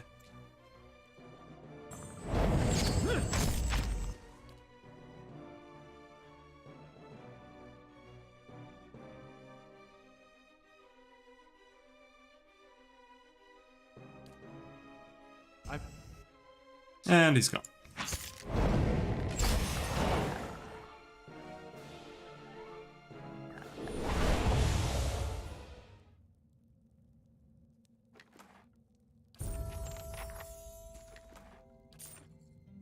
mechanics? Yeah, more mechanics.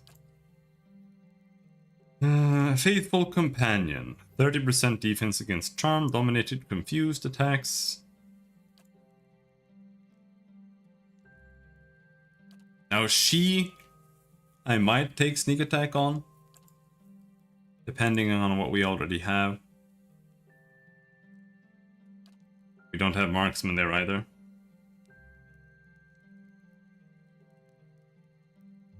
You get 2 debuffs for the price of 1 death? Oh, really?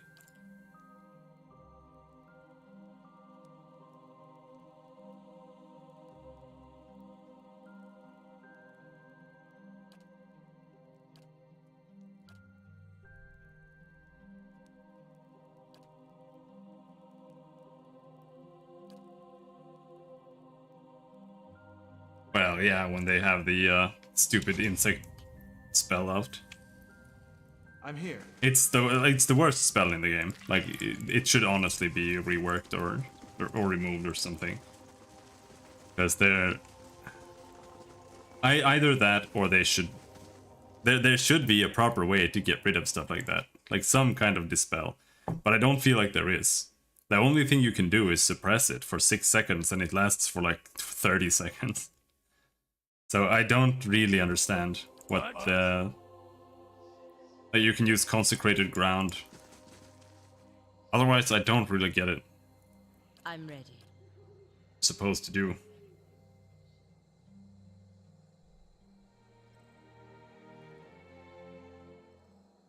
Like this spell as well, it's so high level. So you have to waste like really good spells, and it also only gets rid of 5 duration on it. Did not let it happen. Yeah, but like every single druid does it, and all the druids, there were like 9 druids. Maybe only she did it.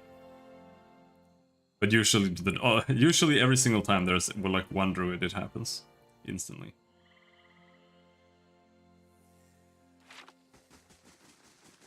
But I could possibly stun them faster. I still don't think that's a good solution though. When it comes to the design of it as a whole. A winding stair hugs the cliffside, providing an impressive view as you work your way higher and higher. Not too far along the path, however, you find your progress interrupted. A large boulder appears to have fallen onto the road from somewhere up above, and it now sits squarely in your way.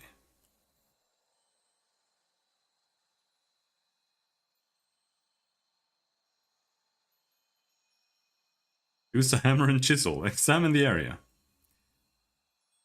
The boulder is nearly flush with the cliff face, preventing you from passing by on that side.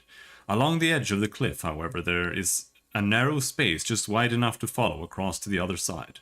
The boulder's landing has crushed the steps beneath it, however.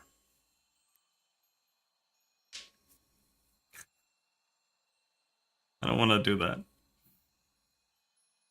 Because it's like, if it counted as something, like if it counted as sickened or something, but I'm not sure it does. Because if it counts as sickened, and it's just like a different effect that's just like sickened, sure, you could stop it. But I just don't feel like there's any real counter to it after it's happened. And that includes healing spells. Because there's no proper healing spell that I could... Like, if there was a heal over time, so I could cast that and, like, counter it that way by just countering the raw damage, then sure. But, like, right now, the heals have AoEs that are this big, and they heal, like, 40. So he has to just stand there and, like, eat up 6 spells just to make sure everybody doesn't die. So it's just kind of weird. Is all. I don't know if druids have any different healing spells that are nice. I haven't actually ever had a druid in the party because I've never used the Orlean. Use a hammer and chisel to clear the way. Chiseling away at the boulder proves a slow and wearying endeavor. especially when several sections of the boulder prove too hard to carve through, forcing you to aim elsewhere. After a long while, your efforts pay off and a section of the boulder splits away. You hear the echoing clatter of the rocks. Tumbling down the side of the cliff, the sound seems to stir something overhead. A shadow crosses the path, quick as lightning, and vanishes before you catch a glimpse of what has cast it. But you do see the rapidly growing silhouettes of several more rocks flung down at you from above. Scrambling to action, the party ducks under a small rocky protrusion along the cliff face. But Sagani stumbles. Sagani is like the worst. She's always the one who fails, even if she has shitloads of. I feel like she should be the one who doesn't fail, and is left just short of shelter. A sudden hailstorm of fist-sized rocks and scattered debris rains down upon them.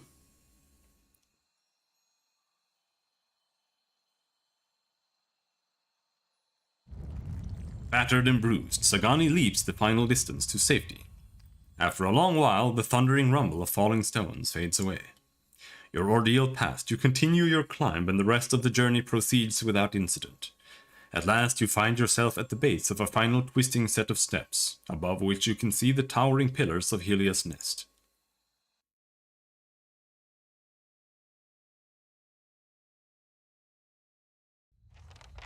I'm here. Slowly now. Concussion, bruised ribs, severe wound. Well, he didn't get any wounds though.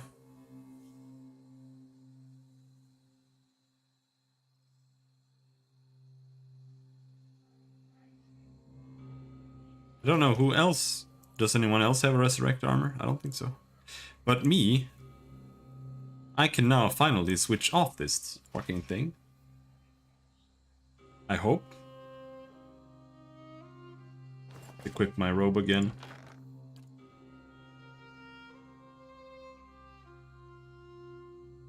I don't think we have any exceptional robes or anything like that. Survival light armor. Nah.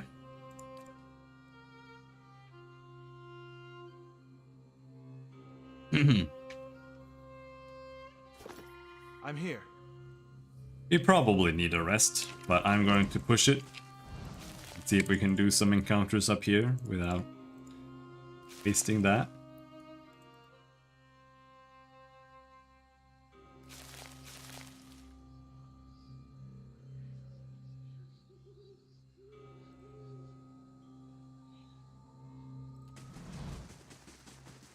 Be cautious. Be constant.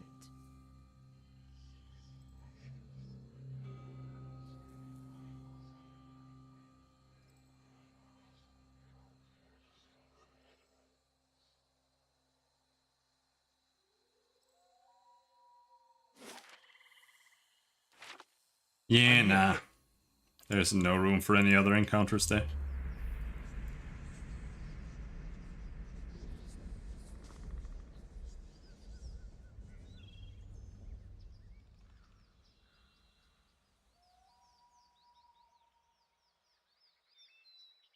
Oh, fellow?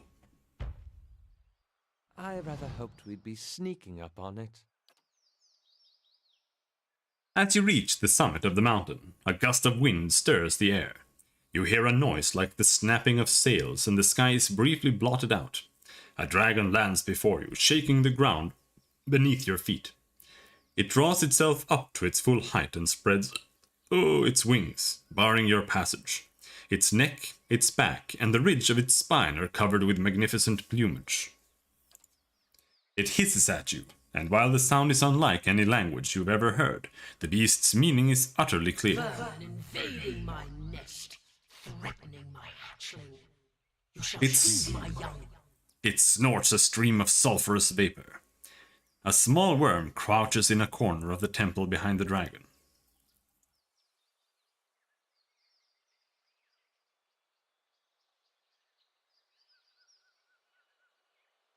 This is a temple dedicated to a goddess, not your hatchery. Heat from the beast's roar sears your face. It lashes in a flurry of scales and feathers. Super angry. Hanky. Eyes.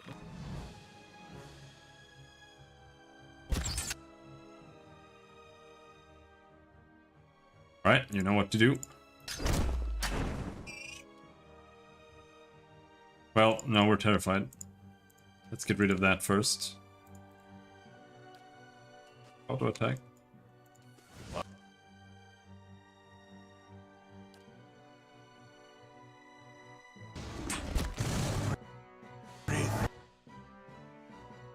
First we have to get stunned like 60 million times in a row.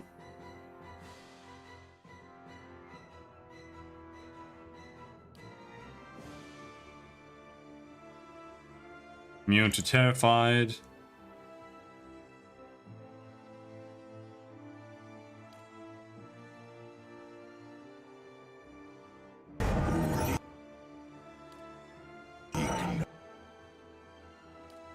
Finished casting that. Go, 23-second.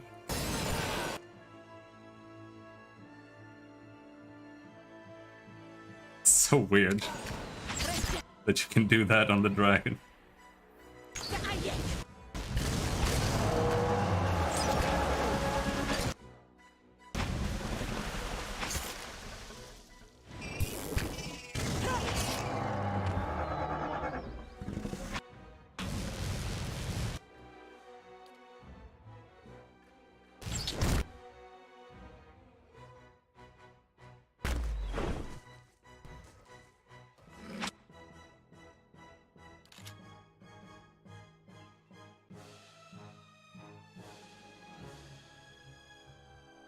Damage reduction 21 only?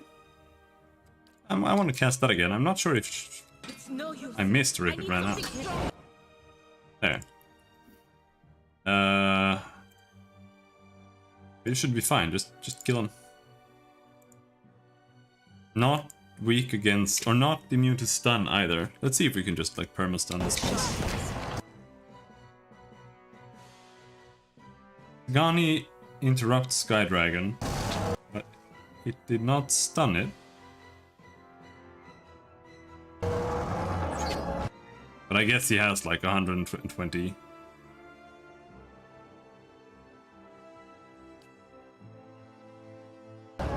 Everything. Oh, I see. We need to cast more. I need This. something stronger.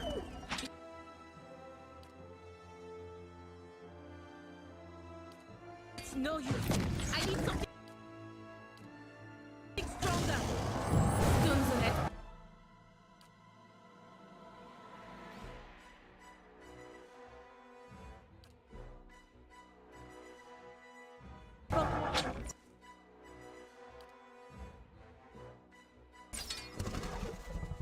Ah,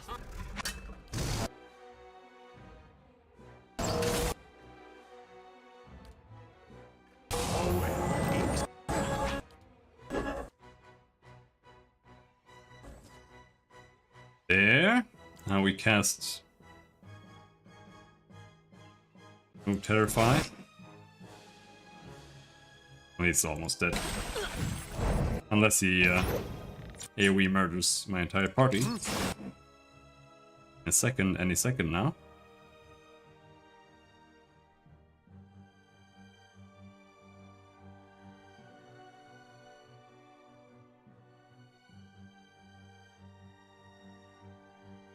Stunned for 7 seconds. Alright, let's get rid of that.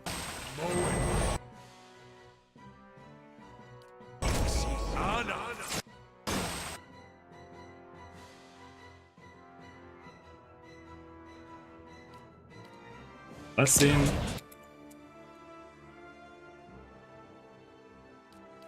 Cannot use your buffs.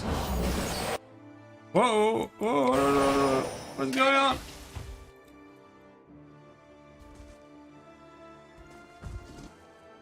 Oh no! I fear we've lost the angry one.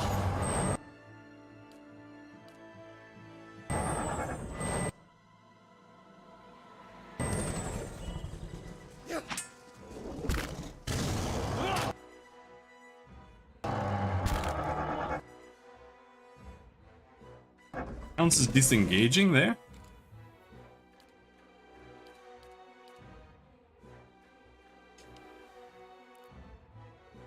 Alright. Blast him. As well.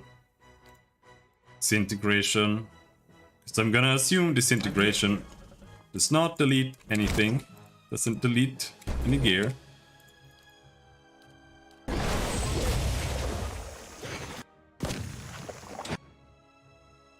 Can't get a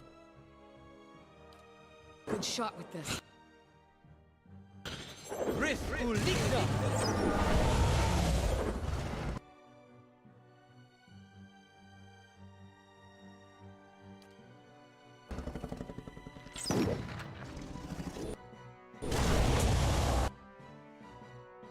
Blind him. It's no use! There we go.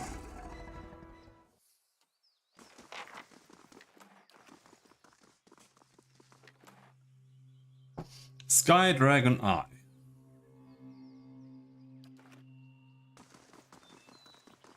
The edges of the bones are brittle and blackened. Absolutely.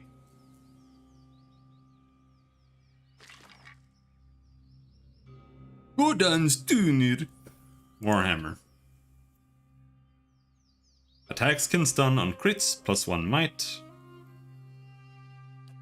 I don't really like the on crit stuff. Because I feel like if you're critting, then odds are you're just fighting something that you're gonna insta-kill anyway. And if you're not, then you're just not gonna crit. And then it won't really matter.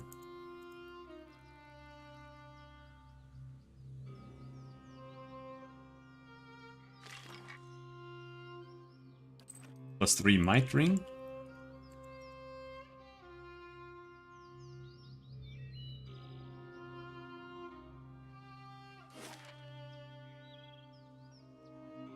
Alright, that seems to be it.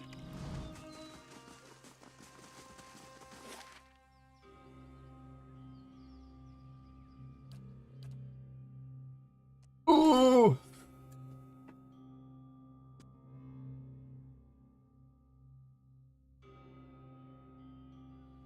I'm here.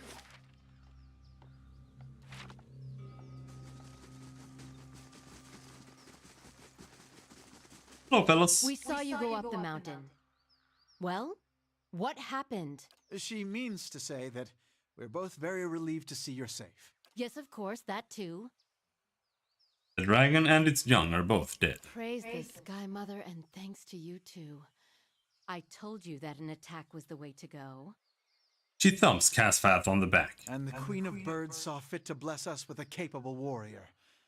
It is a shame that such a rare champion of the skies had to perish. All winged life is sacred to our goddess. Still, it is better that we can return to worship at the nest. Thank you. Not to presume too much, but you might pray to Helia when you visit Ter Everon. She is grateful to all who aid her. 7,000 copper. Yes? I haven't really explored this area anymore, though.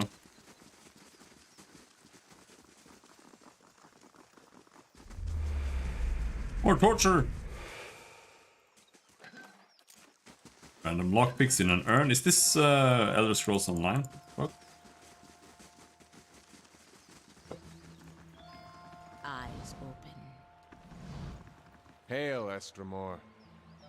A thin, ragged man stands waiting on the barge, leaning on the oar. A smile of greeting splits his weathered features. It's been a very long time since an outsider sought passage to the Burial Isle. What is this Burial Isle? It is a sacred place, for it sits upon the great works of the builders. There by our ancestors all our Onomfoths are laid to rest. Few go there, my friend. It is not a place where the living walk. It is not a place where the living to walk. Is it dangerous? Dorval nods solemnly. Those I bring to the island return the same way, or else not at all. It is a home only to the dead, spirits, shades of the builder's remains, and watch over our Anamfatha. They are bound to the island and protect it fiercely. Farewell. I'll go there yet. Reed-eye. The hunter looks away, scorn bubbling under his cold disregard. Nice. Subtle. This is pretty subtle.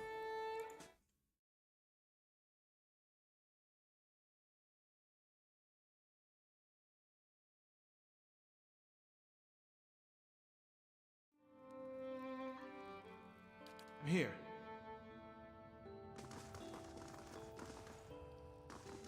Arensi has no right to defend that cowering cat in the back of the maw. Then track her down and tell her yourself. Kareth, this is no place for sightseeing, even for you. The beasts of Galawain's Maw are dangerous, and now more than ever. A wiry elven man paces the cavern, his face etched with worried lines, and his hand irritably thumping his hip. He looks up at you and sighs. What's wrong with the beasts? They won't fight. He stops pacing and turns to you. What's wrong with that? It is not Galawain's way, and it is not the way of the Maw. Maw has always been home to one great predator. Every so often, a challenger comes along and the two battle for territory, but Sul remains in her den. The Oernos can't confront her there. Now two mighty predators and their kin hunt from the same stock. It's thinning the herds, and it's thinning patience around here too. He resumes his pacing, and this waiting. It's not the deliberate, watchful waiting of a hunter lying in ambush. It's stagnation, tedium, hoping for something to happen. He clenches his hands into fists, but I am powerless to act. One half of the fangs will cry favoritism if I try to drag the lioness out myself.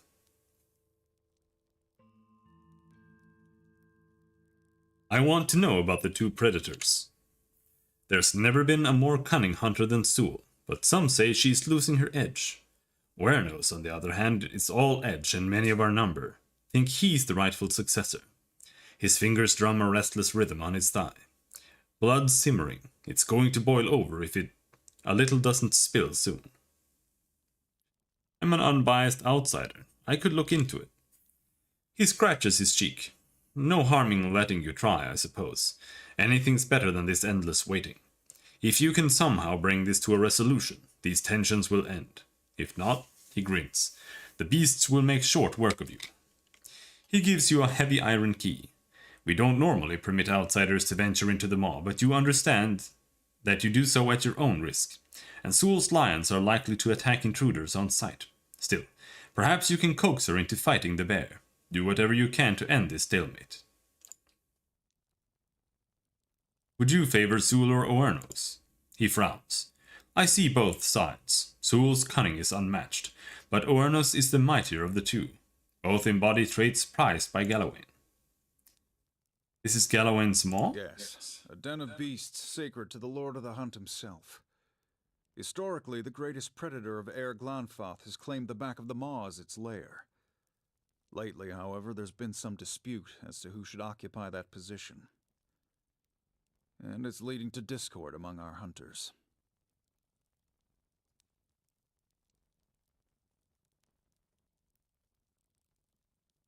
Where could I find Sul? Straight at the back of the Maw. He points down the halls on either side of him. You could get through either way, but mind where your feet step. The Maw is a dangerous place, and Sul's pride and her advocates are on the alert. Where is Oernos? Good question. Bear's out hunting right now, but he'll return soon. He's never gone for long. Come to see the great Oernos, Estremor? He's out for a hunt, but he'll be back. Unlike that lioness, he doesn't stay cooped up in here for long. Why can't Oernos go and fight the lioness? Because she holes up at the back of the Maw, surrounded by her pride and the natural hazards of this place. It's not the proper way to meet a challenger. She's got to come out and face Oernos to keep her claim. Anyway, her prime is past. Putting that old beast down would be a mercy at this point. What are you doing here? We wait for the big confrontation, but the wait grows exhausting. While Sul hides in the back of the maw, Oernos is denied his victory, and we're all denied the champion we deserve.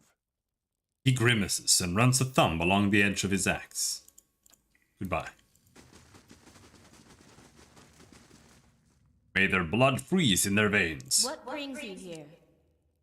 An Orlan woman stands ankle deep in the sand, sharpening a spearhead. Roulette. You must be Bethel's new Estramor. Truth, when I heard she'd let another in, I almost went to the Passage of the Six myself to share words. She points the flint spearhead at you. Have other foreigners come this way recently? Glamfelin, worshippers of Rimgrander, they claim. Simply looters and defilers by another name, that's the truth. The spearhead flashes as she shakes it at the door. They disappeared behind the doors of Noonfrost, and now our lakes turn to ice and the cold creeps ever closer. She digs a trench in the sand with one bare foot. Yet Bethel is timid, and she has convinced the other Anamfatha that we must respect these Estramor and their traditions, no matter what mischief guides their hands. She raises her head, slowly looking back toward the entrance.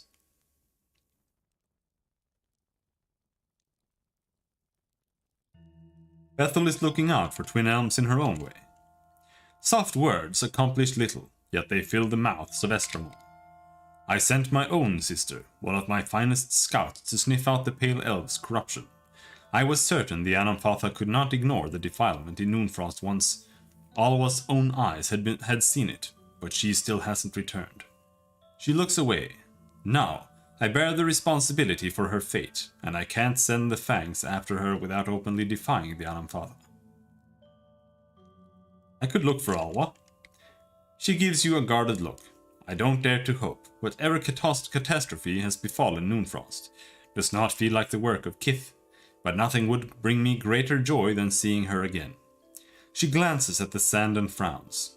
I would take any assistance you can give. Okie dokie.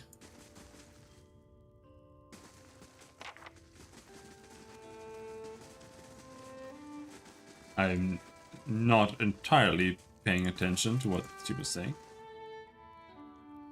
Beston. Is this like Deshawn? Still looking around? Watch your step. Tempers run hot around here and not...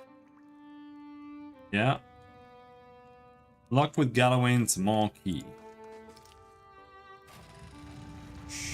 Really know what I'm doing in here.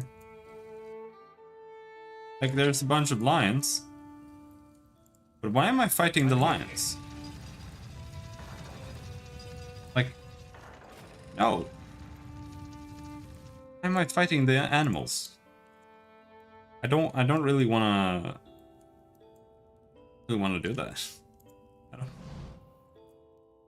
The remains of a broken bridge, long collapsed, lead to a deep chasm. The other side of the bridge pierces through the mist at the far end of the chasm, hanging precariously over the steep fall. The broken stones of the bridge, weathered after centuries of disrepair, are scattered along the bridge and side of the chasm, or along the edge and side of the chasm. A thin mist rises from below. The stones are coated with slick green moss, making them impossible to grip safely. The wooden beams lodged between the stones on either side of the bridge seem sturdy enough to support your weight, however. The remainder toss your rope and grappling hook across the chasm. You aim for the wooden beam on the opposite side of the bridge and hurl your grappling hook across the chasm. It strikes the bridge with a solid thunk. The hook snags firmly, digging into the wood as you pull. The rope tightens, taut and secure. You tie the free end of the rope to the wooden beam next to you. The remains of a broken bridge cross the chasm. The rope tenses and vibrates as you move forward, gripping the line. Reverberating throughout the underground cave, the creaks of the wooden beams mark your every effort. Keep your progress slow and steady.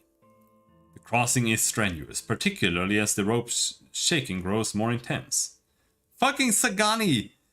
Every single time, she fails every single event. Sagani's breathing grows labored. At last, your efforts bring you back over solid ground and you reach the other side. Like, her stats aren't even that bad. It's just that she doesn't have athletics.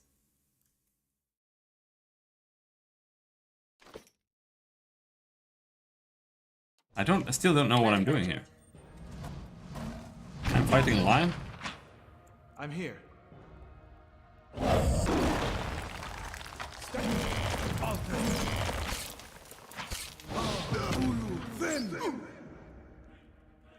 I mean, I wasn't here to kill the lion. We're just supposed to make the bear and the lion fight. Oh my god, you still can't disarm things, you fucking blow. I'm here.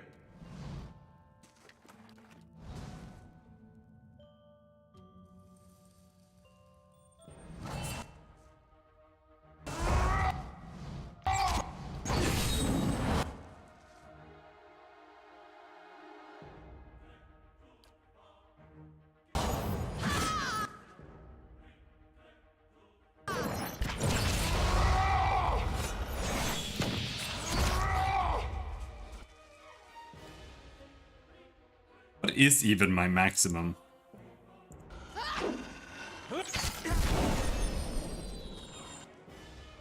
Focus.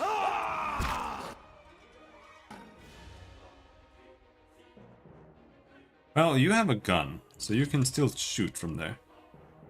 Ready, Watcher. For the Republics!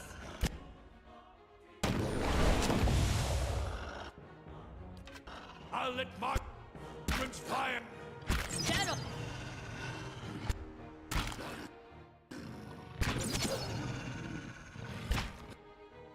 Yes. Indeed.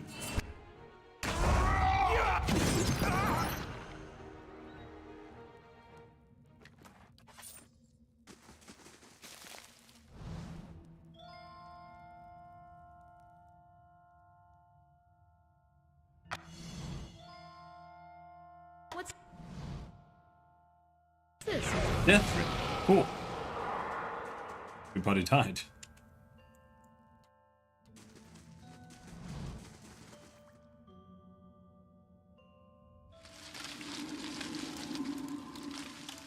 A thick snarled tangle of dagger-sharp thorns and vines has grown across this passage. As you look on, the entire wall of vegetation seems to move, almost like it were breathing. Thick coils of vines twist and writhe across the gap with a quiet rustle of foliage. Examine the wall. Yeah, whatever. I'm not going that way. I'm on the trail.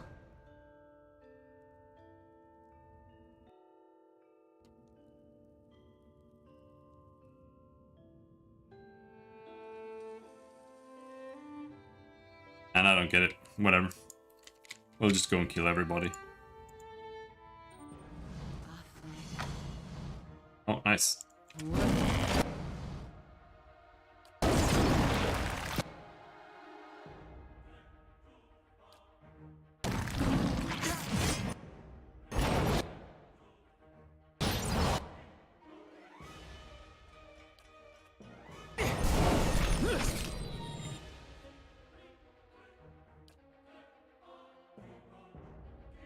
Lavaru, be on seat!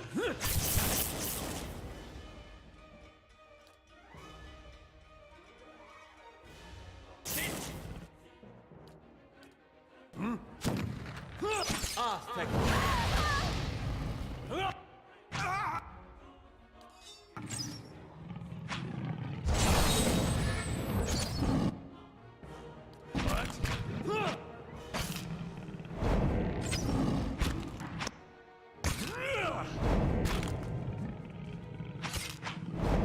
Course.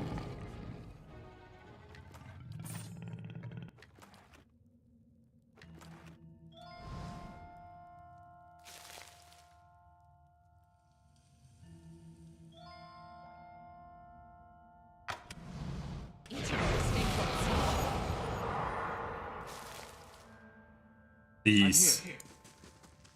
The love of God.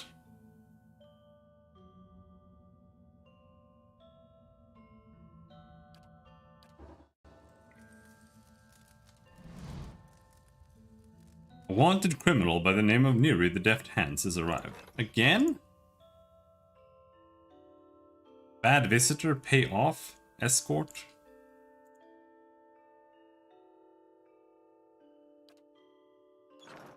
I'm here.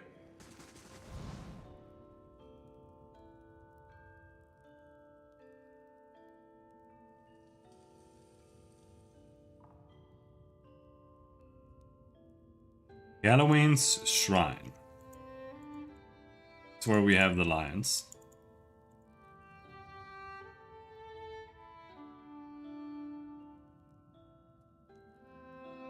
Absolutely. Slow and silent.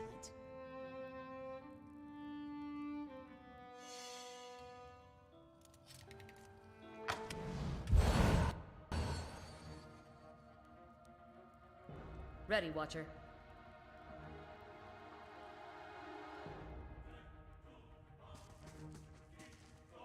I'm here.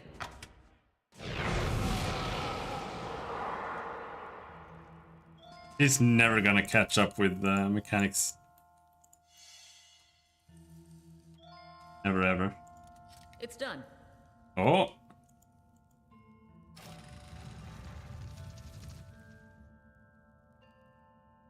Yes?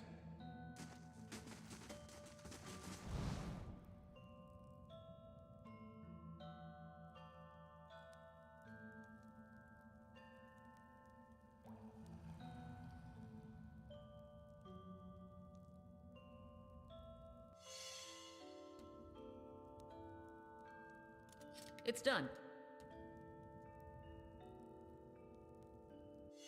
Sure. It's done.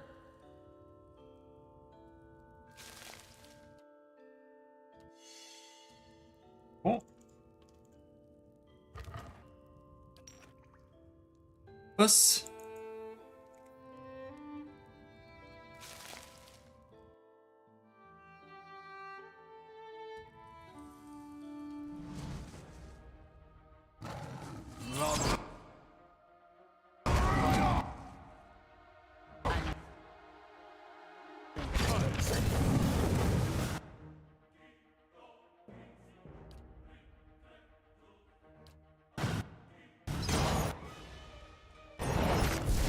Oh.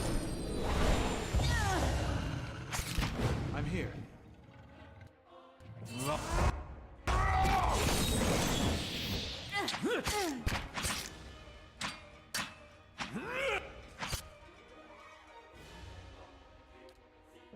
That's it.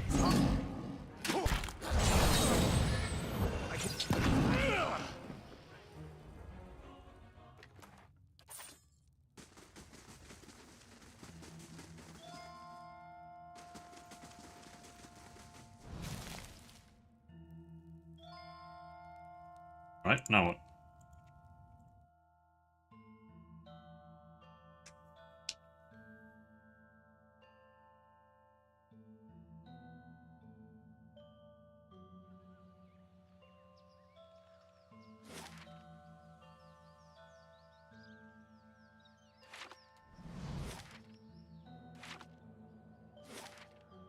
That questline makes no sense to me. Let's go up to Noonfrost. Apparently there are evil elves here. The chill of Rimergon's oblivion. The mindless beast. Easily brought to heel by the fire.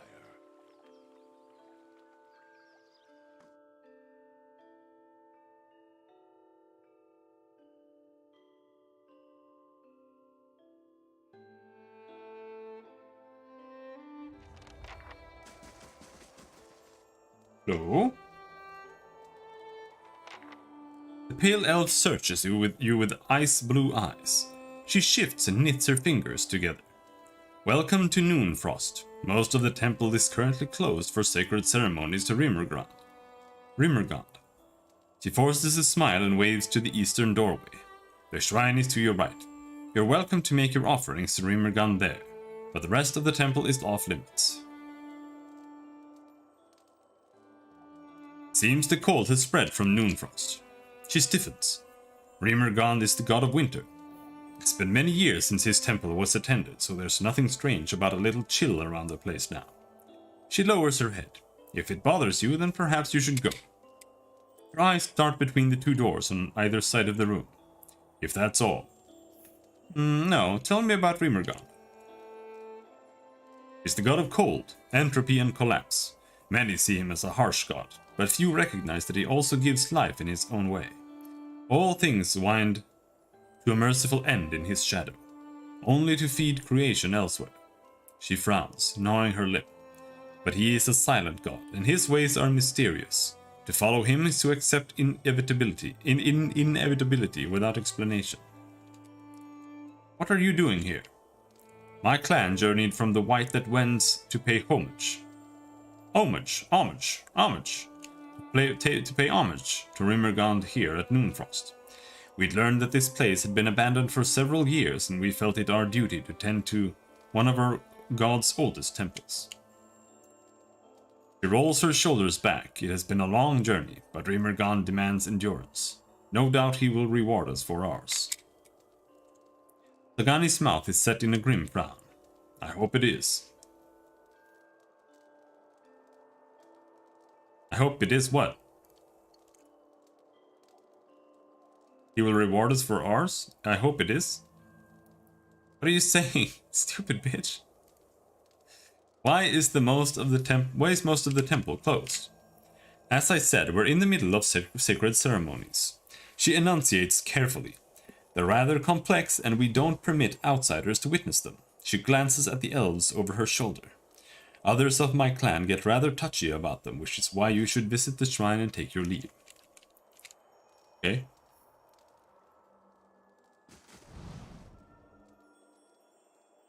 To the right? That's what you said, right?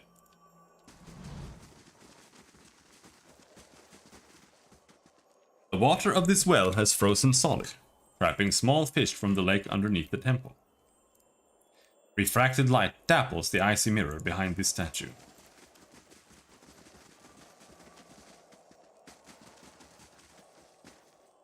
Hold, wanderer! Venturing beyond all doors is forbidden. Do not trespass against our will. Okay, but where's the, I just want to worship my god. Each line and wrinkle of this warrior's weather-beaten frown has been chiseled from the ice.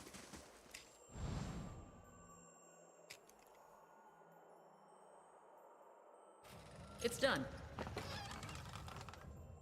Blue crystal key. I'm here.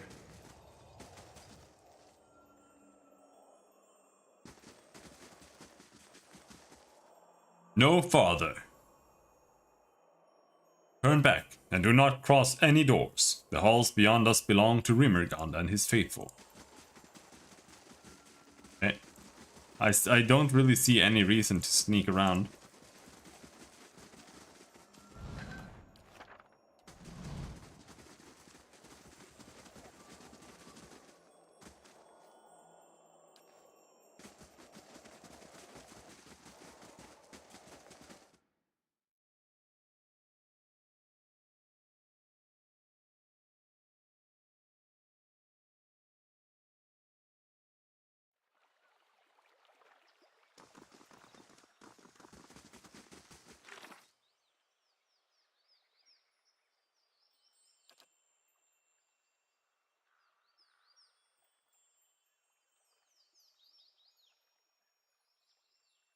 Speak with the Delamgaunt sisters in Elm's Reach near a place called Tir Evron.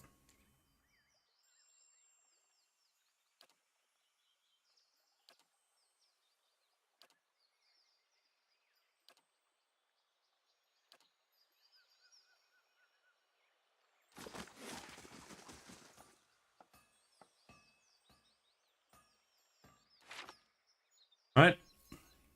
Go to Elm's Reach.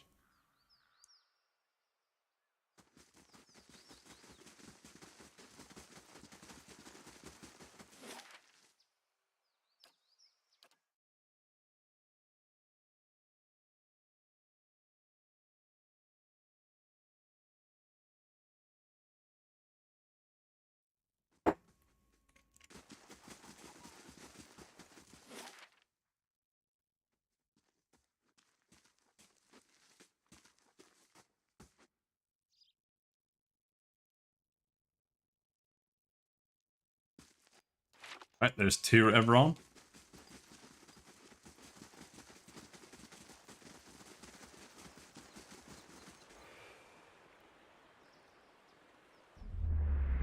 You have stayed true to our cause, Inquisitor, when so many others have not.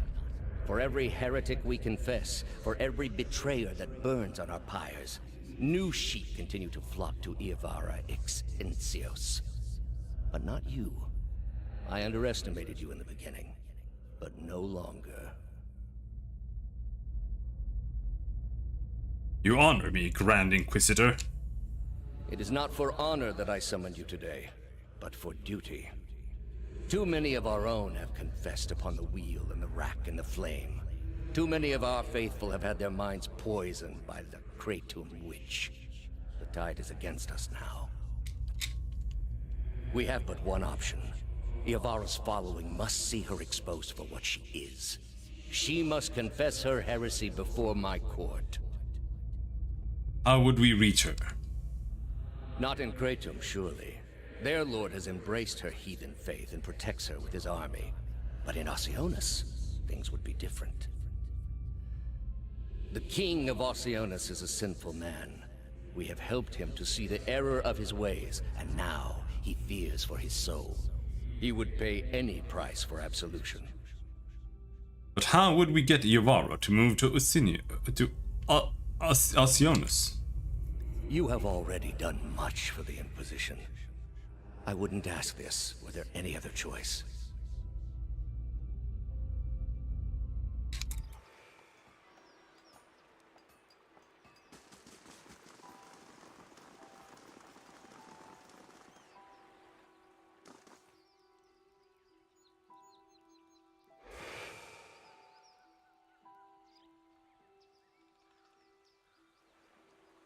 Two identical women seem to fade into view as they move away from the great trees that camouflage them. Their skin is tree bark, ridged and scaly, wreathed in a curling tangle of roots, buds, and blooms. Their hair hangs beneath the shade of serrated leaves like the drooping branches of the elm above, and the pupils of their eyes are encircled by hundreds or even thousands of concentric rings, as if to mark the accumulated wisdom of millennia. Turn around, flesh creature. Outsiders are not permitted to approach the elms. One of them extends a snarl of roots toward you that snakes and twists together to form something like an open hand. Palm down. Do you not feel it, sister? Something familiar. An ancient soul, like the other one. Another defiler, no doubt. Let us fell him and be troubled no more. It would pay the debt of his predecessor. The other stares at you unblinking, and as her frown deepens, her face creaks. So it would seem, Rhiannon. But we must not hasten to judgment. I see a different motive here. Different questions in these eyes. What of it, young trespasser? Is it as my sister says? Or are you here to stain this place with foul deeds?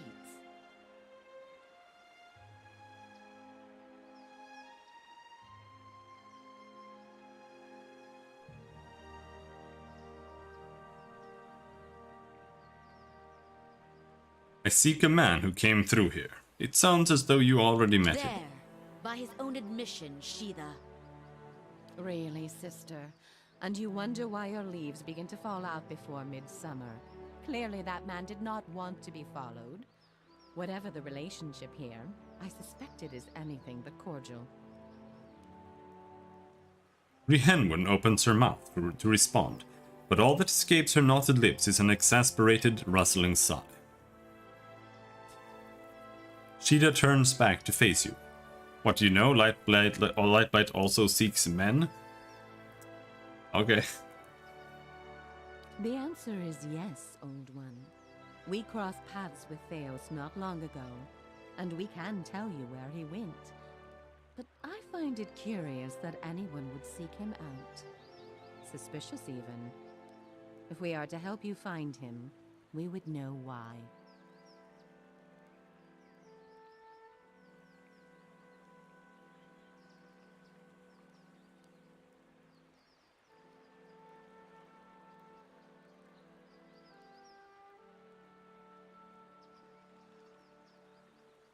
He must face justice for his transgressions. I like him better now, Shiva. Indeed. A kindred spirit, it seems. But that's what this is really about, isn't it? You are tied to him.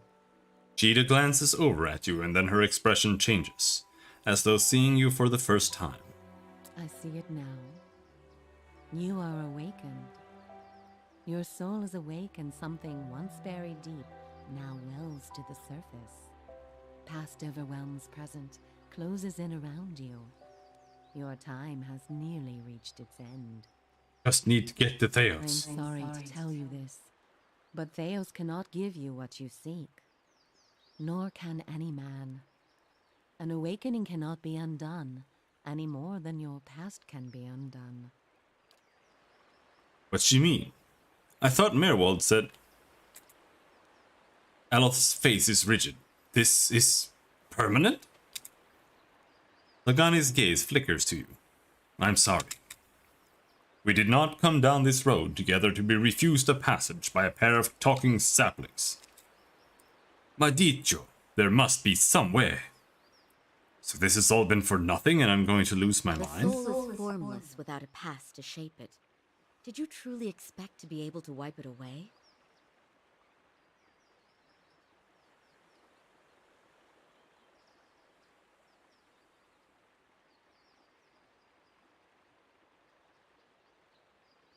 I don't know what you're talking about.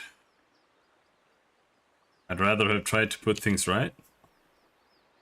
A noble thought, but for the lifetimes that separate you from your problems. However, as much as my sister speaks truly that there is no way back from an awakening, there may yet be a way forward. Would you agree, Shiva? I would. Were the way not so likely to end in death. What is it? The man Theos, you must already know by now. You are linked by a common past. Something about it lingers within you, festering, unresolved. What it is I cannot see any more than you. And without that knowledge, your doom is certain. But were you to learn the source of this discord, perhaps it could be put to rest. Though it is equally possible it will trouble you as much now as it did then, and merely speed your condition to its end. My past comes to me in pieces. How do I unlock the rest? You might wait for it to come on its own, of course. But when it comes, it will replace your sanity's last breath. Such is the nature of your condition. Or you could learn it from someone who already knows. Theos. Would he remember? It is said the gods made his memory perfect, that he may never forget his charge. If he ever knew, he still does. Not that he would tell you, of course. You have followed the right person for the wrong reason, it seems. We see it often beneath the elms, the soul dragging mind and body to unknown places for unfathomable reasons. You may have wandered into Theos' path many times, in many lifetimes, without an awakening to show you why. The only thing that's certain is you did not find what you sought. You said you know where he went. He has gone down beneath the tower to a place older than we, where the people of Engwith once walked. He makes his way to the buried city, Sun and Shadow. May he stay down there and rot with the remains of his people. He may yet. He won't be returning the way he came, that much is certain. He opened a secret path in the tower's base, and saw it destroyed behind him through some vile means. Is there another way to get to him? We know of one.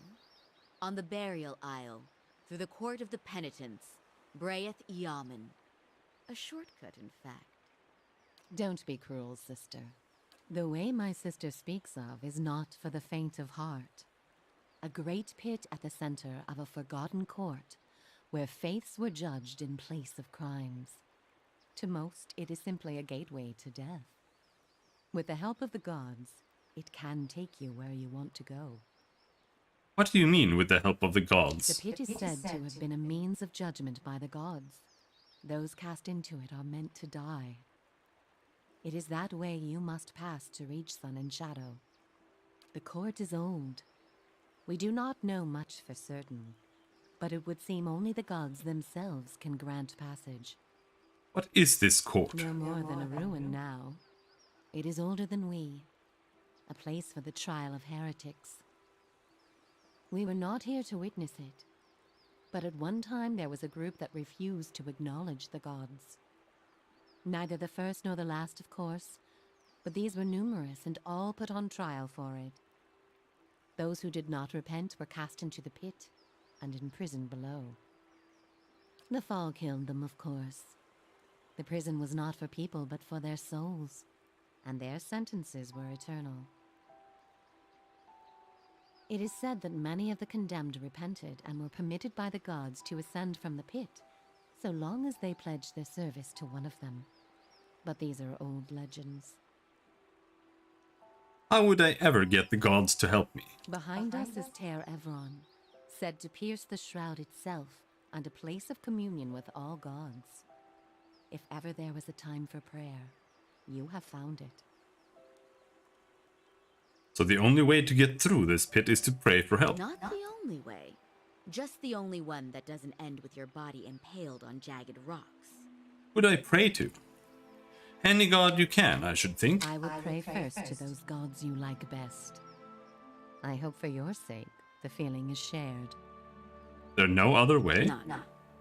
How do I pray? Ter Evron is also called the Hall of Stars, and the stars show us the allegiances of the gods. When stars are in conjunction, we know the gods they represent are aligned as well. You should choose a place to pray where you'll be closest to those you want to hear you. If a god stands alone, you should pray to that god. If they band together, you should address them all. Choose your words wisely, for all gods expect proper homage, and none has patience for fools. Farewell. Before you go, tell me this, old one. I'm curious. If you were to subdue your enemy, what would you do with him? What would give you peace?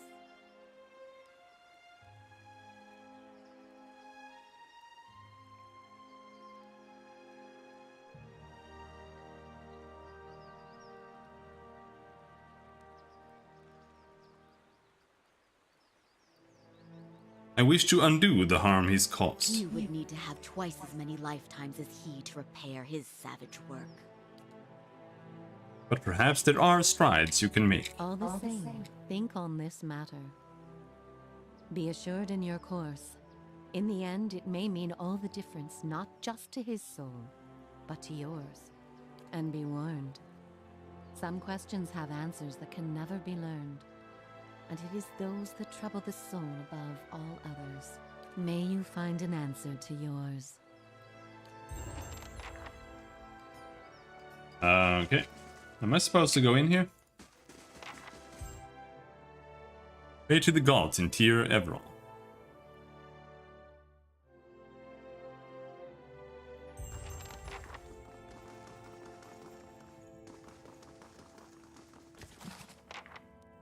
Book of the Hunt, Daily Affirmations of Focus and Efficiency. Excerpts from the Sermon of Struggle, the Midwife's Memoirs, the Queen that was and still is. Oh god. Final Journal of Jonas. How did they get a Journal of Jonas here? Holy shit, Jonas just keeps writing shitloads of journals. Jonas wrote 2 copies of his own journal in the dungeon where Jonas was. And apparently somehow they got that journal here too. Missives of the Hand Occult, the Many Faces of Barrow. 10 Years of Dawn, selected correspondences of Giftbringer Iden, the enigmatic god of cold.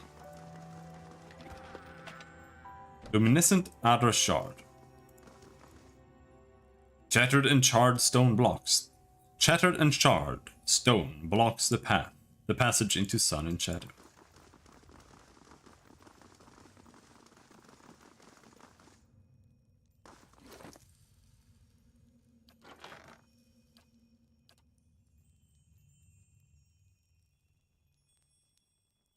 That's a lot of books.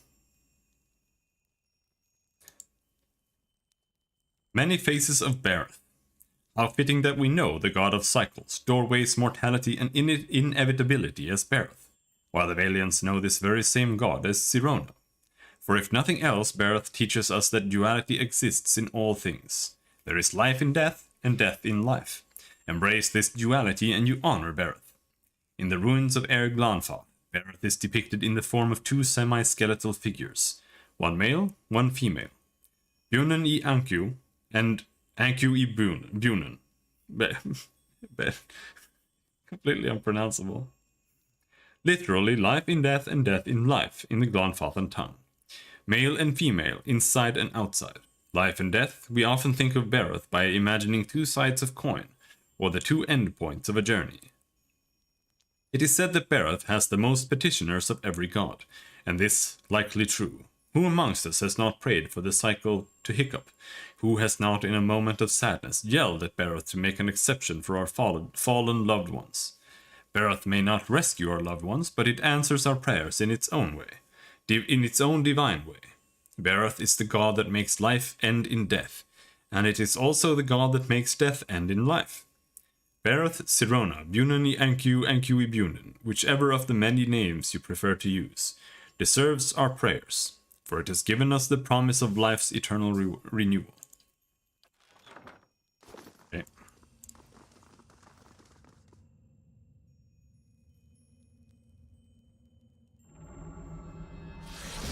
Magnificent.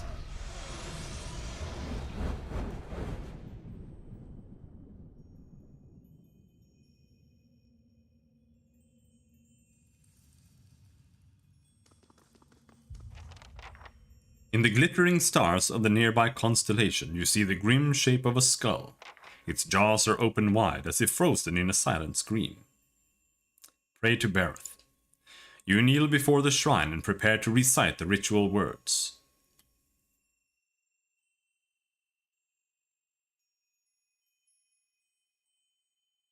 There is life in death and death in life. There is a rippling shift in the air around you, as if some unfelt wind has changed, bringing unexpected warmth. You feel the peculiar weight of an unseen presence and of eyes upon you. You kneel and pray to Barroth. Even while your eyes are closed, you see a road that seems to stretch on forever. The stars wheel overhead in a clockwork rotation of constellations, disappearing over the horizon to your left, only to rise on your right. You try to make out the details on either side of the road, but your eyes can't seem to focus. One moment you think you see a meadow blanketed with mist, and another sheer canyon walls. For just an instant you even see waves lapping at the edges of the road. Were you to step into the shifting landscape, you feel certain you would only end up back on the road. You know this is a vision, but the packed dirt feels firm beneath your feet, and the night air cool on your face. You are walking. Your feet seem to carry you forward of their own accord. Something looms ahead of you. As you get closer, you see two stone figures that look strangely familiar. The two faces of Sirona, what we call Barroth. She shudders slightly, her feathers ruffling as she peers at the figures with apprehension. You remember the door to Cliaban Rilag, and the two figures carved into the mountain next to it. One looks vaguely male and the other vaguely female. Only a thin layer of flesh covers their skeletal bodies, which twist to face the doorway between them. The doorway, however, is not what you saw in the ruins. It's a skull, gaping and jawless, and as you look on, its open mouth seems to grow. The arms of the two stone sculptures are swept toward the mouth, inviting you in. Enter the skull's mouth. The door continues through the maw of another shifting landscape surrounded by stars. As you pass through it, you see an identical doorway in the distance. A dwarven man stands near it, unmoving. You turn and look behind you, only to see the skull gate you just passed facing you. An elven woman waits in the road. Like the dwarf, she stands still. Approach the dwarven man. You continue down the road toward him. He looks up as you approach, but you can't tell if he's looking at you or through you. His face is smooth but flaccid, as if the flesh has detached from the muscles underneath. As you look on, his face begins to change. Wrinkles crack at the corners of his eyes. His mouth sinks, carving deep lines from his nose to the corners of his lips. His jowls sag, and the loose flesh hangs like dough. He raises his cupped hands. They're covered in blood. He lifts them to his face and smears himself, from his newly creased forehead to the wattles of his neck. As he massages the dark sticky fluid into his skin, the fresh wrinkles disappear. The hanging folds recede and his flesh tightens as if re-adhering to his skull. He lifts his head, and this time you know he's looking at you. His renewed face looks like a mask, artificially smooth and still. Behind it, his black eyes are two hungry pits yawning like the empty mouth of skulls. Come, make your sacrifice to the Ethic Knoll. His body blocks the path. He extends a bloody hand toward you. Take his hand. You grab his hand, but his skin gives too easily under your grip. As you try to pull away, you hear a noise like dried canvas tearing. His skin splits, following a long seam that begins at his arm and stretches the length of his body. Blood gushes forth in such quantities that you can't imagine there were ever anything else in him. Sure enough, as the dwarf empties of blood, he collapses like a desiccated husk. The blood in the path gleams with 1,000 souls worth of essence. The essence evaporates, trailing shining filaments into the night sky. Only now that he is dead can you continue onward. The blood pools around your feet and you look up and see the elven woman waiting further down the road. Approach the elven woman. You start toward her. There's something unnatural about the way she stands. She is too still. When you get closer, you see that her legs taper into a slender trunk, and in place of her feet are gnarled, twisting roots. She lifts her face to an invisible sun. Her long golden hair is the color of autumn leaves, and as you look more closely, you realize that her head is actually covered with tendrils and vines, sprouting brilliant yellow leaves. Each glimmers with the essence of an entire soul. She gives you a beatific smile. As you look on, the leaves slowly fall from her head and settle at her roots. They melt into the path beneath her, and almost immediately, new leaves sprout in the place of the old. She reaches toward you, still smiling as roots spring from her fingertips. Her outstretched arms bar the path. Come, graft your soul to the golden grove. Take her hand. Her roots twine around your fingers, and as they do, they grow rigid and cold. Her outstretched arm petrifies as a rough stone bark overtakes her flesh. She can only look on in horror. You break away from her brittle grasp. Her feet are rooted in place, but she twists and writhes as if trying to flee her own dying limp. The petrification reaches her shoulder and spreads down her body, freezing it in a painful arc. It creeps up her neck and she throws her face skyward like a drowning swimmer. The grayness covers her face, freezing her gasp in stone. Now that she is still and lifeless, you can continue past her. Only the golden leaves on her head remain untouched, and as you watch, they fall one by one on to the path below. They shrivel as the shimmering essence fades from them. A voice echoes along the road, barely more than a whisper on the breeze. Return them to the wheel. You lift your gaze and see the skull gate ahead of you on the path. The candles of Ter Evron wink through the open mouth.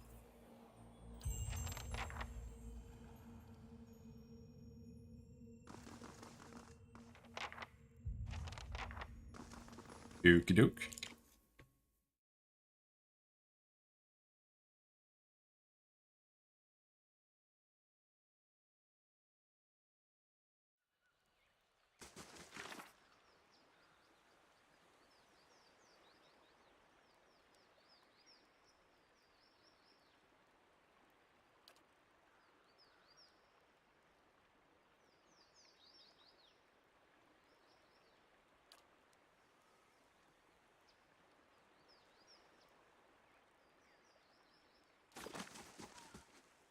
Have to kill some dudes. Did you hear that? About our awakenings being permanent? Yeah. If those Delamgon are right, you and I are stuck with our awakenings. Not quite the news I was hoping for.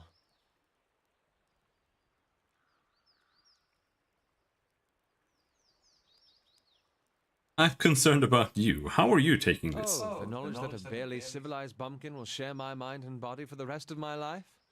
That's kind of you to ask.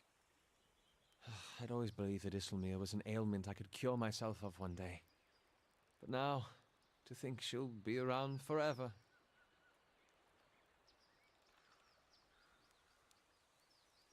It's time you dealt with this, Alal. I know. And on the bright side, I've got plenty of time to figure out how to deal with her.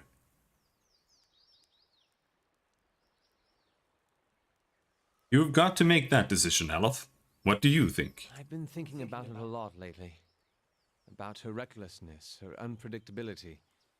About how my own irresolution is to blame. I need to start taking control. And that begins here. Even as he says it, something struggles within him. The muscles in his face twitch and his skin quivers. His eyes roll back in his skull, exposing slivers of white. Sweat beads and glistens on his forehead. After several seconds, he sighs and looks back at you. That wasn't as difficult as I expected. I think deep down I'd always hoped to find a solution elsewhere.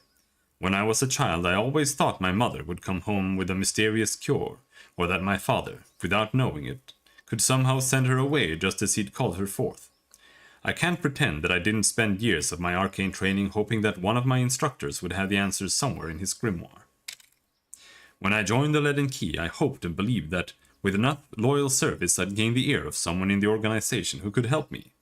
Even when I met you and realized your unique talent, I hoped that you might be able to reach into my soul, the way I've seen you do with so many others.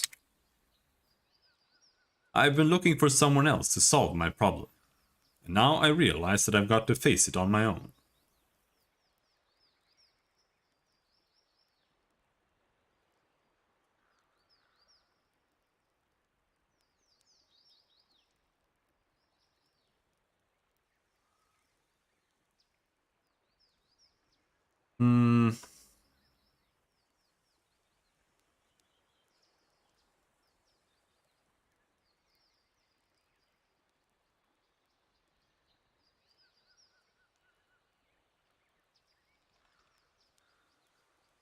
That's how it's supposed to be. You search for answers elsewhere and find them in yourself. That's a charming way to think of things. And not an unpleasant one either. That reminds me of something else the Delamgon said. About the gods not being real. A cautious, thoughtful look crosses his face. He says it quietly as if afraid someone might overhear him.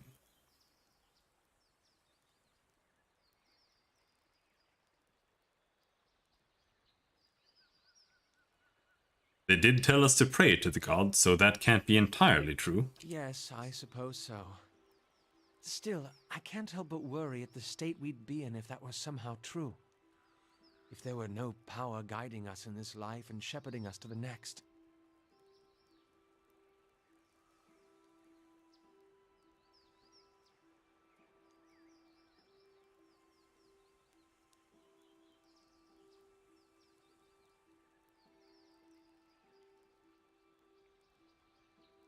I'm sure we'd find our way on our own. I hope you're right. We should get moving.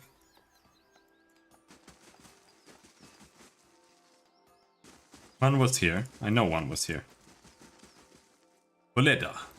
Where's this stupid dwarf? All are welcome to the Golden Grove. Estremor. The elf holds a chipped wooden pipe. The sweet smoke wafting from the bowl makes you dizzy. Welcome, Estremor. I've got herbs and potions for sale. Looking for something to ease your travels, or something to make them more interesting. When she grins, you see her teeth and gums are stained brown. Whiteleaf. Nice way to spend an afternoon, and the following night and most of the next day. I'd like to see your stocks.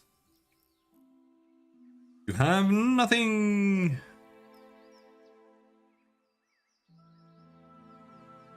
Sapphire, Emerald, Opal, Brains. But I don't know. major endurance potions that are insanely expensive.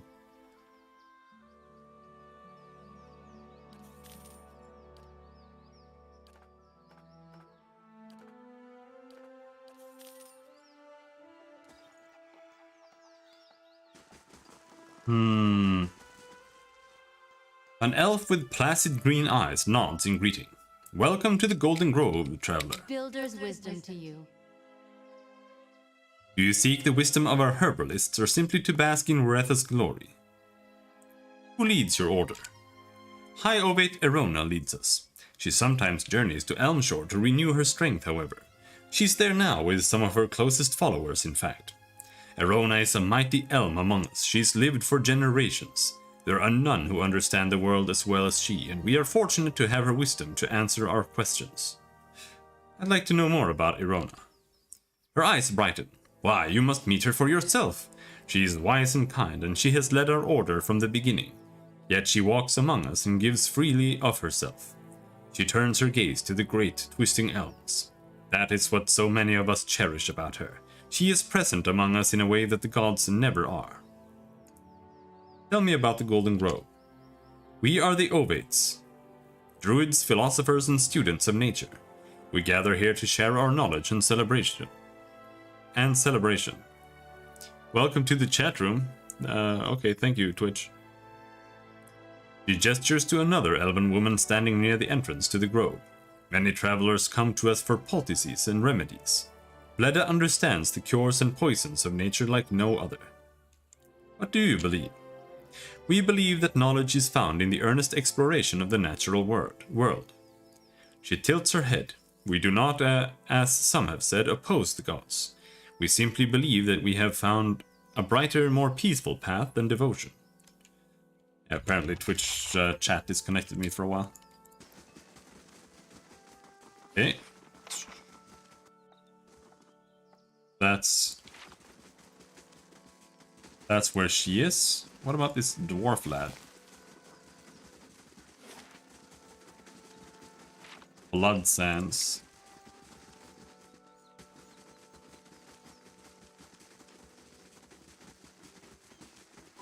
Arthur. Lips tight under his unkempt stubble, Arthur stares down and ignores your presence.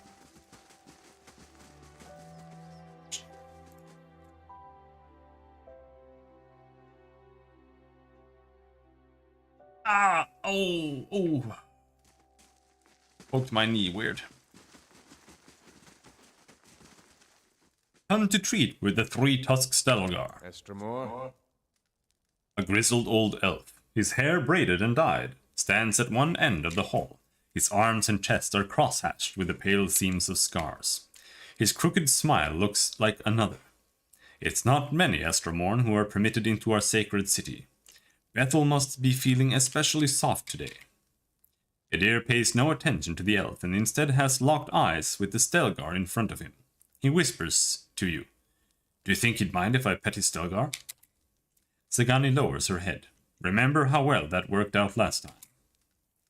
Come to hear your future at Tir Ebron. His smile widens, exposing a row of yellowed crooked teeth, or to make your own at Blood Sands. What's Blood Sands? An ancient place of sacrifice. He laces his fingers together, in a cave by the great elms themselves. Restin and his druids have been an integral part of Glanfathan's society for generations, no matter what some of the other tribes might say. Air Glanfath has held its own against the Estremorn because some of us still understand the power of sacrifice. He gives you an appraising eye. Does the thought make you uncomfortable? It should. It is what's kept our society alive for so long. Simic crosses his arms over his scarred chest. Something else? You don't seem fond of us, Estremorn. His hunched shoulders straighten. I fought in the Broken Stone War, and the War of Black Trees. I saw my brethren cut down defending the places of the builders, and I shed blood alongside Galvandragd himself. He coughs. Now the Estremorn seem to think that they will find a cure for their empty children amongst our sacred sites, or worse, that they will find sanctuary in our lands. His gaze darkens, and I've seen what happens when they set their sights on Glanfathan soil. From what I've seen, those sacred sites might actually have a cure. They protect those sites because someone told them to. You wish just once they'd have the courage to question it.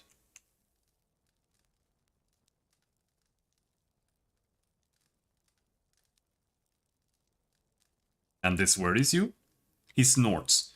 I have seen too many wars for this not to worry me. In my 250 years, I've led my people through 2 wars. Our borders have remained intact, and largely through the reputation of Three-Tusked Stelgar. His voice drops to a growl.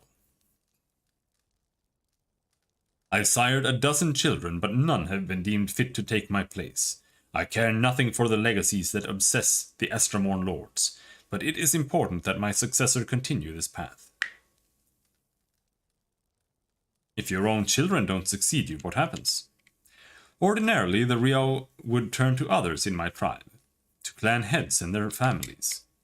Ordinarily, he levels his gaze. But we share a tradition of fostering the children of other tribes, and the Anamfath of Fisher Crane has trusted his youngest to my care. He grimaces.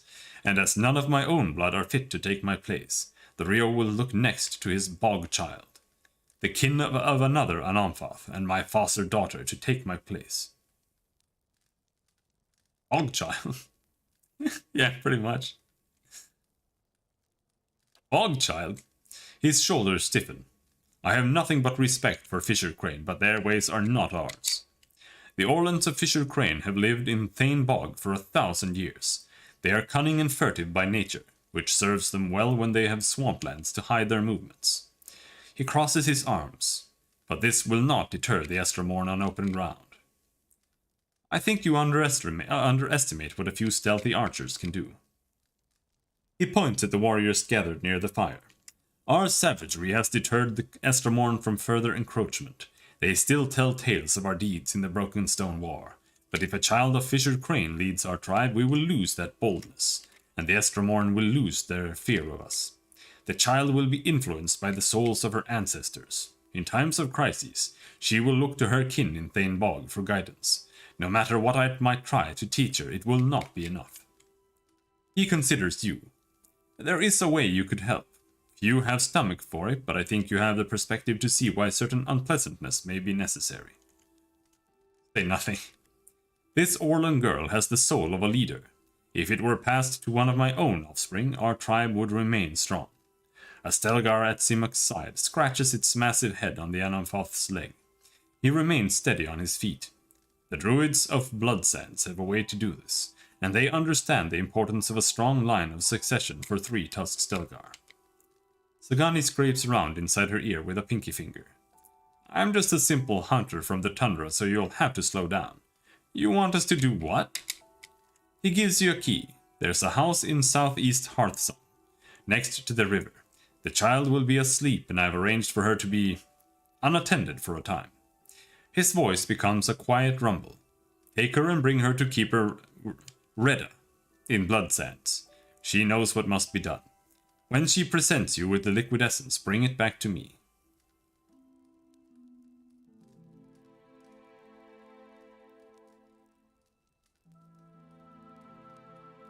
I won't do this.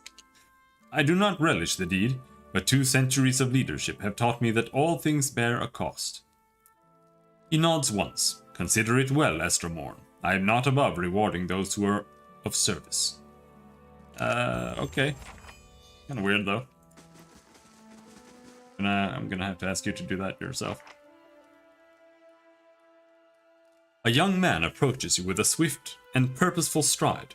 While you never met him before, he has the same stern, wild look as Simok. He doesn't speak until he's right next to you. When he does, his voice is quiet. Wait, I saw you speaking with my father. Say nothing. He glances back at the room with Simok. He asked you to sacrifice Vela, hasn't he? He grits his teeth. Maybe he's right about Three-Tusked Stelgar growing weak, but if this is the price of strength, it isn't worth it. The tribes have survived this long because we've stuck together. A voice of reason. It's a wonder Simok didn't feed him to his Stelgars. Do you have another idea? He frowns. There's an herbalist among the Ovates of the Golden Grove. Bleda, that's her name. They all gather southeast of here by the river. She could brew a poison.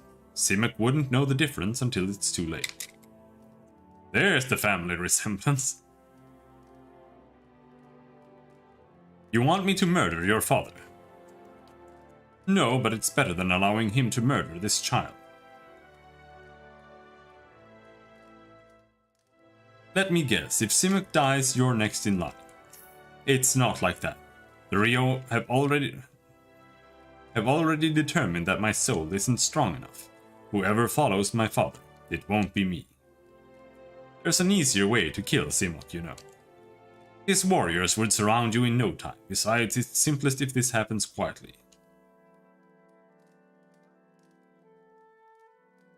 Why not just return the child to her birth parents? It's complicated. A child sent to be fostered by another tribe isn't allowed to return. Unfortunately, explaining that we're shielding her from my father would make matters much worse for both tribes. He tugs at a thin braid. I'm not going to do either of this.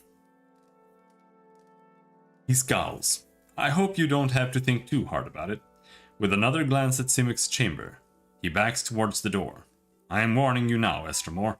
Don't go anywhere near Vela. I am my father's son in one regard anyway. Oop.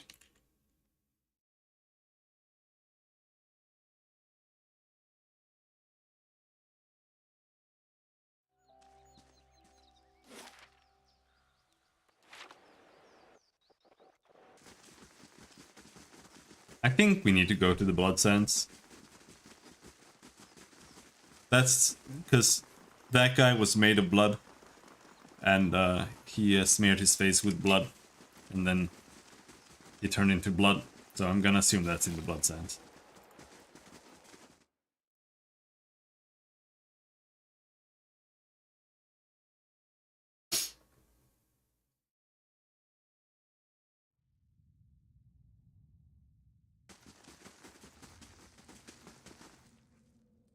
The Athic Gnoll welcomes your presence, supplicants.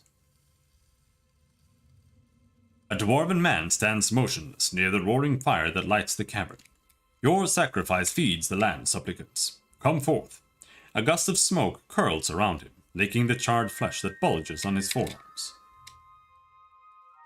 They suddenly flex. Estermore. The dwarf holds his fist in a tight grip. Your kin doesn't come here to share with the tribes. What do you want? Tell me about the Athic Gnoll. That's who we are. The dwarf picks on his scarred forearm. His guttural sigh mingles with the crackling of wood and bones behind him. As I said, Estermorn rarely visit our halls.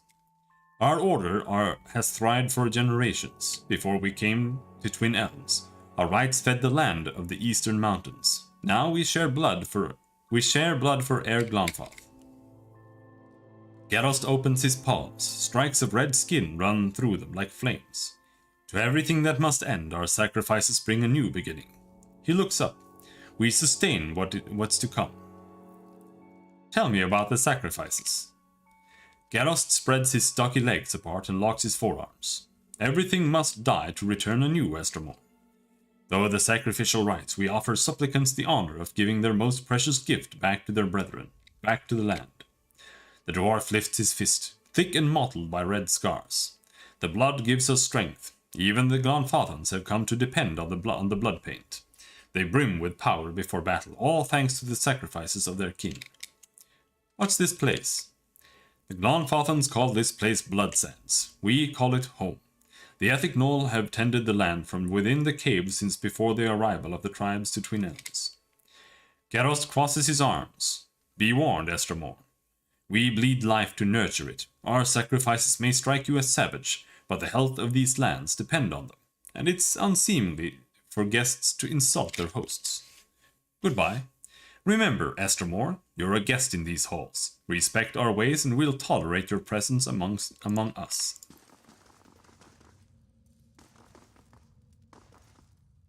There is no greater honor than dying for one's tribe. If some fall in battle, how is this any different?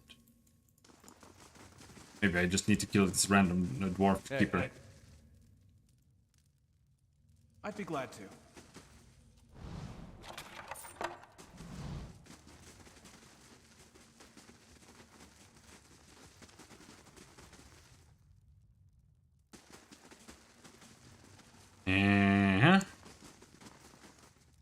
bravest sons and daughters fall, not by the swords of Estromorn, but by the daggers of their brethren.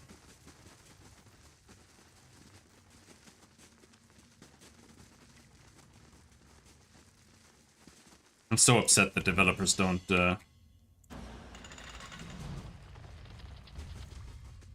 base their timers on a random streamer reading the words instead of people just reading. Eyes open.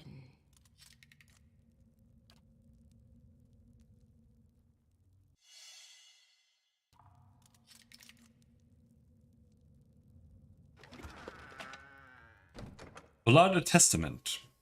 By Monk. Raw damage bonus per wound. And I can't trigger that one. Or I can't disarm that one. Because Sagani fucking sucks ass. So, we'll trigger it.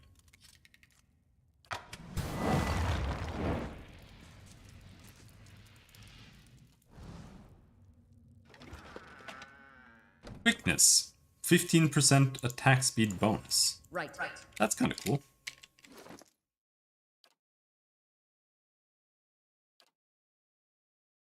Who wants that, though? Give it to Sagani.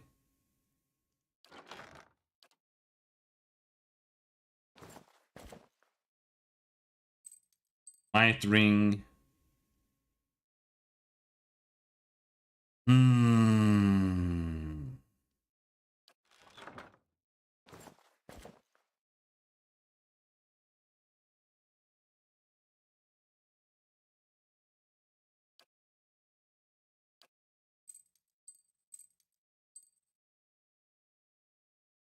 You get more might. In might. I could use more might, but whatever.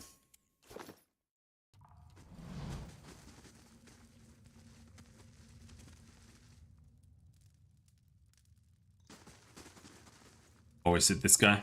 Oh, I remember this. I think I've picked Barret every single time. Your blood flows, so shall your essence. Your life's energy shall feed the soil, and your soul's energy shall enrich the community. This is by your own choosing, supplicant?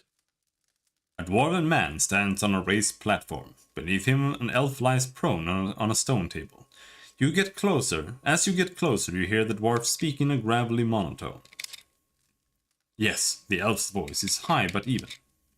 The dwarf grips a hatchet with both hands and raises it over his head. He throws his shoulders forward and swings the weapon into the elf's chest, connecting with a meaty thump. Blood gushes around the blade, and the sacrifice's screams rend the air. Aloth's lips curl with disgust. This is why I prefer the wand to the blade. Despite his earlier agreement, the elf thrashes atop the stone table, his torso arching while his arms and legs remain tied in place. Meanwhile, the dwarf spreads his arms wide and allows blood to spatter his robes. When the elf is finally silent and still, the dwarf pulls his hatchet from the body and wipes it on his hem.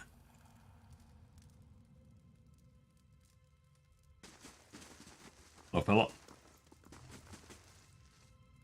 The dwarf wears crimson robes that are stained and streaked with dark patches. His face is smooth but lacking youthful elasticity. It's as if the lines and wrinkles have been formed and erased many times over. He watches you with eyes like two black pits as he wipes his hatchet on his robes. Hail, Estromorn! No one comes to Blood Sands without a purpose. What is yours? His voice is deep and rough-edged. It echoes like a river in an ancient cave. Who are you? I am the Archdruid of the Ethic Null. For centuries it has been my duty to guide our rituals and guard our knowledge. It is work that requires a certain resilience, but it is not without its benefits. Restin's eerie, smooth face is motionless as he watches you. Yeah. Like, I honestly think they might have 5 male voice actors. I'm not sure. With White March, it might be more. But otherwise, I think that's maybe 6? I'm not sure.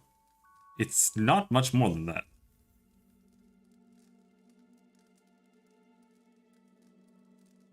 Female voice actors, a couple. I can't really tell. I haven't really noticed if they are the same, but they probably are, some of them. You murdered a man right here.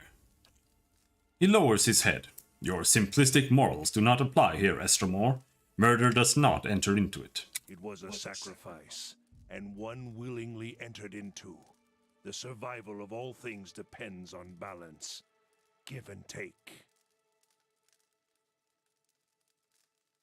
The smooth skin at the corners of his mouth and eyes wrinkle for one brief instant.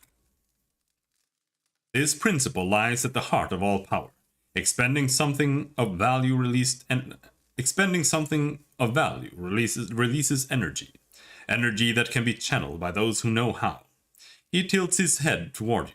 All kith, whether or not they care to admit it, practice this. We take the yield of the land and the flesh of beasts to live, and we give our blood and sweat to propagate the things we desire.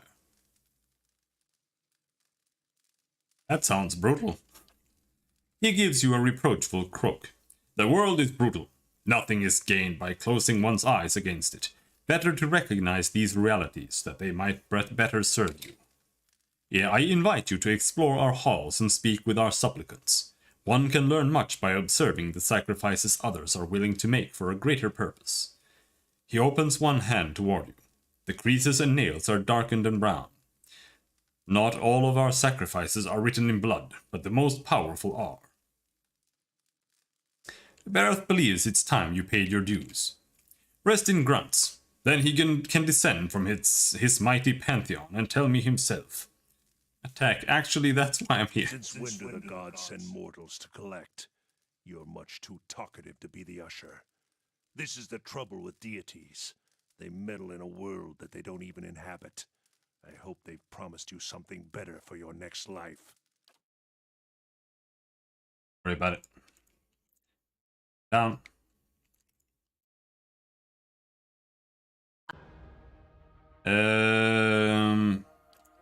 I'm gonna pop a big old brown here.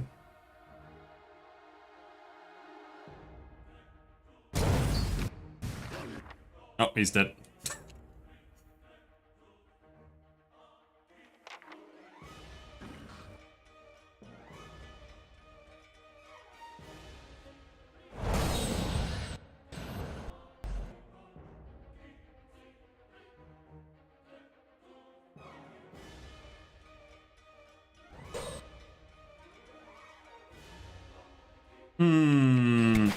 We've got a keeper down there. I'm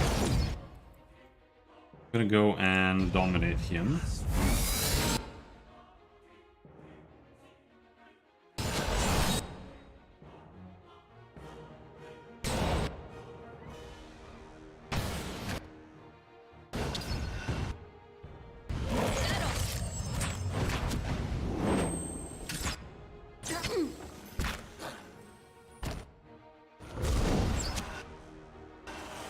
What's happening?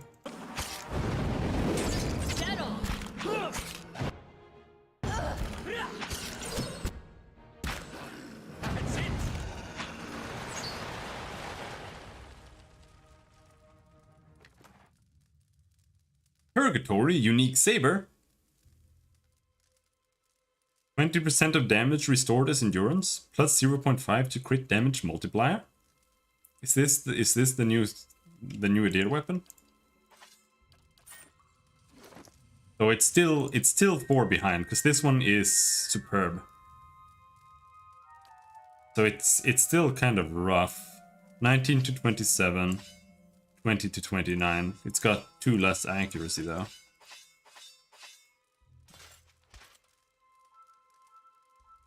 And this also does bonus freeze damage. I don't know if that's calculated in.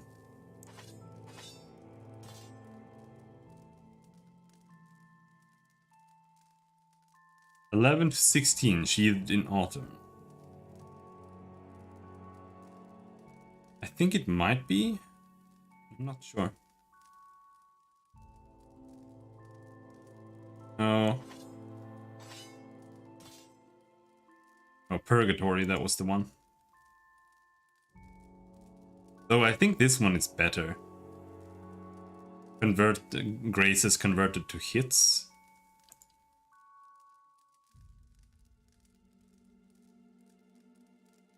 But this one is kind of cool as well, because it's got lifesteal, but I don't know how useful that actually is in practice. Because you might do like sometimes you might do 30 damage and then you get 6 life, 6 endurance. Right? And it's just not really that interesting. It's not a lot. Like maybe if you have light armor and you're like dual wielding 2 weapons with it or something, but I don't know. Or maybe if you're playing like a duelist and you're only using 1 weapon that has that, maybe, but I don't know.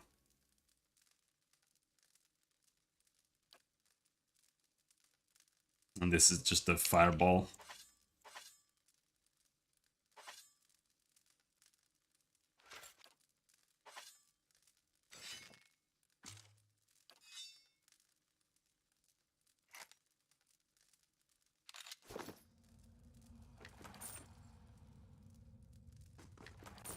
At once.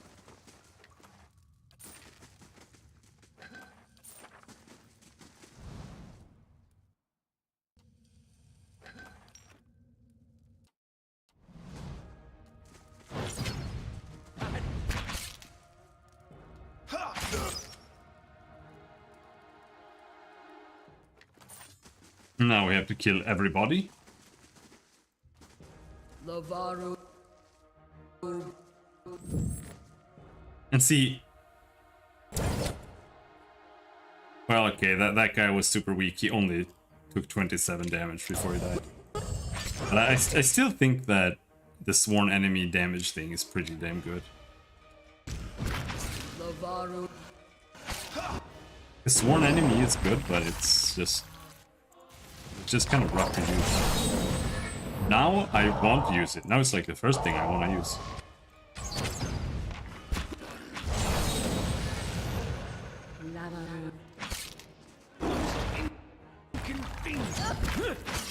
At once.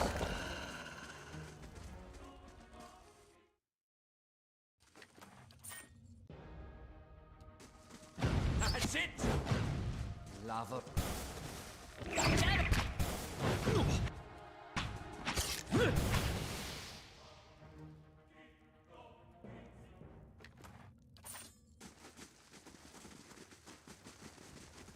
Slowly now.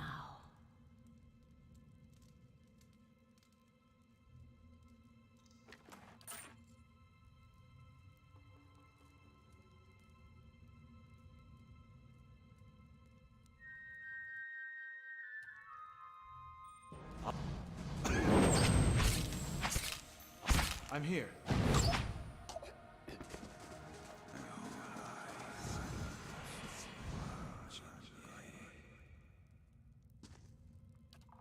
It's done. Exceptional Eston. Nice and quiet.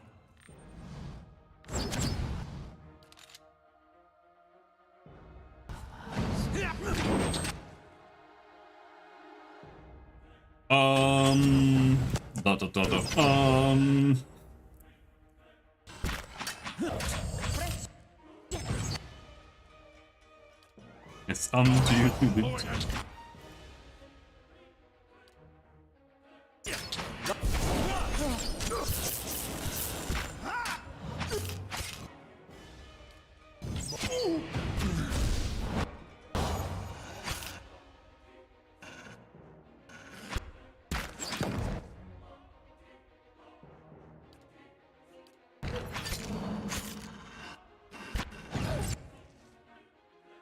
Oh, my dog went down. Yeah, you killed my dog.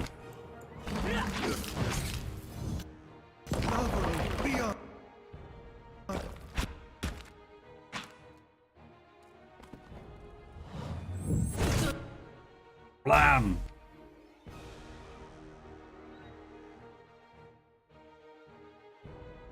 Palatina activates Sworn Enemy.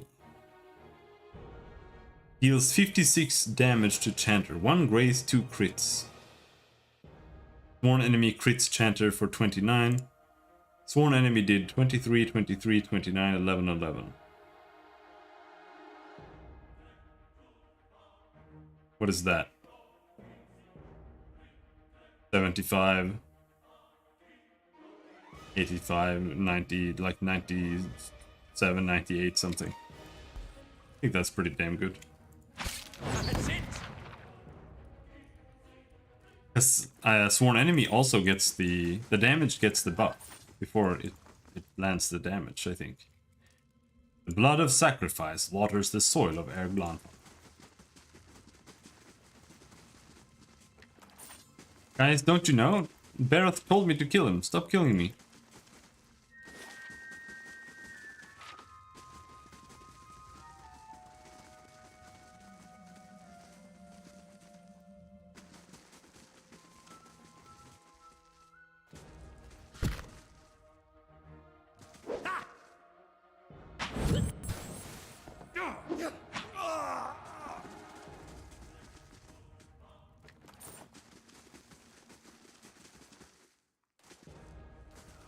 Hello there.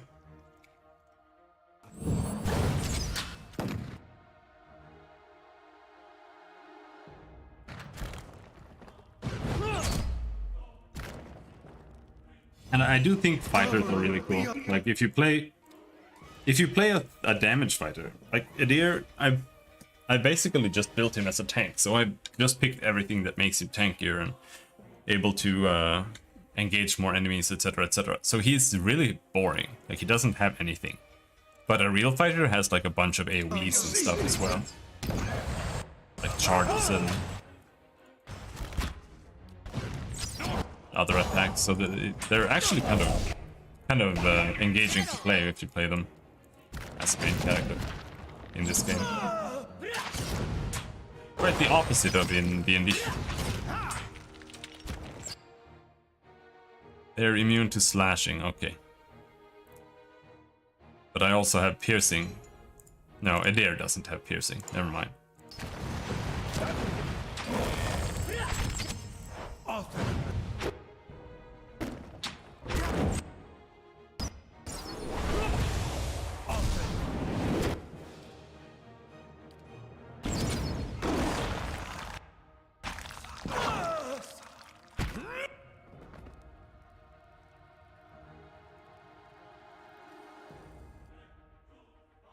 Oh, I died. Hey. Cool.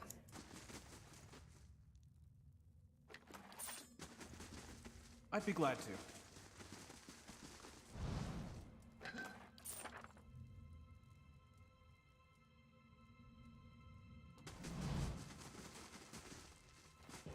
Lavaru, be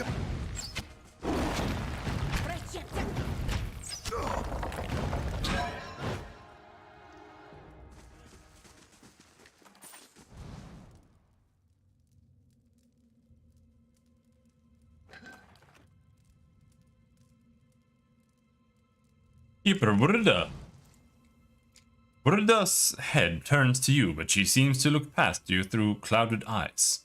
I have heard the screams of the others and smelled their blood in the air. A grim irony that the Ethic Knoll should perish alongside a millennium of sacrifices. The ancient dwarf inhales deeply. Your doing. Come to finish an old blind woman too, or have you other business? What do you do here? I sell and maintain certain goods for the preservation of our order, and I perform some of our ritual sacrifices. Something more? How do these sacrifices work? Like any worthwhile ritual, it's too complex to explain in detail. It involves clotting the supplicant's essence, binding it to their life's blood, and drawing it into a container or vessel.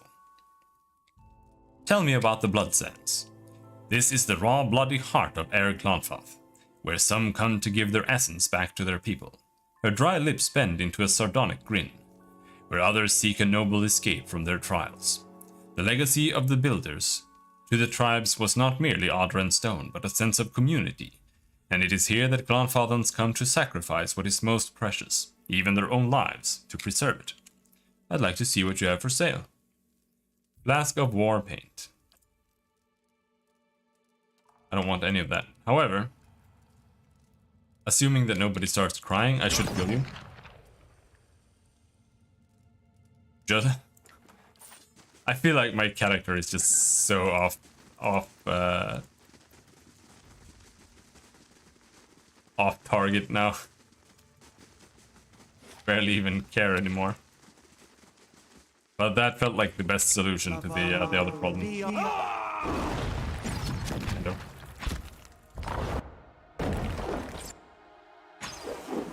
Not necessarily. I mean, someone had to die, right? The one with the guy who wanted us to kill his daughter. Will necklace.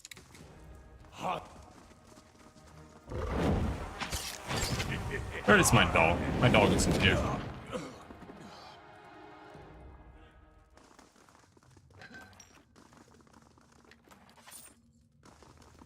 Glad you didn't pull anything.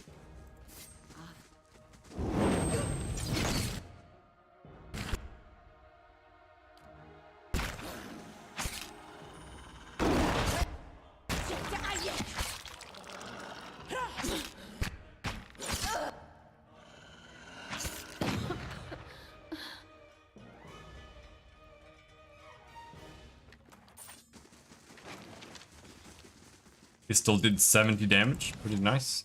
Pretty nice. We've been everywhere now, I think so. Yeah.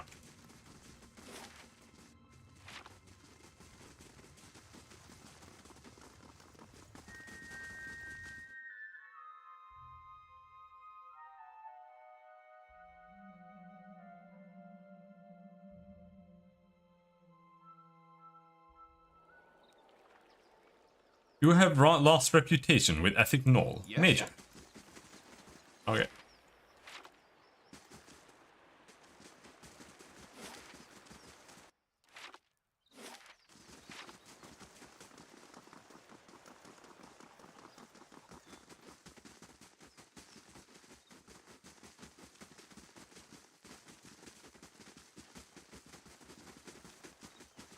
Now we go find the other woman.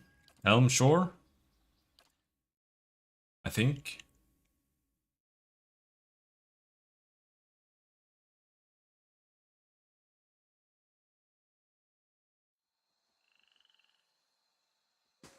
Vicious mercenaries will attack the stronghold in 3 days. Oh.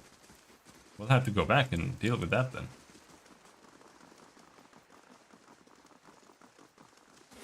He's over there, right? At the arch, maybe? Seem to remember that.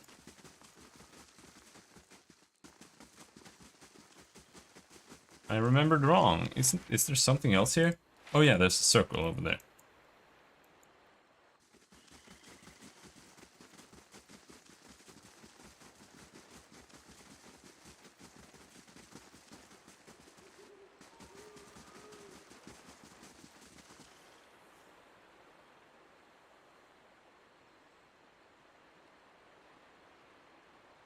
An elf stands on a dais.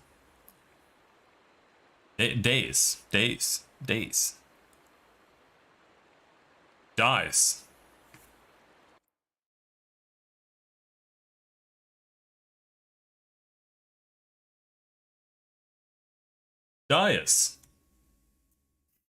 No? What a fucking casual.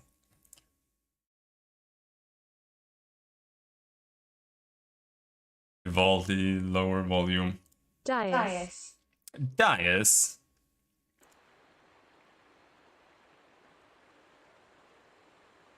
An elf stands on a dais in the middle of a clearing. The ground is blanketed with leaves in various shades of russet and gold. Her eyes are closed and her arms folded in front of her.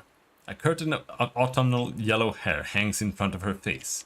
As you draw near, she lifts her chin and looks at you with shifting hazel eyes.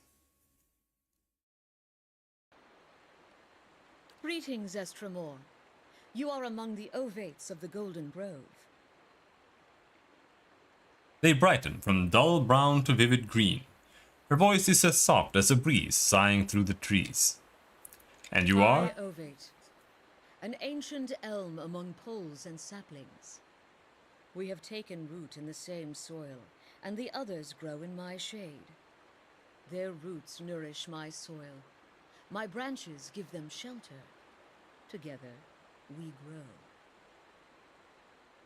Her eyes pulse with a deep summery green.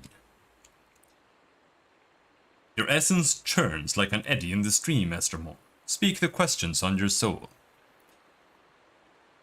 I'd like to know more about the ovates of the Golden Grove. I ovate. An ancient elm among poles and saplings. No, I'd like to know more about the ovates of the Golden Grove. Leaves of a tree. We are many sharing one source, one purpose. Living or dying, we nourish one another. The truths of the soul and of the body are written on every blade of grass and sung by every creature under the sun. We learn these truths and sing them back. Ours is not the song of the gods, but Weretha. This is why many of our numbers study the discourse of herbs and inhabit the skins of beasts. Your druids? Are you familiar with the Ethic Knoll? A wrinkle of distaste curls her lip. A swarm of maggots on a dead songbird. Worms hollowing a mighty spruce. They celebrate the withering of life rather than its budding.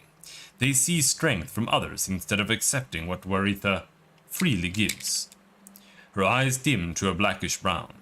They take pride in their independence from the gods, yet their leader demands an even greater sacrifice. Death for life. Strength from spent essence of their petitioners. The Ethic Knoll offer another kind of servitude, and one to kith whose souls have long since rotted. I wouldn't really know. Your answer is driftwood in the rapids. Fair enough to cling on for a time, but eventually you must choose a firmer position. Speak plainly, will you? She gives you a mischievous half-grin, while her eyes fade to grey. The words on my lips are the language of the stream cleaving stones and the wind guiding seas. If you do not understand, it is because the tongues of kith have deafened you. Barroth has sent me to end your life. It has continued for too long. At least he chose someone who wouldn't wrap her intentions in trickery and lies. But what is a god that his voice should carry so far? And what are you that you should so eagerly obey?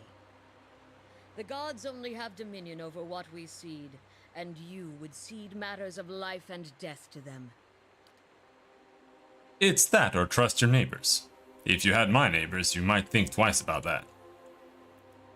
Are you any different? You've extended your life beyond its natural span. Through work and wisdom, the greater the tree, the more fruit it may yield. She nods at the ovates gathered in the clearing.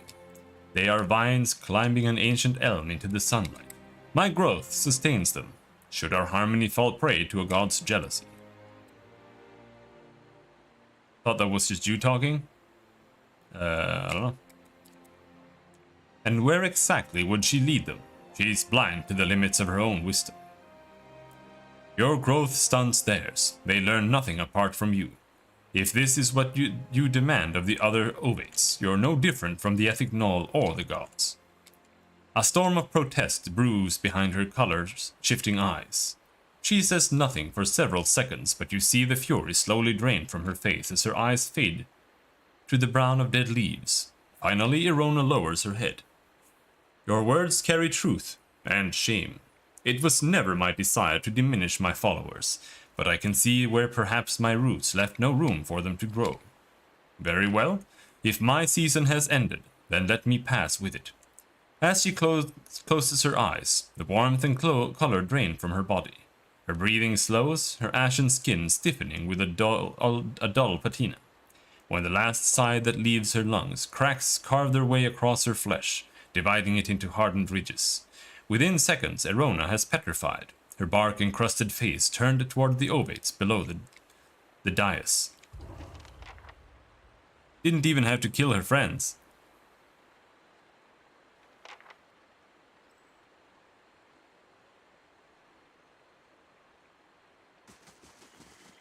Didn't even get any loot.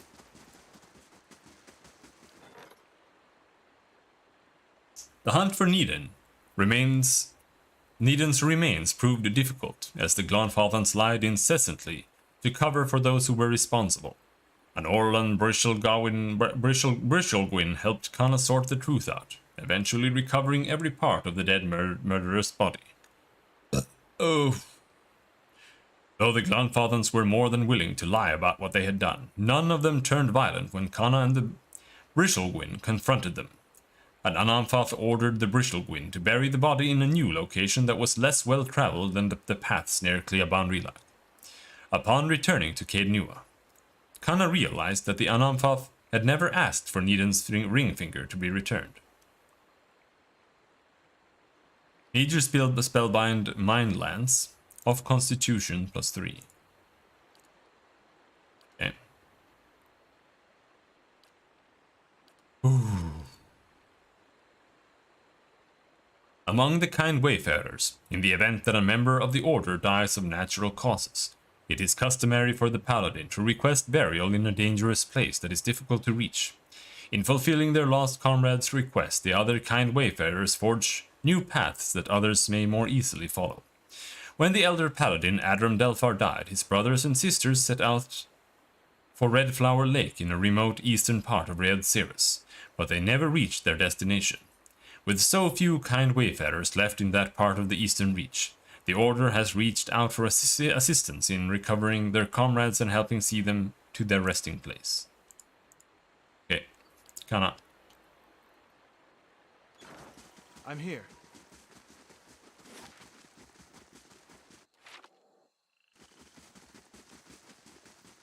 Is there people inside this cave right now? I think there might be.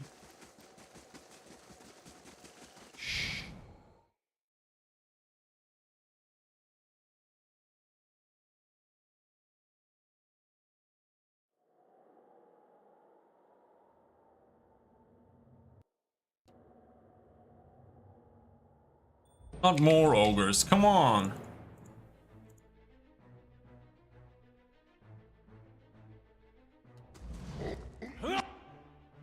Now that's an ogre druid,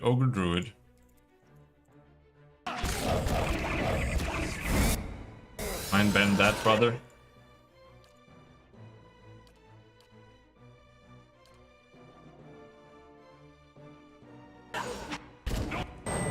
You go chain stun the druid there. Thank you.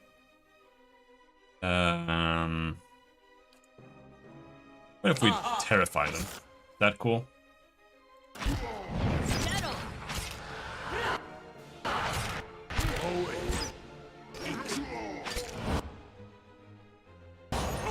And back here we have an ogre matron.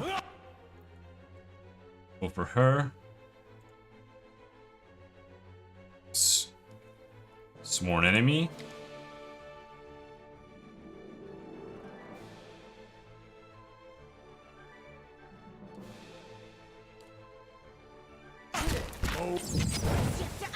Never really bothered trying this superpower spell.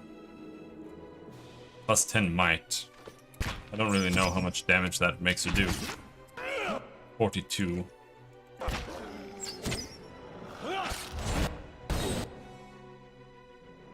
$37. Crit. It doesn't really. I just don't like stats really. They're kind of weak.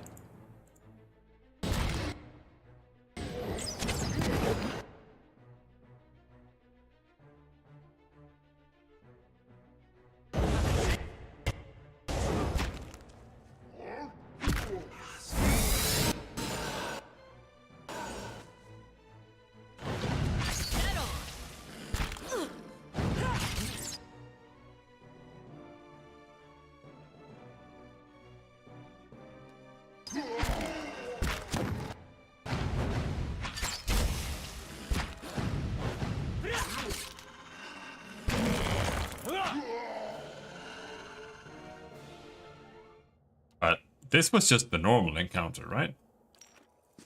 Yeah.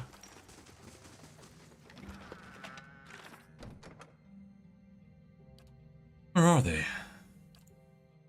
Anslug's Compass. Wood End Plains. Where the fuck is Wood End Plains?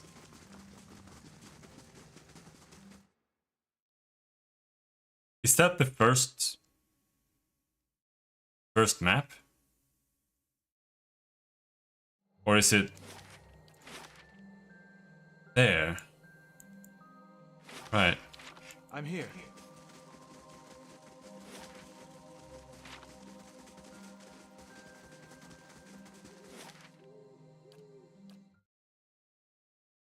Go do that then.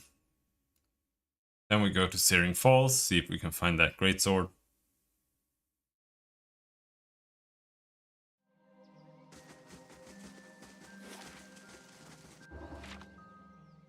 Probably up here.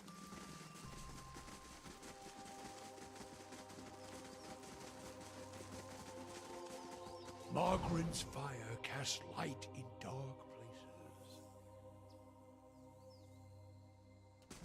He's not up here. What about down here?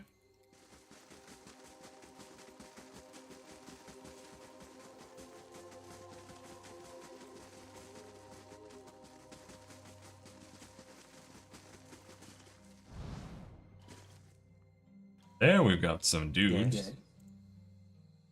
Aloth goes in and initiates with mass confusion. Meow.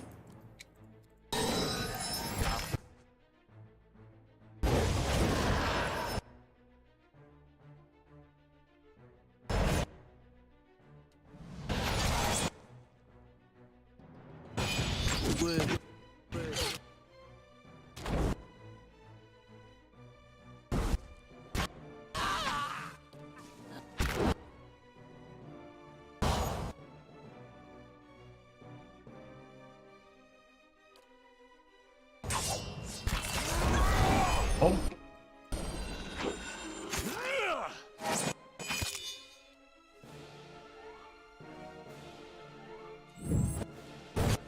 It's a killed bear. What the fuck? Okay, I just read it wrong. It says 180 damage though. Like, that's not me misreading it, is it? Or it has to be some kind of weird overlap. Because there it says 18 damage. Yeah, it's some weird overlap.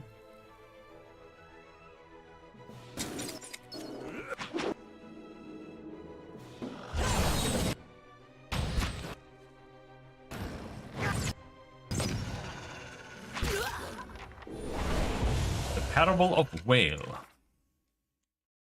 A group of thieves have stolen a scroll of Whale from the Hall of Revealed Mysteries in Defiance Bay.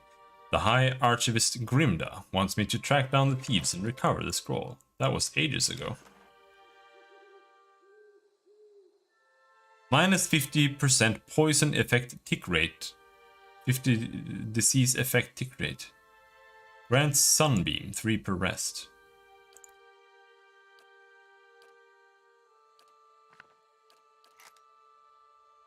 There's the scroll. As you take the scroll, you hear a voice. You have found it. Now lose it again. What? You think this theft was an accident. The voice seems to shift as if the speaker were constantly changing age, race, and sex. My relics were never meant to stay in one place for long. They are meant to be lost and found. It is the search that gives a thing value. Take it to the Black Meadow. Find the drake that faces east and bury it neath its skull. Certainly. Okay.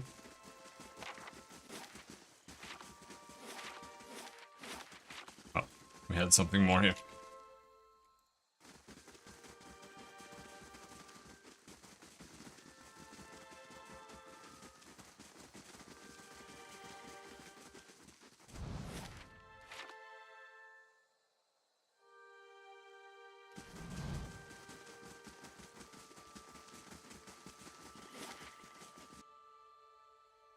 Is it there?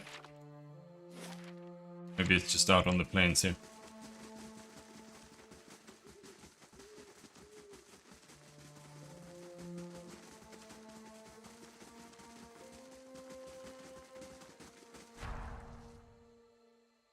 A familiar elf saunters over. picking his nails with a stiletto. You recognize him from Durford. You said to go north, and north I went, straight into a Glanfathan hunting party before I realized you'd given me the runaround. He points the blade at you, and I've been slogging around this middle-of-nowhere backwater all because of you. I'll find Nifre alright, but first I'm taking care of you. Okay. Let's go.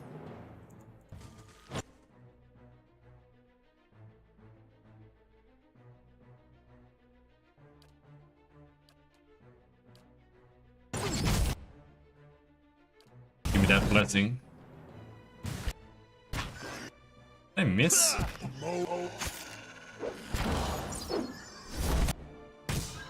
I'm here.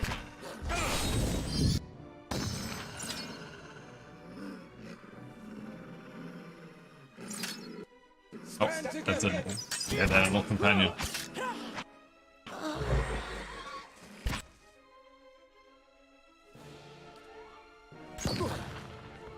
Absolutely.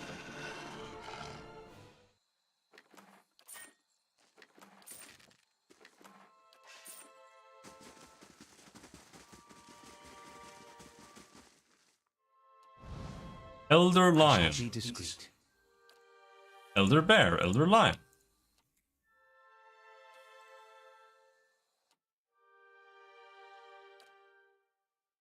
Ah, thank.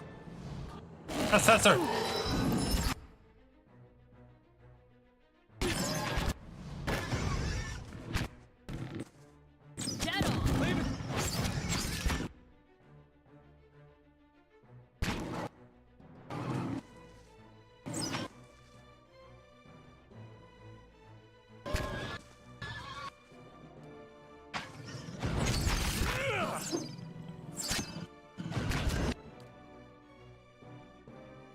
Now we can go and we can do ringleader maybe. Not really. I mean,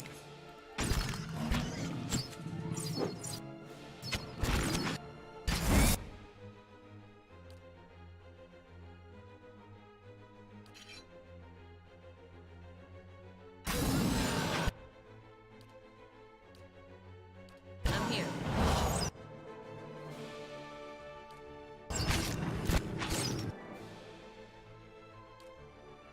holy shit, you suck! You are so ass! In melee. Fuck's sake.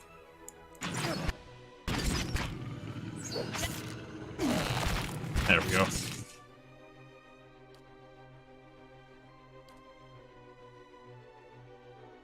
Hi? Are you still stuck?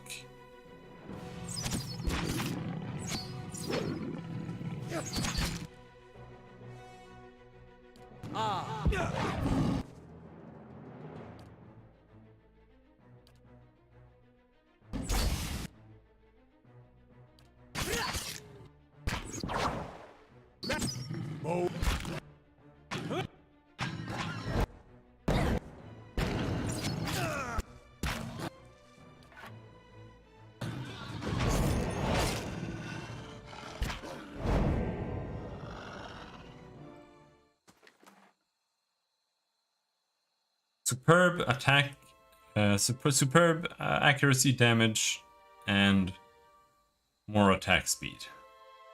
Unique warbow. Oh, I don't use warbows though. At once. Could maybe put it in. I don't know.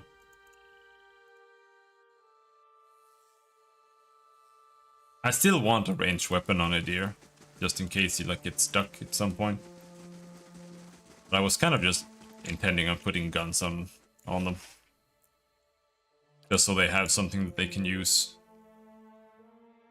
They get stuck behind something, or just switch to guns on everybody. I'm here. And initiate against something that's a little bit heavier. The armor side.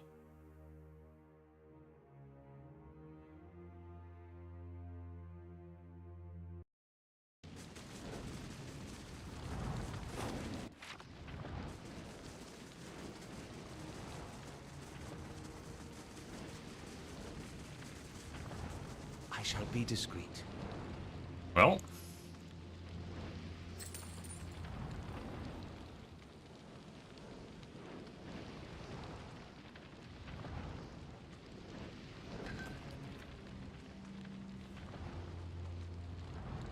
I don't see anything. It is hidden? Yeah, I'm searching.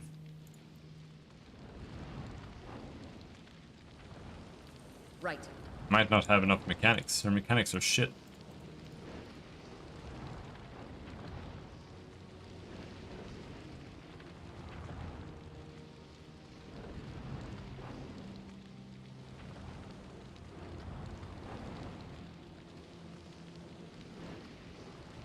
She has 8 mechanics now.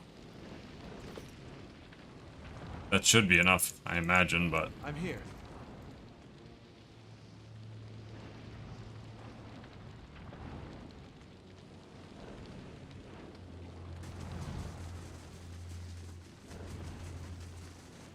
Margren's fire casts light in dark places. Yeah, I had Kana first, who had mechanics, and then I just decided to not play with Kana. I could go and retrain her, just to make her mechanics not ass, because she's got like 8 stealth.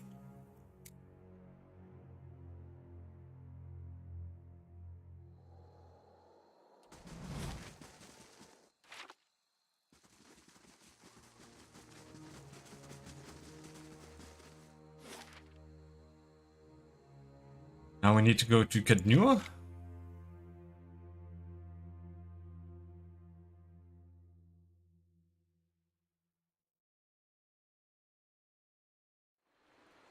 Gelada, well done. A formidable fortress in the old style. Don't build them like this anymore, you know. Not Yeah, like she can't disarm anything. It's terrible. And if I go to... well, now she can unlock them, but when I went to White March, and because I set it to high-level campaign, I couldn't unlock a single chest in the entire place. My lord, I don't wish to trouble you, but I could use your help in a personal matter. Very well, let's hear it.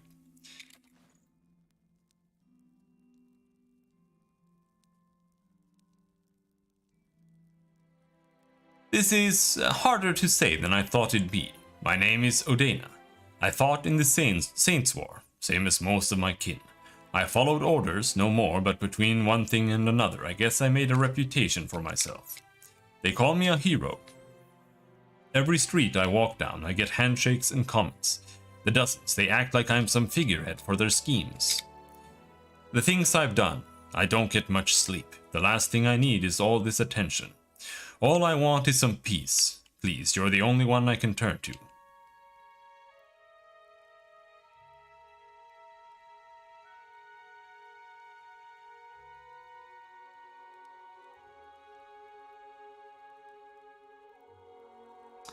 Sounds like you could use some rest.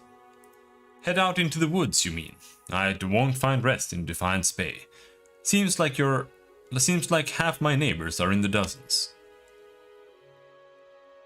You're welcome to stay here until you're ready to return. Really? That'd be wonderful. Just a little time away would be enough. I'm sure of it. Thank you, Milo. On the day on which you open a chest? Oh, yeah. I'm here. But, I mean, unless you're specifically, like, metagaming and you're trying to find, like, a certain gear setup, right? That also kind of means that another playthrough might be a little bit different, right? For someone else, so... I'm not sure I think that's an entirely bad thing. Greetings, my lord. Fancy a new blade? Maybe an axe? I've plenty here to take the fancy of any man of action. Or perhaps some ingredients and spices for the road. I've oils and tinctures for the ailing man too. Want to have a look? Show me your wares. Okay, so you can buy camping supplies here. Now, I don't know when this guy arrived here though.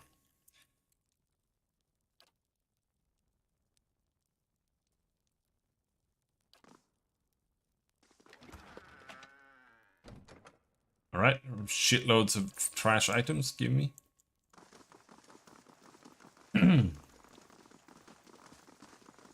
Yeah, I did notice I haven't found a single item that gives you more mechanics.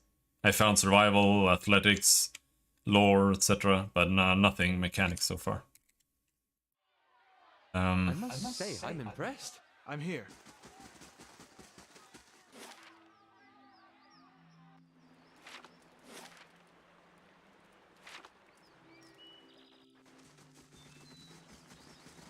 And that's why you rest here for +2 mechanics.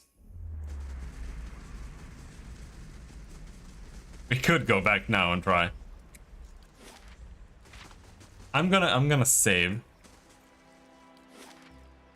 Well, no. First of all, we have this to manual resolve. Otherwise, they're gonna break like 4 buildings.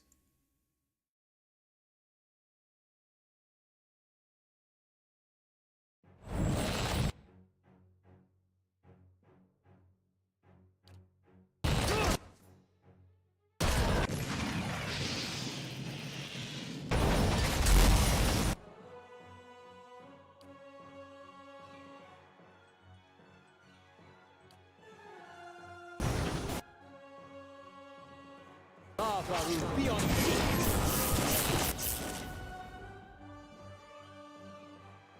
beat. Where's my dog?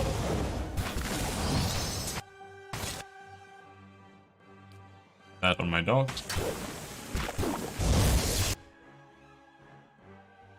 Man, the volume of the game is too loud, isn't it?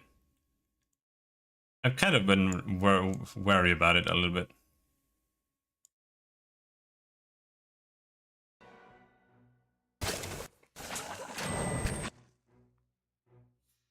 It is inconsistent. I just see it's in the yellow all the time.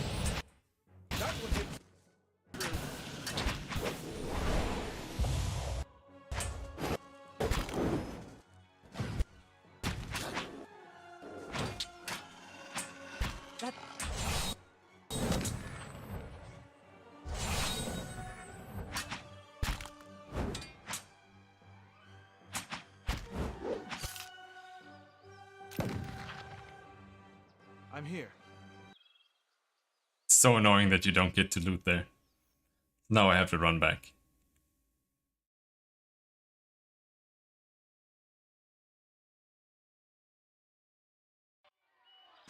Last thing the deer would Oh no, need never mind. is another foreign colony. Exceptional gear. Exceptional. Yes? Well, see, I just didn't want to play him as a CC character. I kind of wanted my MC to be doing that. So the way I was kind of building him for the most part, even though some levels just suck ass like this one, Call to Slumber is probably the best spell there, but I don't like it. Was to have deflection spells, fortitude spells, and reflex spells as much as possible for every level, but most levels are kind of inconsistent when it comes to that.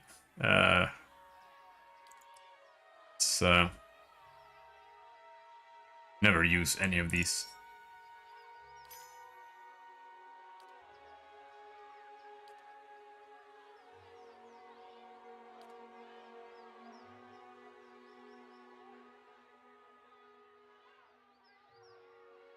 I don't mind not optimizing and metagaming in a sense, so I kind of like playing characters more thematically. But I just don't feel like there are that many choices.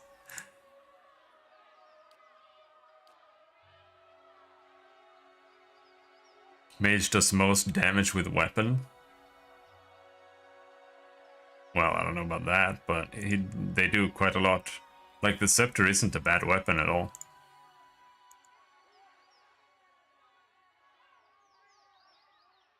But like up here especially,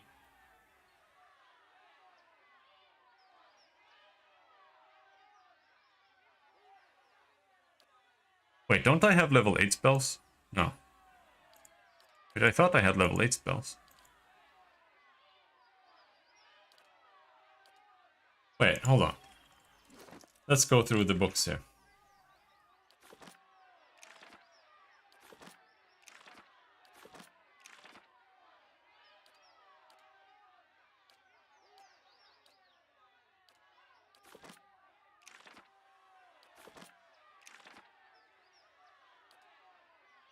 Wall of Flame. Dimensional Shift.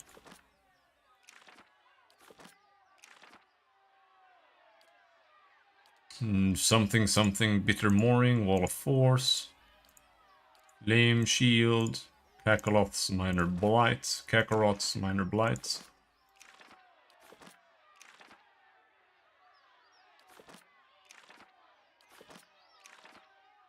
There's Case of the Other Gun. I knew I had it in a book somewhere.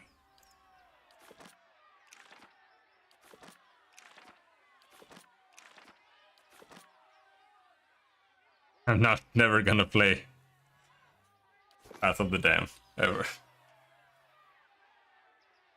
But yeah, I can definitely see the fireballs not really being that useful there. Honestly, the fireball is already not that useful. It is really useful when you get it, and I still think it's not bad if you pop Eldritch Aim and Merciless Gaze. Then you can just like drop fireballs. I kind of want to get the haste, because if we get haste, Yes. then we can pop even more fireballs, right? Because the attack speed affects how many spells you can cast. I've never used the dampener.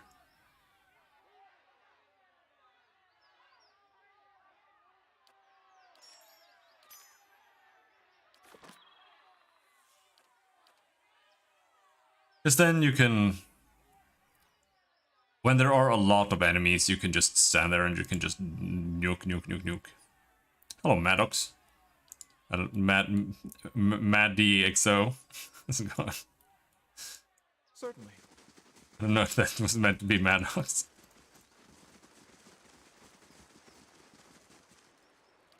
But this is, I mean, the strength of Fireball is, especially earlier on, is when there's a lot of enemies, right? Because it's so easy to get a lot of enemies into it, but it doesn't really do that much damage.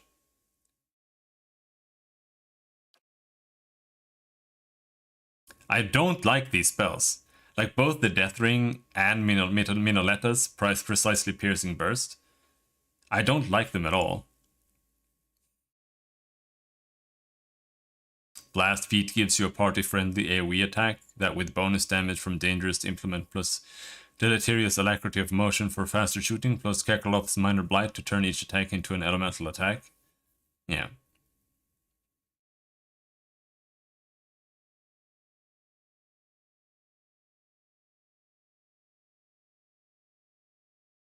Are there any other levels that we might make nicer? This spell, Pull of Ioria, I really like spells like this, like black hole spells or stuff that pull things in and whatever. But it just fucking sucks. Honestly, if it didn't have such a large AoE that targets party members, it's like... Well, I'm playing on hard.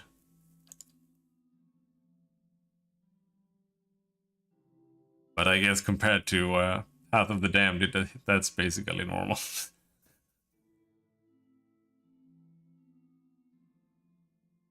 Wall of Flame. Yeah. But see, I don't really want to take anything else either. They're all kind of shit.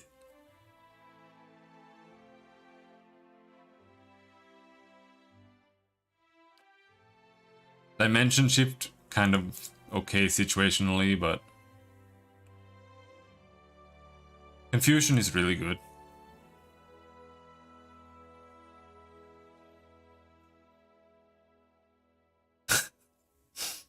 Okay.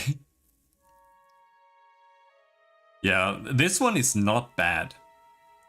But it really depends on what you're targeting, because the AoE is it usually doesn't really do that much, but I kind of like this spell for single targeting anyway, on enemies that are weak to crush. I hate this level. Can we change something here now? Bitter Mooring. Target freeze damage. Stuck for 3.9 seconds. The target is hit with a stuck affliction and becomes an anchor for a frigid ray of energy. No, it's just Agonauser's Burning Ray again. Or Agonauser's Scorcher. Oh, this level is fucking garbage.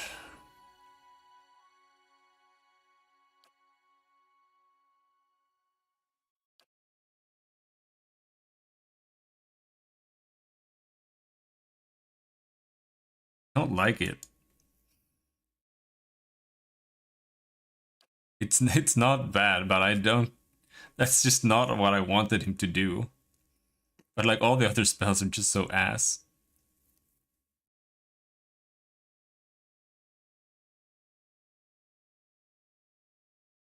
I don't think that these are bad.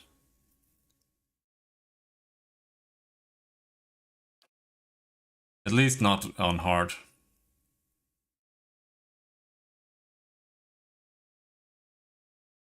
But I mean, it also depends how you've spec'd your mage, I think. I don't know what Aleth's stats are like.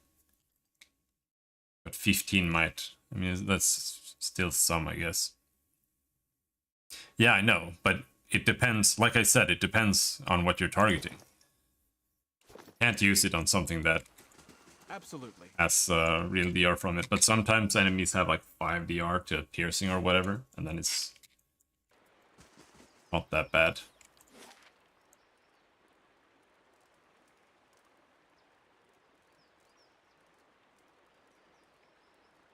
Well, it doesn't make that much of a difference. Like, the stats are kind of meh. They don't really do that much. They do some, but they don't really do that much. But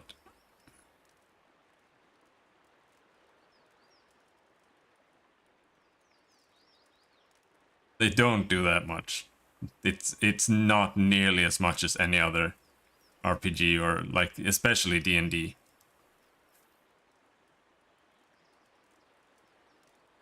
Here every stat is like 1% bonus for something, more or less.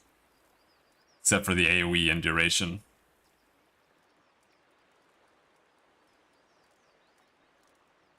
X is like, yeah.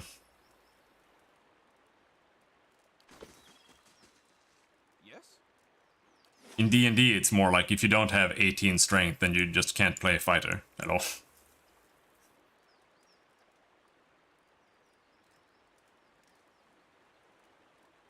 And there the difference is quite significant. You wanted me to go to Black Meadow.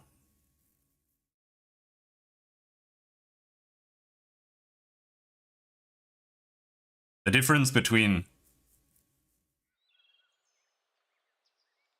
I mean, 2-hit is really strong, right? But still, the difference between a 10 perception mage and a 20 perception mage, it's only 10% hit chance.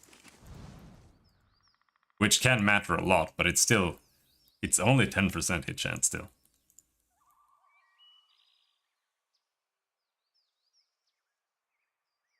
Where am I going? Where did you want me to go?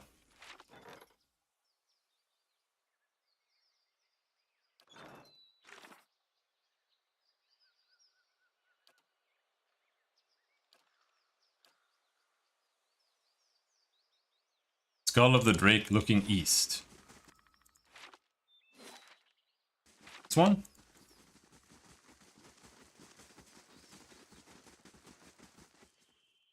This drake's skull faces east. The soil underneath is soft and moist. Bury the scroll of whale. As you cover the ancient scroll with the last handful of soil, the shifting voice speaks in your head once more. Well done, Watcher.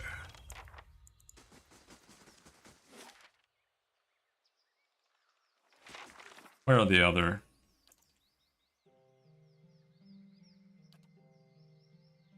Anslug's Compass. Modmer Bridge. Alright, both are here.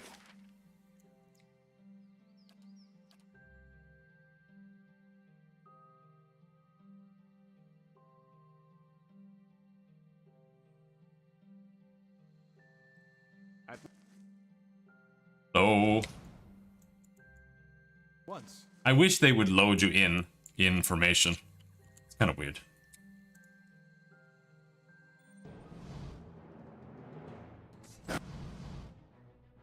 That's a lot of dudes. Pop Confusion. Back there somewhere. Oh, let's readjust.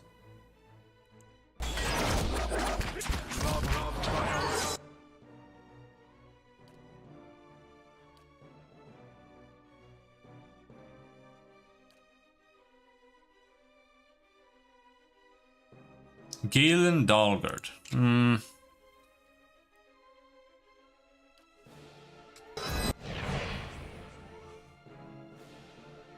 Galen Dalgard.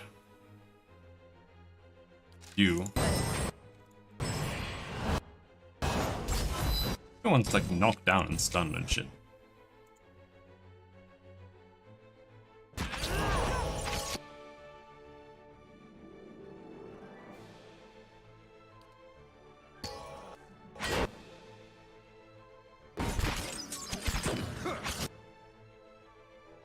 Miss?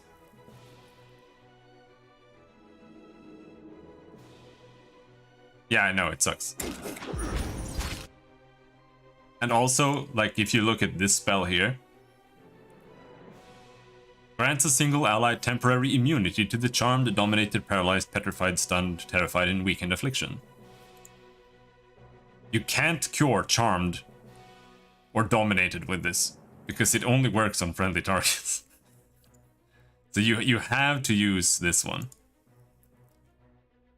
No, this one. This one is friendly AoE. For some reason this works, but the other one you can't target.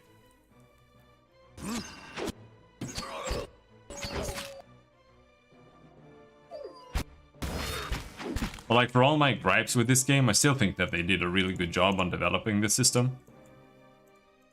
Regardless. It's got 124 defense. Or deflection. What else does he have?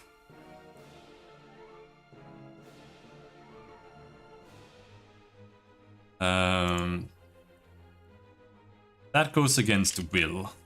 Let's try paralyzing him. He's paralyzed.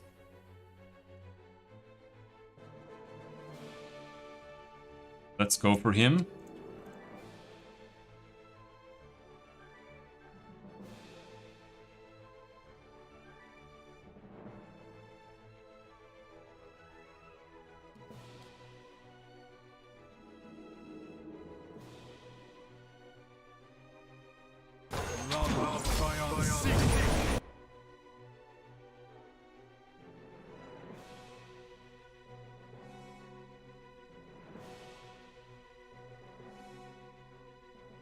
One grace, one hit, one crit.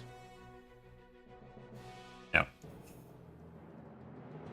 Pretty shitty damage. I knew that was gonna be crap.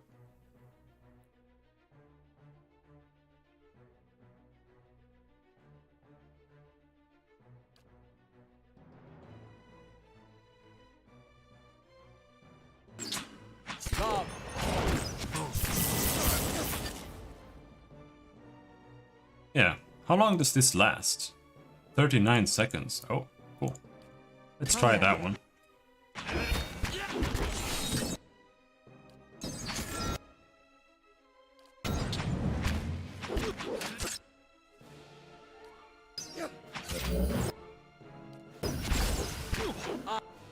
Do you have your AoE or attack thing on again? No.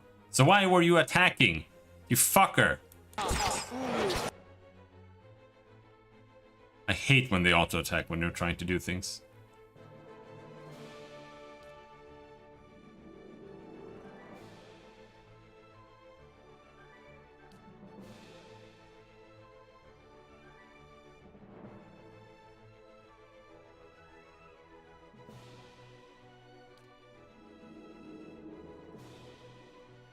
That's great.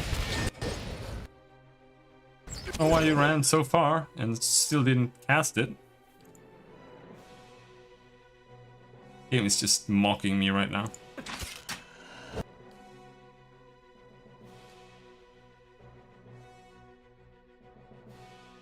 Come here.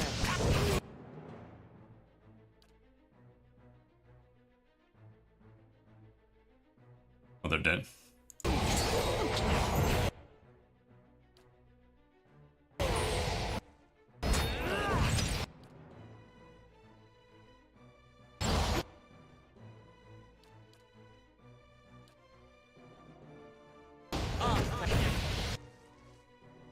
All my fireballs.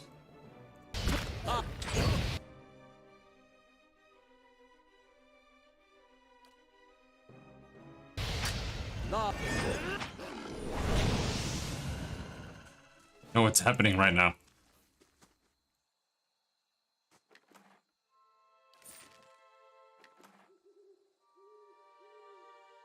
Superb Vigilance Shield. Large shield. Incoming hits converted to graces. Yes? Yes?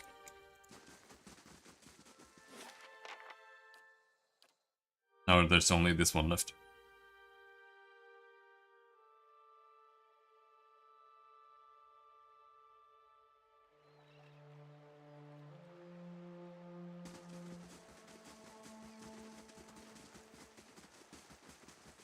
Margaret's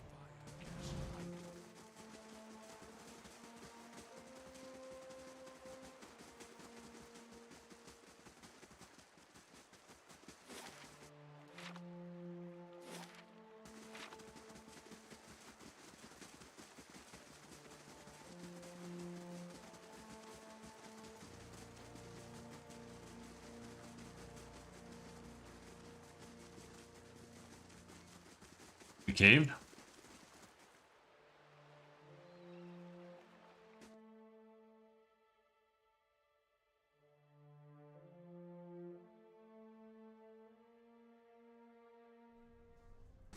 I'll take a look. Look.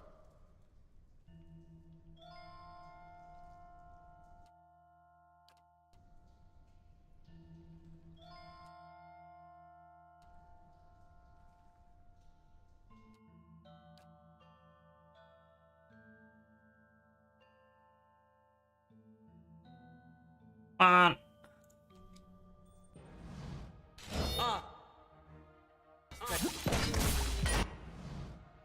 That was terrible.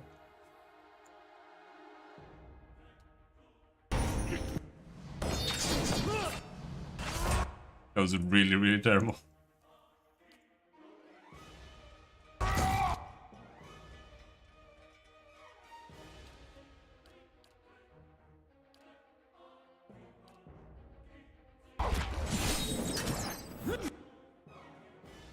Now, where is our characters and what are they doing? You help him. Me, I don't want to use Ringleader.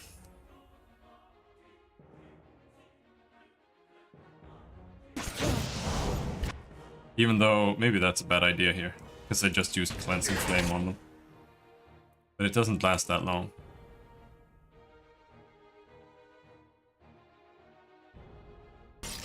What if instead I just go in there and dominate Captain Mauramui?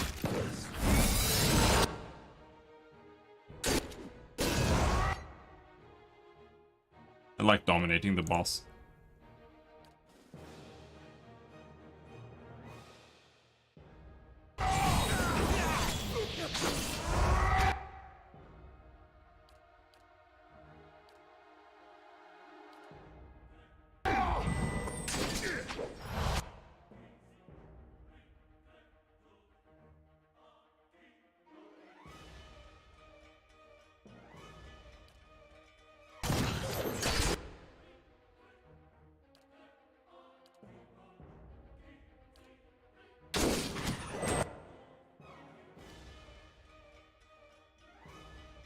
These guys are really something.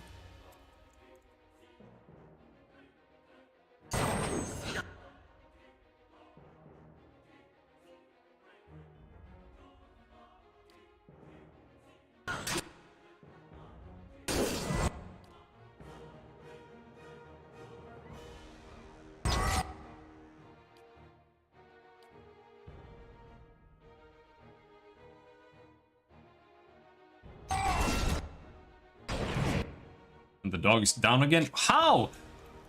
It must be like they're archers or something, because they're just... No. What the fuck did it die from? Just died. Decided to die.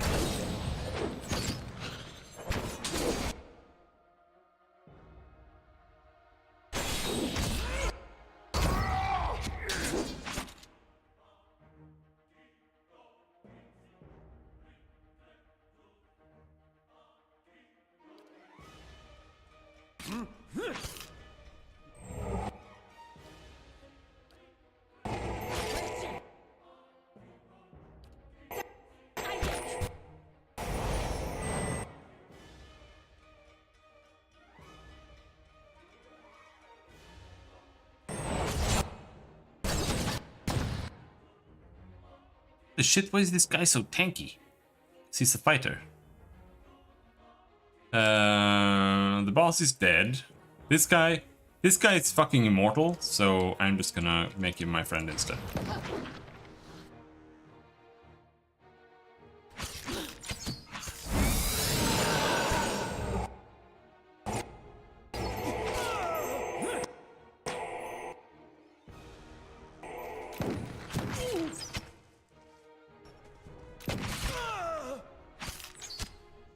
See, the thing I like about making the boss dominated, like, from the get-go, is that all of his friends just instantly turn around and kill him. And maybe he takes a couple of them with him. Mow it.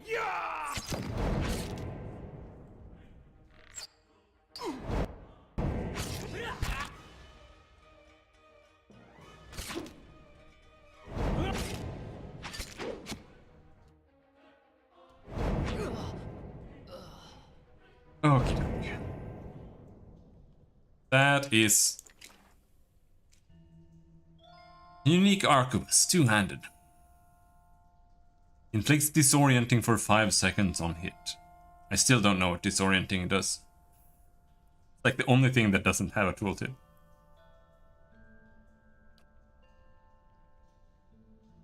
But it is exceptional. I'd be glad to.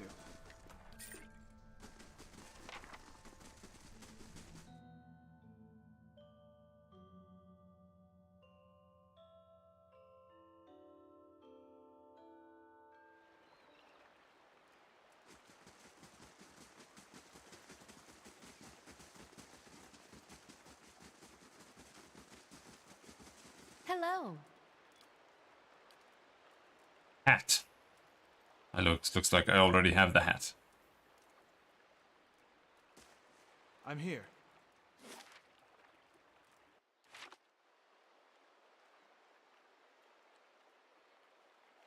Now, are we even close to leveling? We might level. I'm here. Another merchant? I don't think so.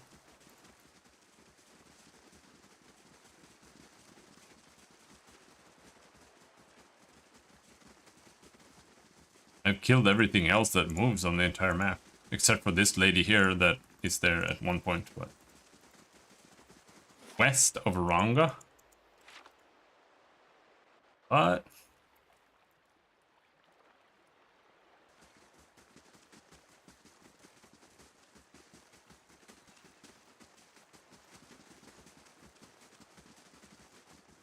Here, maybe? Oh.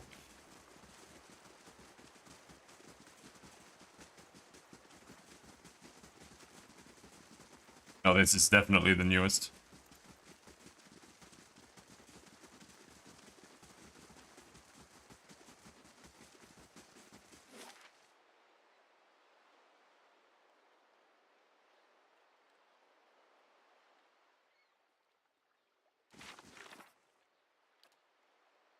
Maybe it's someone who goes there if you do some quest some certain way or something.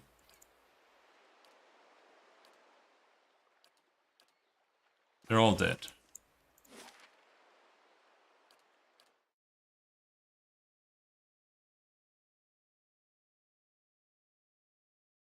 I don't remember seeing anyone there.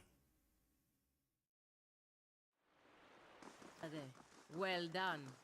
A formidable fortress in the old style.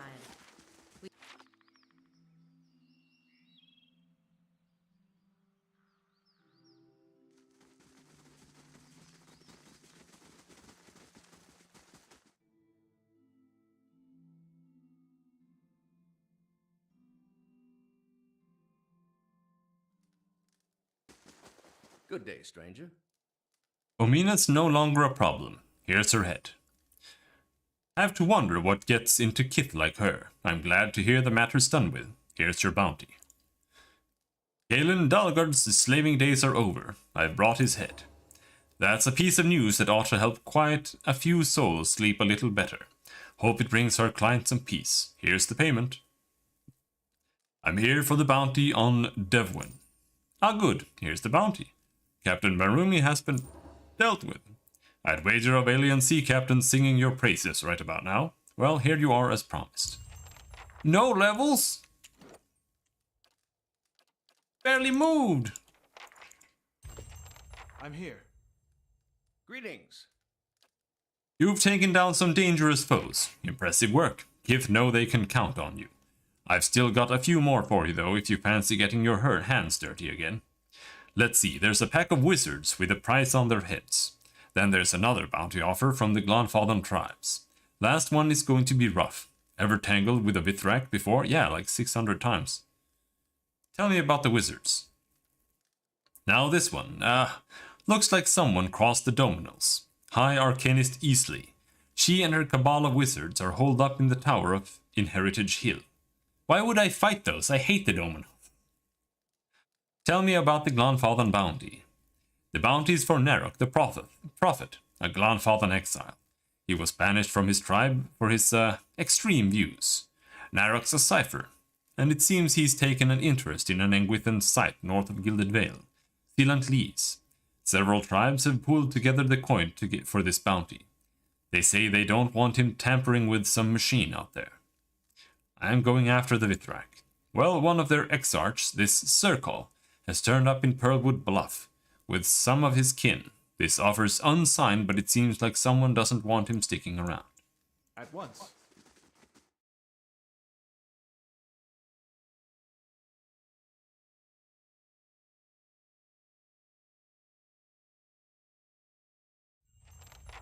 Amazing. You could fit a whole village in here. Quiet. Yes?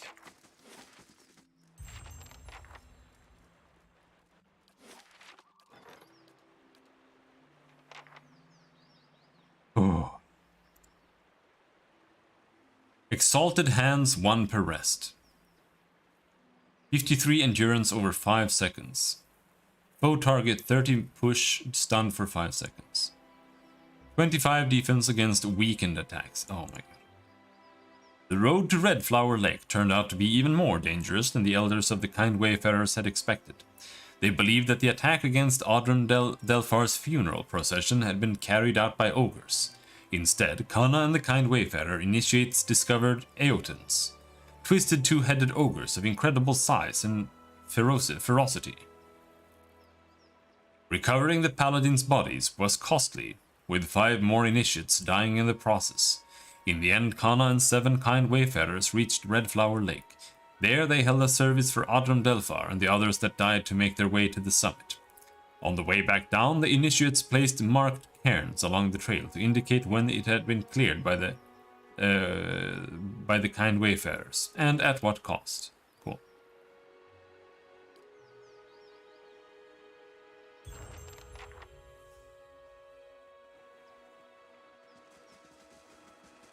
Okay.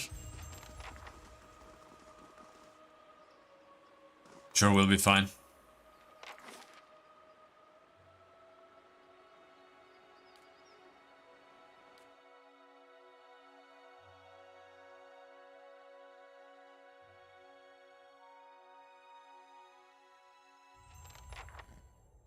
Hello there, fellas. Aye?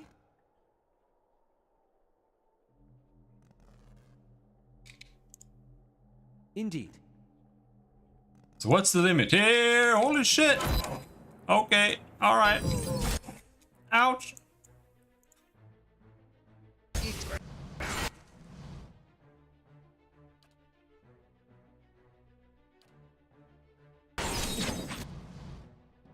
Oh no! They're swarming!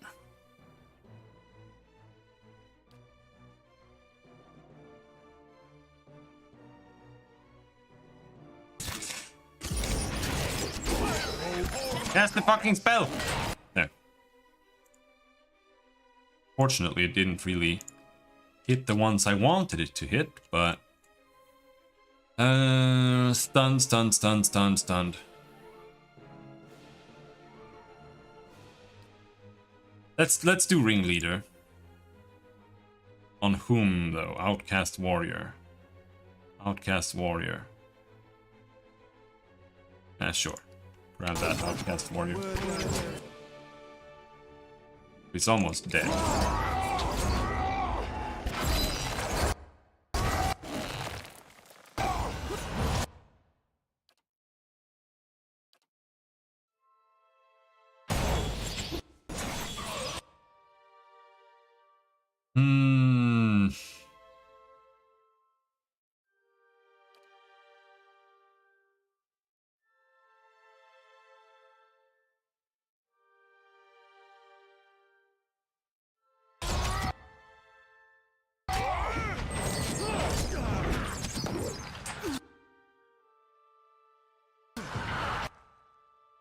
Come on. What is he doing? Go attack the shaman.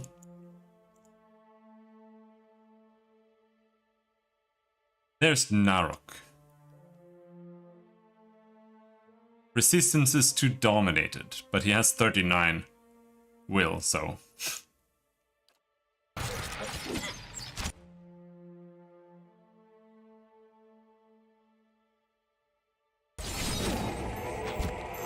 Grab that fella. We critted him, he's dominated for 35 seconds.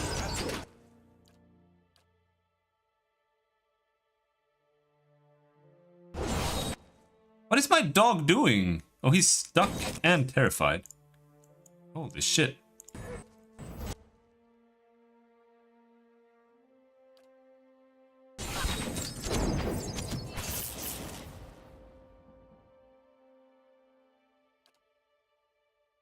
I never tried this one. Yeah, the shock horror thing. Give that a go.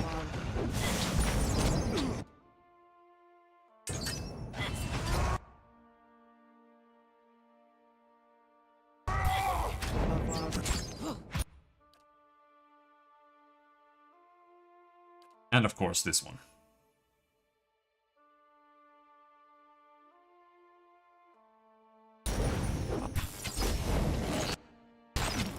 Boom!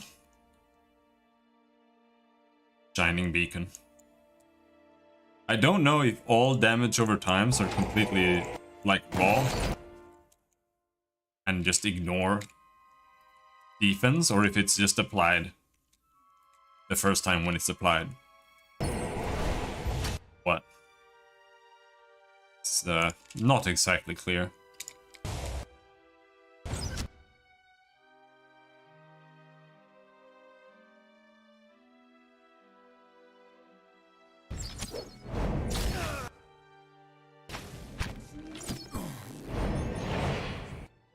There we go. Now it's only Narok left. Let's kill him. I'm ready. That's... Yeah.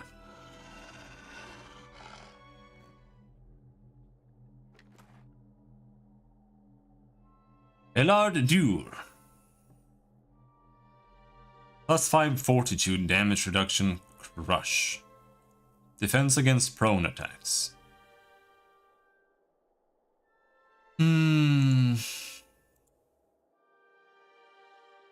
Nah. I don't think so.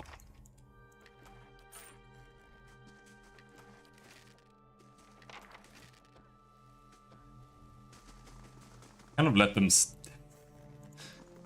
just stand around earlier. out of respect. Alright, next one. Durgan's Battery.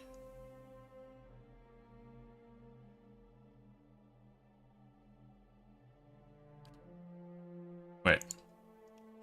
That's for later. Earlwood Bluff.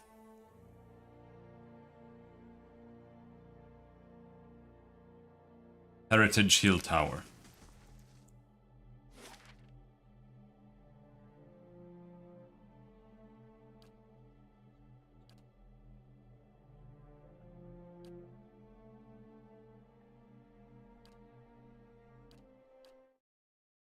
We can go back, rest, and continue.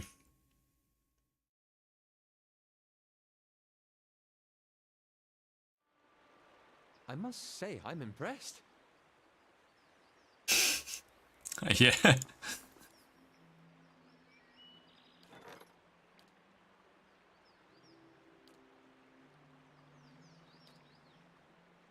Everybody gets escorted by Zahua, the man who smells like dead fish.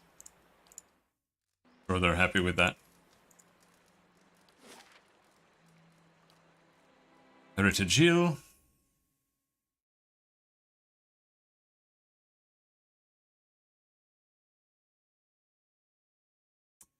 I kind of don't really want to do this, but we have to go do the White March now.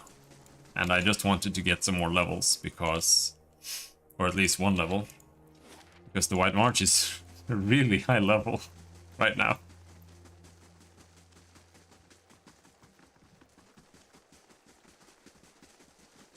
Like the encounters there were quite absurd. Compared to everything I've done so far here, except for the Auto Dragon, the encounters there they were way harder. Way harder. I'm here.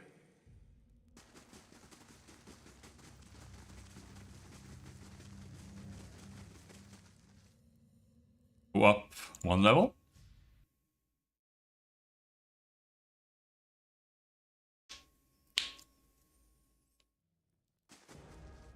Hello there, fellas. Oh, that.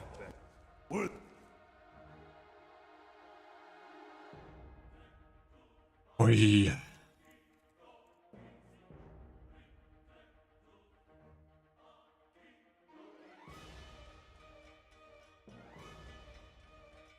I don't really want to switch characters.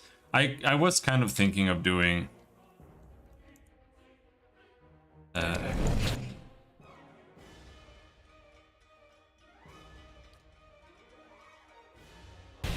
everybody's side quests. Oh shit, it sucked me in. Can't do that. That's my spell.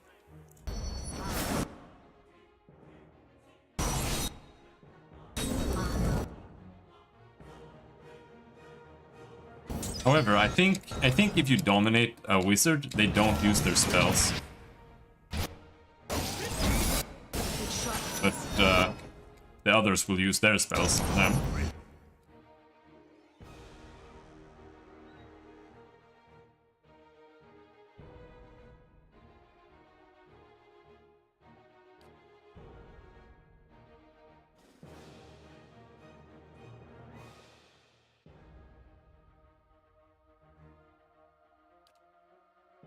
Terrify them.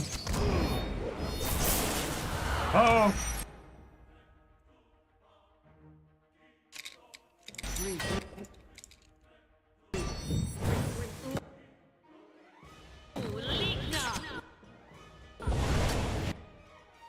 Ligma!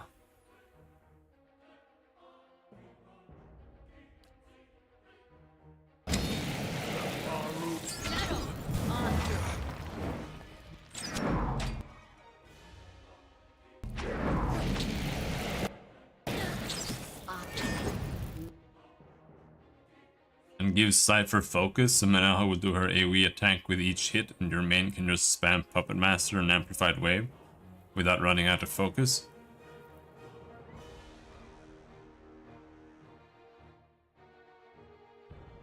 Oh, is it like a buff or something you put on someone?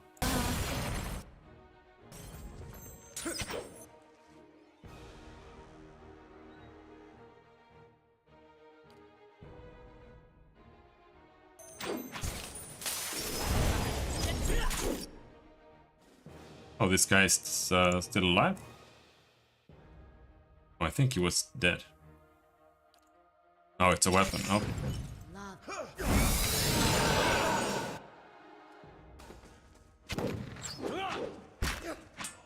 There's so much shit on the ground. Very odd.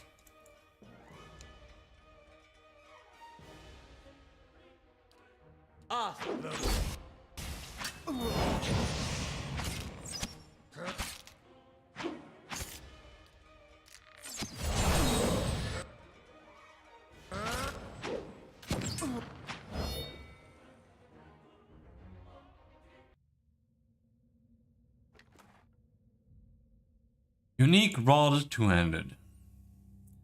3 DR bypass. Alright, it's just like a rod. I'll give it to you, I guess.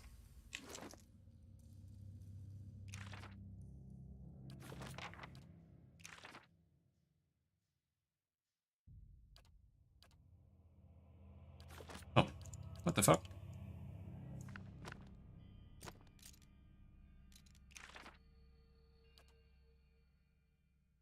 Ningguath's Freezing Pillar. I think the Freezing Pillar is potentially the best damage spell there, but it doesn't actually say how much damage it does. But that's why I didn't take it, because I got kind of annoyed with that. Because it does damage in waves, right? But it doesn't say how often it triggers. So you just don't know.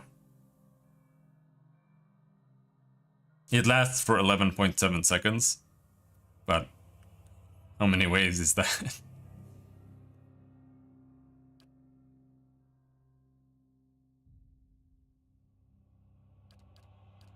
Yeah, I do prefer keep him as just a damage character. Get rid of Death Ring. I'm kind of just keeping this as a meme. I kind of want to try it, but because the idea is just it's all Spirit Lands and then that. But I feel like if you want to do this and you want to play like a melee mage, you have to focus more on that. Like you gotta cast like Deleterious Alacrity. That's how you pronounce that. Like cast that, then cast Iron Skin, Deflection, then Kitsal's, then Martial Power, something. Yeah, you have to. Well, with this you kind of don't have to change your stats really, because you get plus 20 accuracy. But otherwise, I mean, I was kind of tempted to play a melee mage, but I think you have to stack up your perception maximum really then. So that's still like a holdover I have from D&D, right? I'm like, oh yeah, if I'm gonna be in melee, I've gotta have like the right strength to be in melee. But everybody uses accuracy for everything, so it's not really true. Well, it is in a sense, because the way the mages or the wizards are designed is that they have 10 less accuracy base than a fighter, and it's made up by all spells having plus 10 accuracy. But if you then want to be able to land hits in melee as well, then you probably want max perception, but you kind of want high perception anyway on pretty much every build, I think. I mean, if you can sacrifice perception as well. If you're playing a fighter, for example, and you play a one-handed fighter build, you can sacrifice it because you already have fighter accuracy. You have plus 12 from using a one-handed weapon only, and then you can just go max dexterity might instead.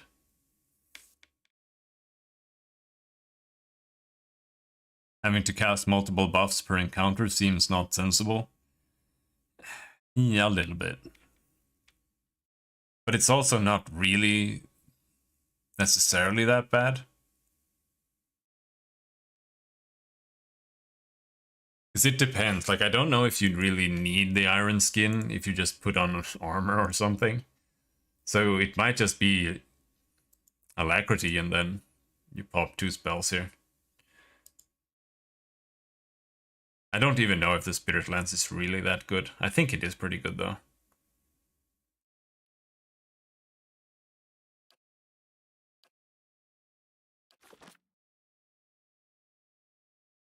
It's not like I don't cast like 4 or 5 spells every encounter anyway. That's a bad idea too. So I think I'm doing pretty well when it comes to using the spells. This spell system is a lot better than the D&D spell system. Anyway, I mean they literally just took spontaneous casters. D&D, which always made more sense.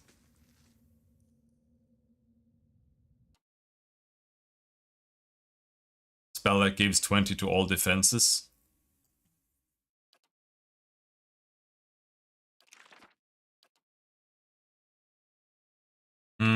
Yeah, I think I didn't take that one. Oh, hello there.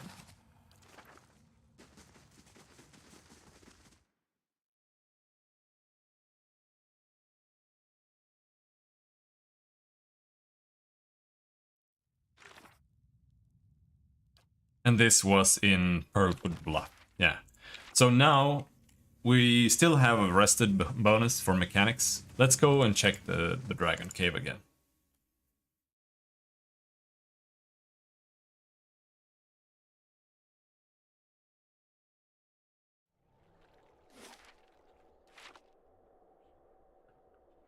Since it's on the way anyway.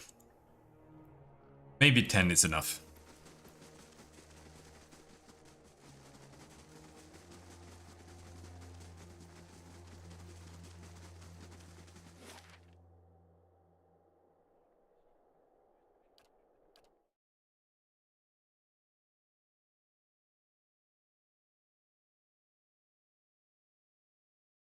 Need mechanics to find random secret treasure chests.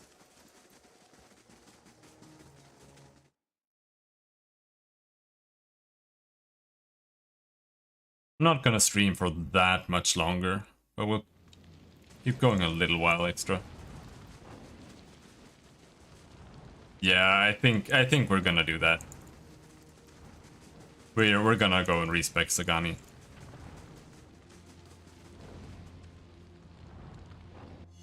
There it is. I was kind of weirded out that you said that there was a greatsword there because I know that I had gone around and sneaked through the entire cave.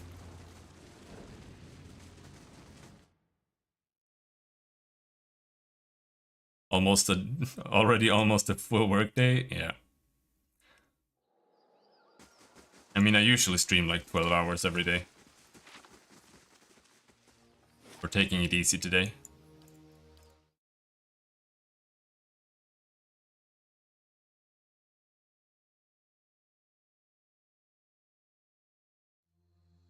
Should look at that sword.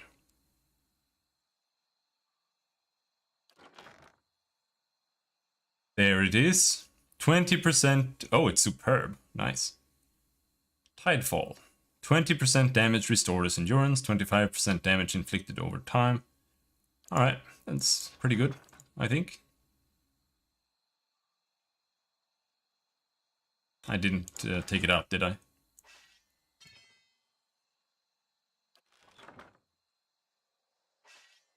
Oh. Yes? Yes? I shall be discreet.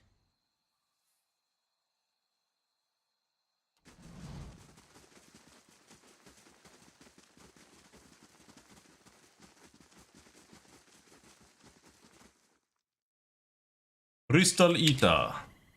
Yes?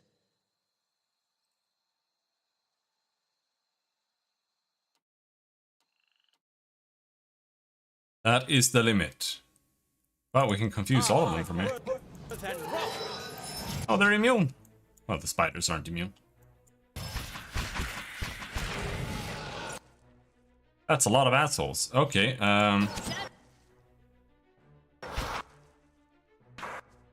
Oh no, they're stunned already. I'm surprised they're stunned.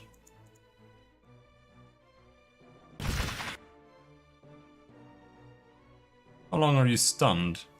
7 fucking seconds, okay.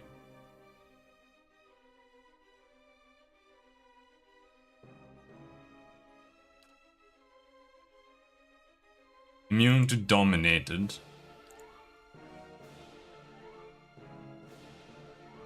I'm here.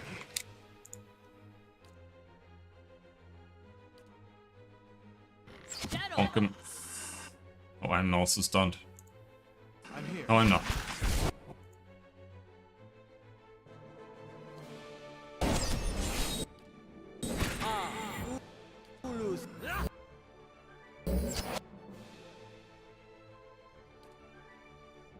This one is... What?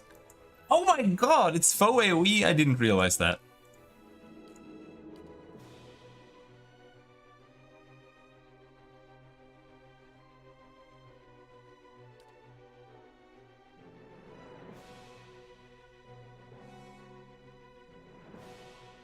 What is E2 Monk doing? Oh, he's paralyzed.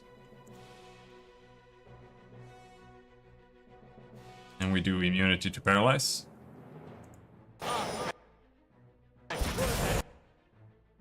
Ouch!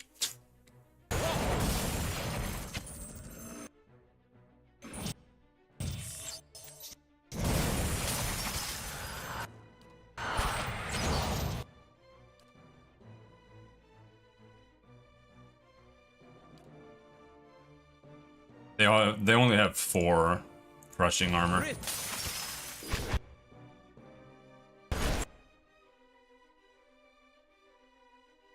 See, there it did almost 50, 70, 87 single target damage. It's like crit 4 times.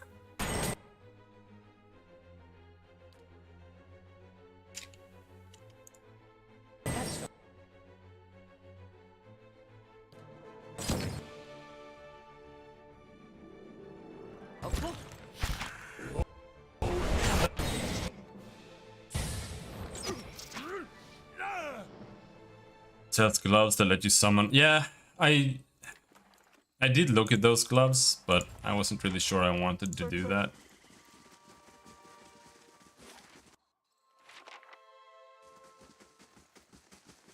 Are you going to play the sequel? That is the only reason I am playing this game, to be honest. The plan is to play this game, finish it. Well, I'm gonna play the White March, and that's gonna take forever. And then we were playing through the East series as well, so we're gonna play probably Oath in Felghana, and I don't know after that. We'll see. We might reevaluate after Oath in Felghana, but either I play another East game after that, because they are sometimes really short, only like 10 hours, or we play Deadfire then.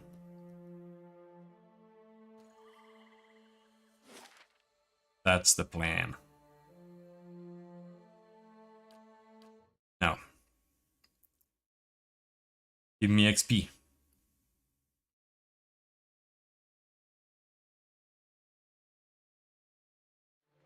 Certainly. Amazing. You could fit a whole village in here.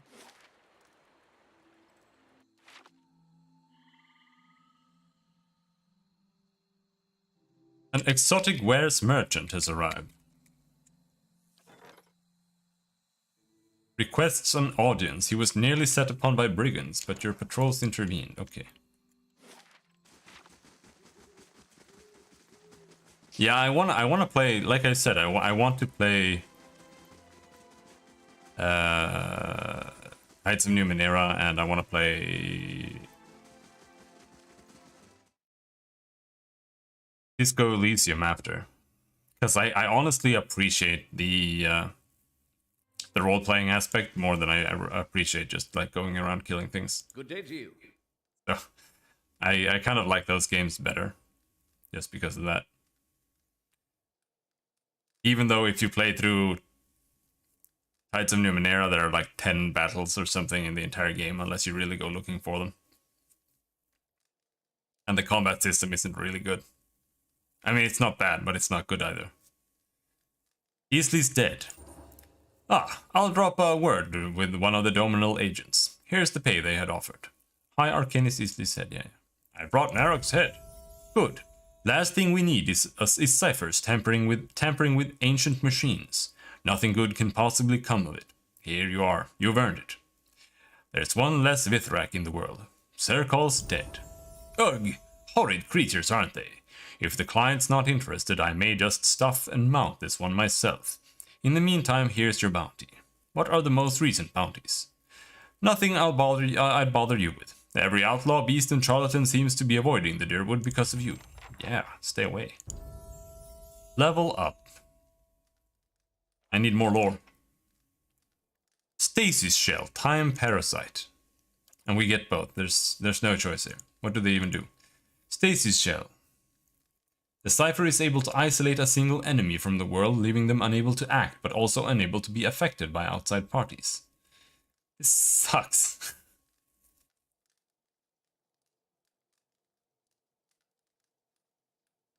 This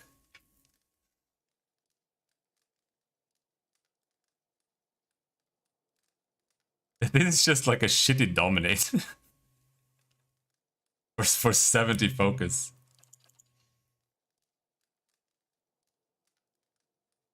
Time Parasite. By siphoning power from enemy souls, the cipher is able to slow them down and increase his or her own speed. Steal 50% of attack speed for 18 seconds. Foe jump targets. Okay, so we slow 5 targets. And, or is it 6 targets? And then we steal from 1. And we steal from all of them. But I assume we only get 50. 300% more attack speed would be pretty cool. Tactical Meld. Plus 20% accuracy when attacking the same enemy as the target. See, I kind of avoided taking the damage ones, for example. And the other spells are just kind of meh.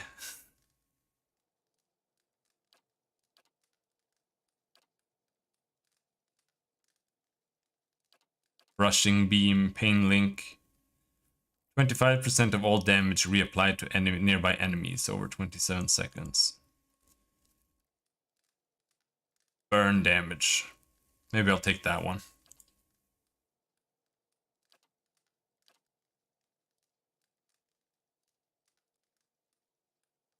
Yeah, but like I said, I was avoiding taking damage stuff.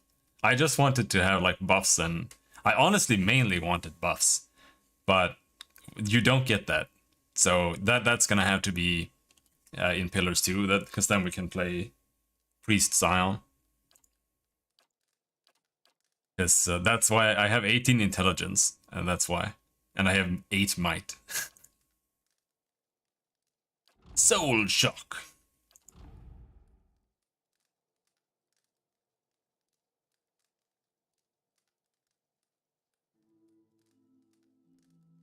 Yeah, it is.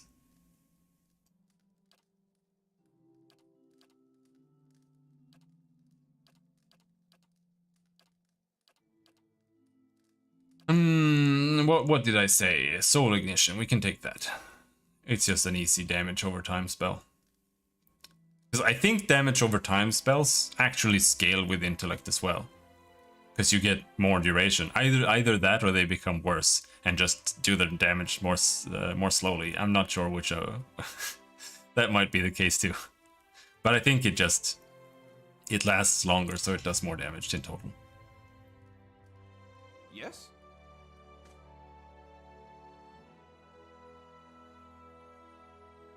But yeah, I know that the thing was, because I looked at the cipher in Deadfire, and they do get some buffs. At least there's a buff in like the lower level, like level 1, and that's why I kind of got that idea. And then I wanted to make the same character here so it would carry over, and here it makes no sense at all. But at least my dominates last a really long time, so there is that.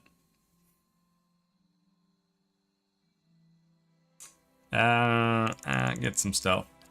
I don't know. I don't care. What do you want now then? Charge. Overbearing guard. Fearless. Immunity to frighten and terrified. Thundering blow. Primary attack that does additional damage and lowers the target's base damage reduction. That isn't bad. Take the hit. No, he doesn't want to take everyone's hits. Clear out, crush. Here we. Super rest.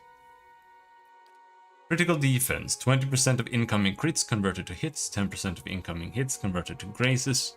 I think that one's pretty good.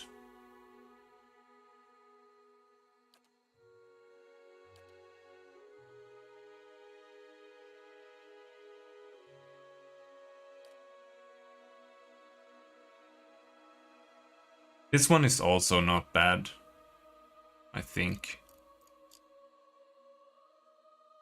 20 to all defenses.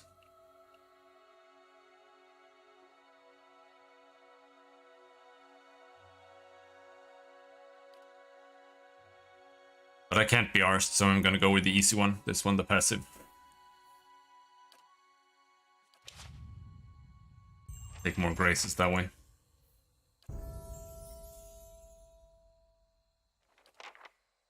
Regina, more athletics. Sacred Immolation, Abjuration. Target spirit / summon creature, 69 to 80 raw damage. 42 accuracy versus fortitude destroyed. Sacred Immolation, 1 per encounter. Area of effect, self target.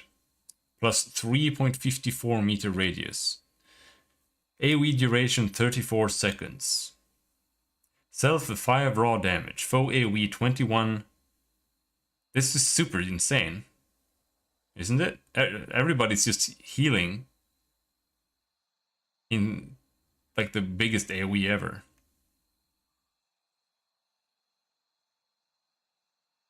That's quite a lot of burn damage for 34 seconds. Every single encounter. There's no way I'm not taking that. I'm not even gonna look at the rest.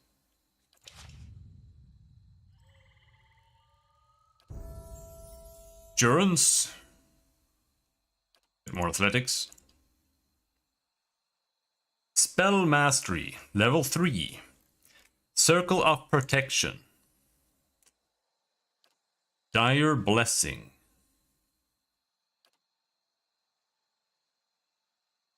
I think those are the choices, really.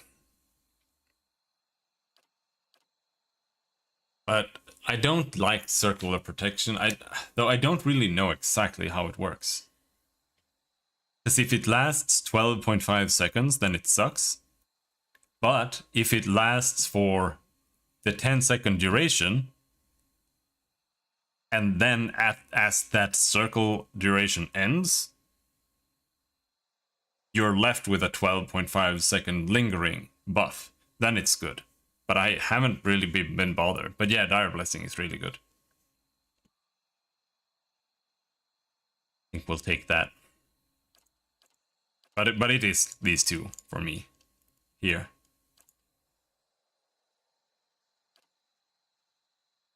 Watchful Presence is pretty okay as well, I think. It's probably one of the strongest heals, but it's still kind of...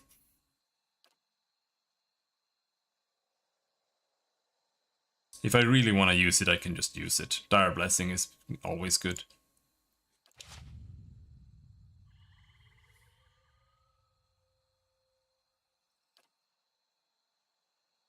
That's not a lot of spells. The priest gains a supernatural glow as he or she is infused with power. As a minor avatar of their deity, the priest gains bonuses to all attributes, endurance, health, and weapon damage. Okay, that's pretty cool. See, man, why am I not playing a Magron melee priest?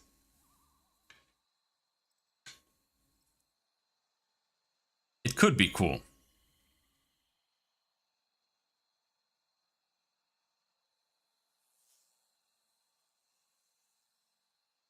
But I'm not necessarily disappointed with my class choice.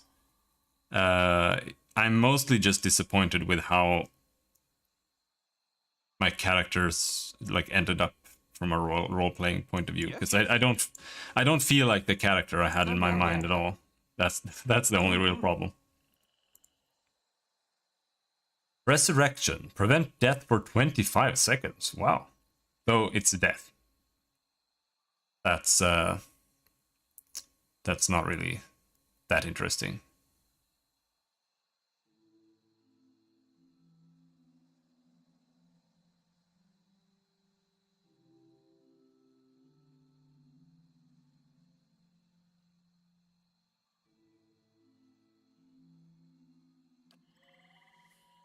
But it's still a good resurrection. Storm of Holy Fire. A terrible rain of fire falls in the area of effect, repeatedly inflicting burn damage on all in the area of effect. All? Alright. It's a pretty big AoE, but it's also a very angry red AoE. But yeah, those are pretty good spells. I think this one is really, really super strong though. Cleansing Flame.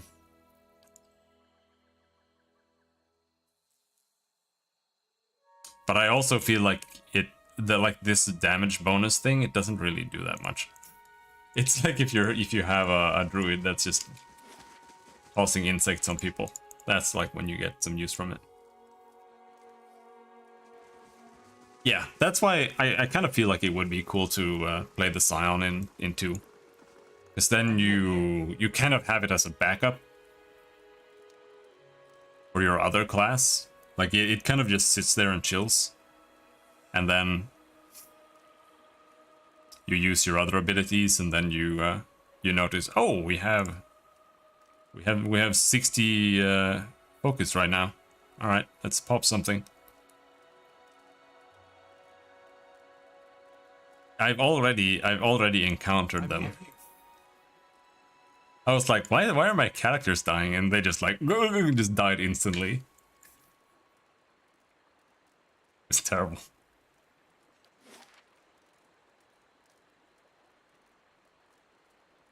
Yeah, more or less. My character was meant to be like a wandering like seer or something like that. But instead I've become a wandering mass murderer that sticks my nose into everything and just murders people because they were kind of being mean to some whores. That's what my character is now. Anyway. I think that'll be it for today. We're in Kednua, that's a good place to stop. But I guess we'll do White March tomorrow. Because we're pretty much at the end of the game now. Like there's like only one thing left.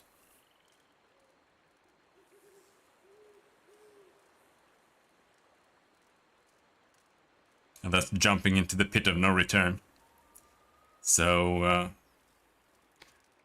oh, and the Elder Dragon, of course. But we'll just have to hope that level 13 is enough now for the White March.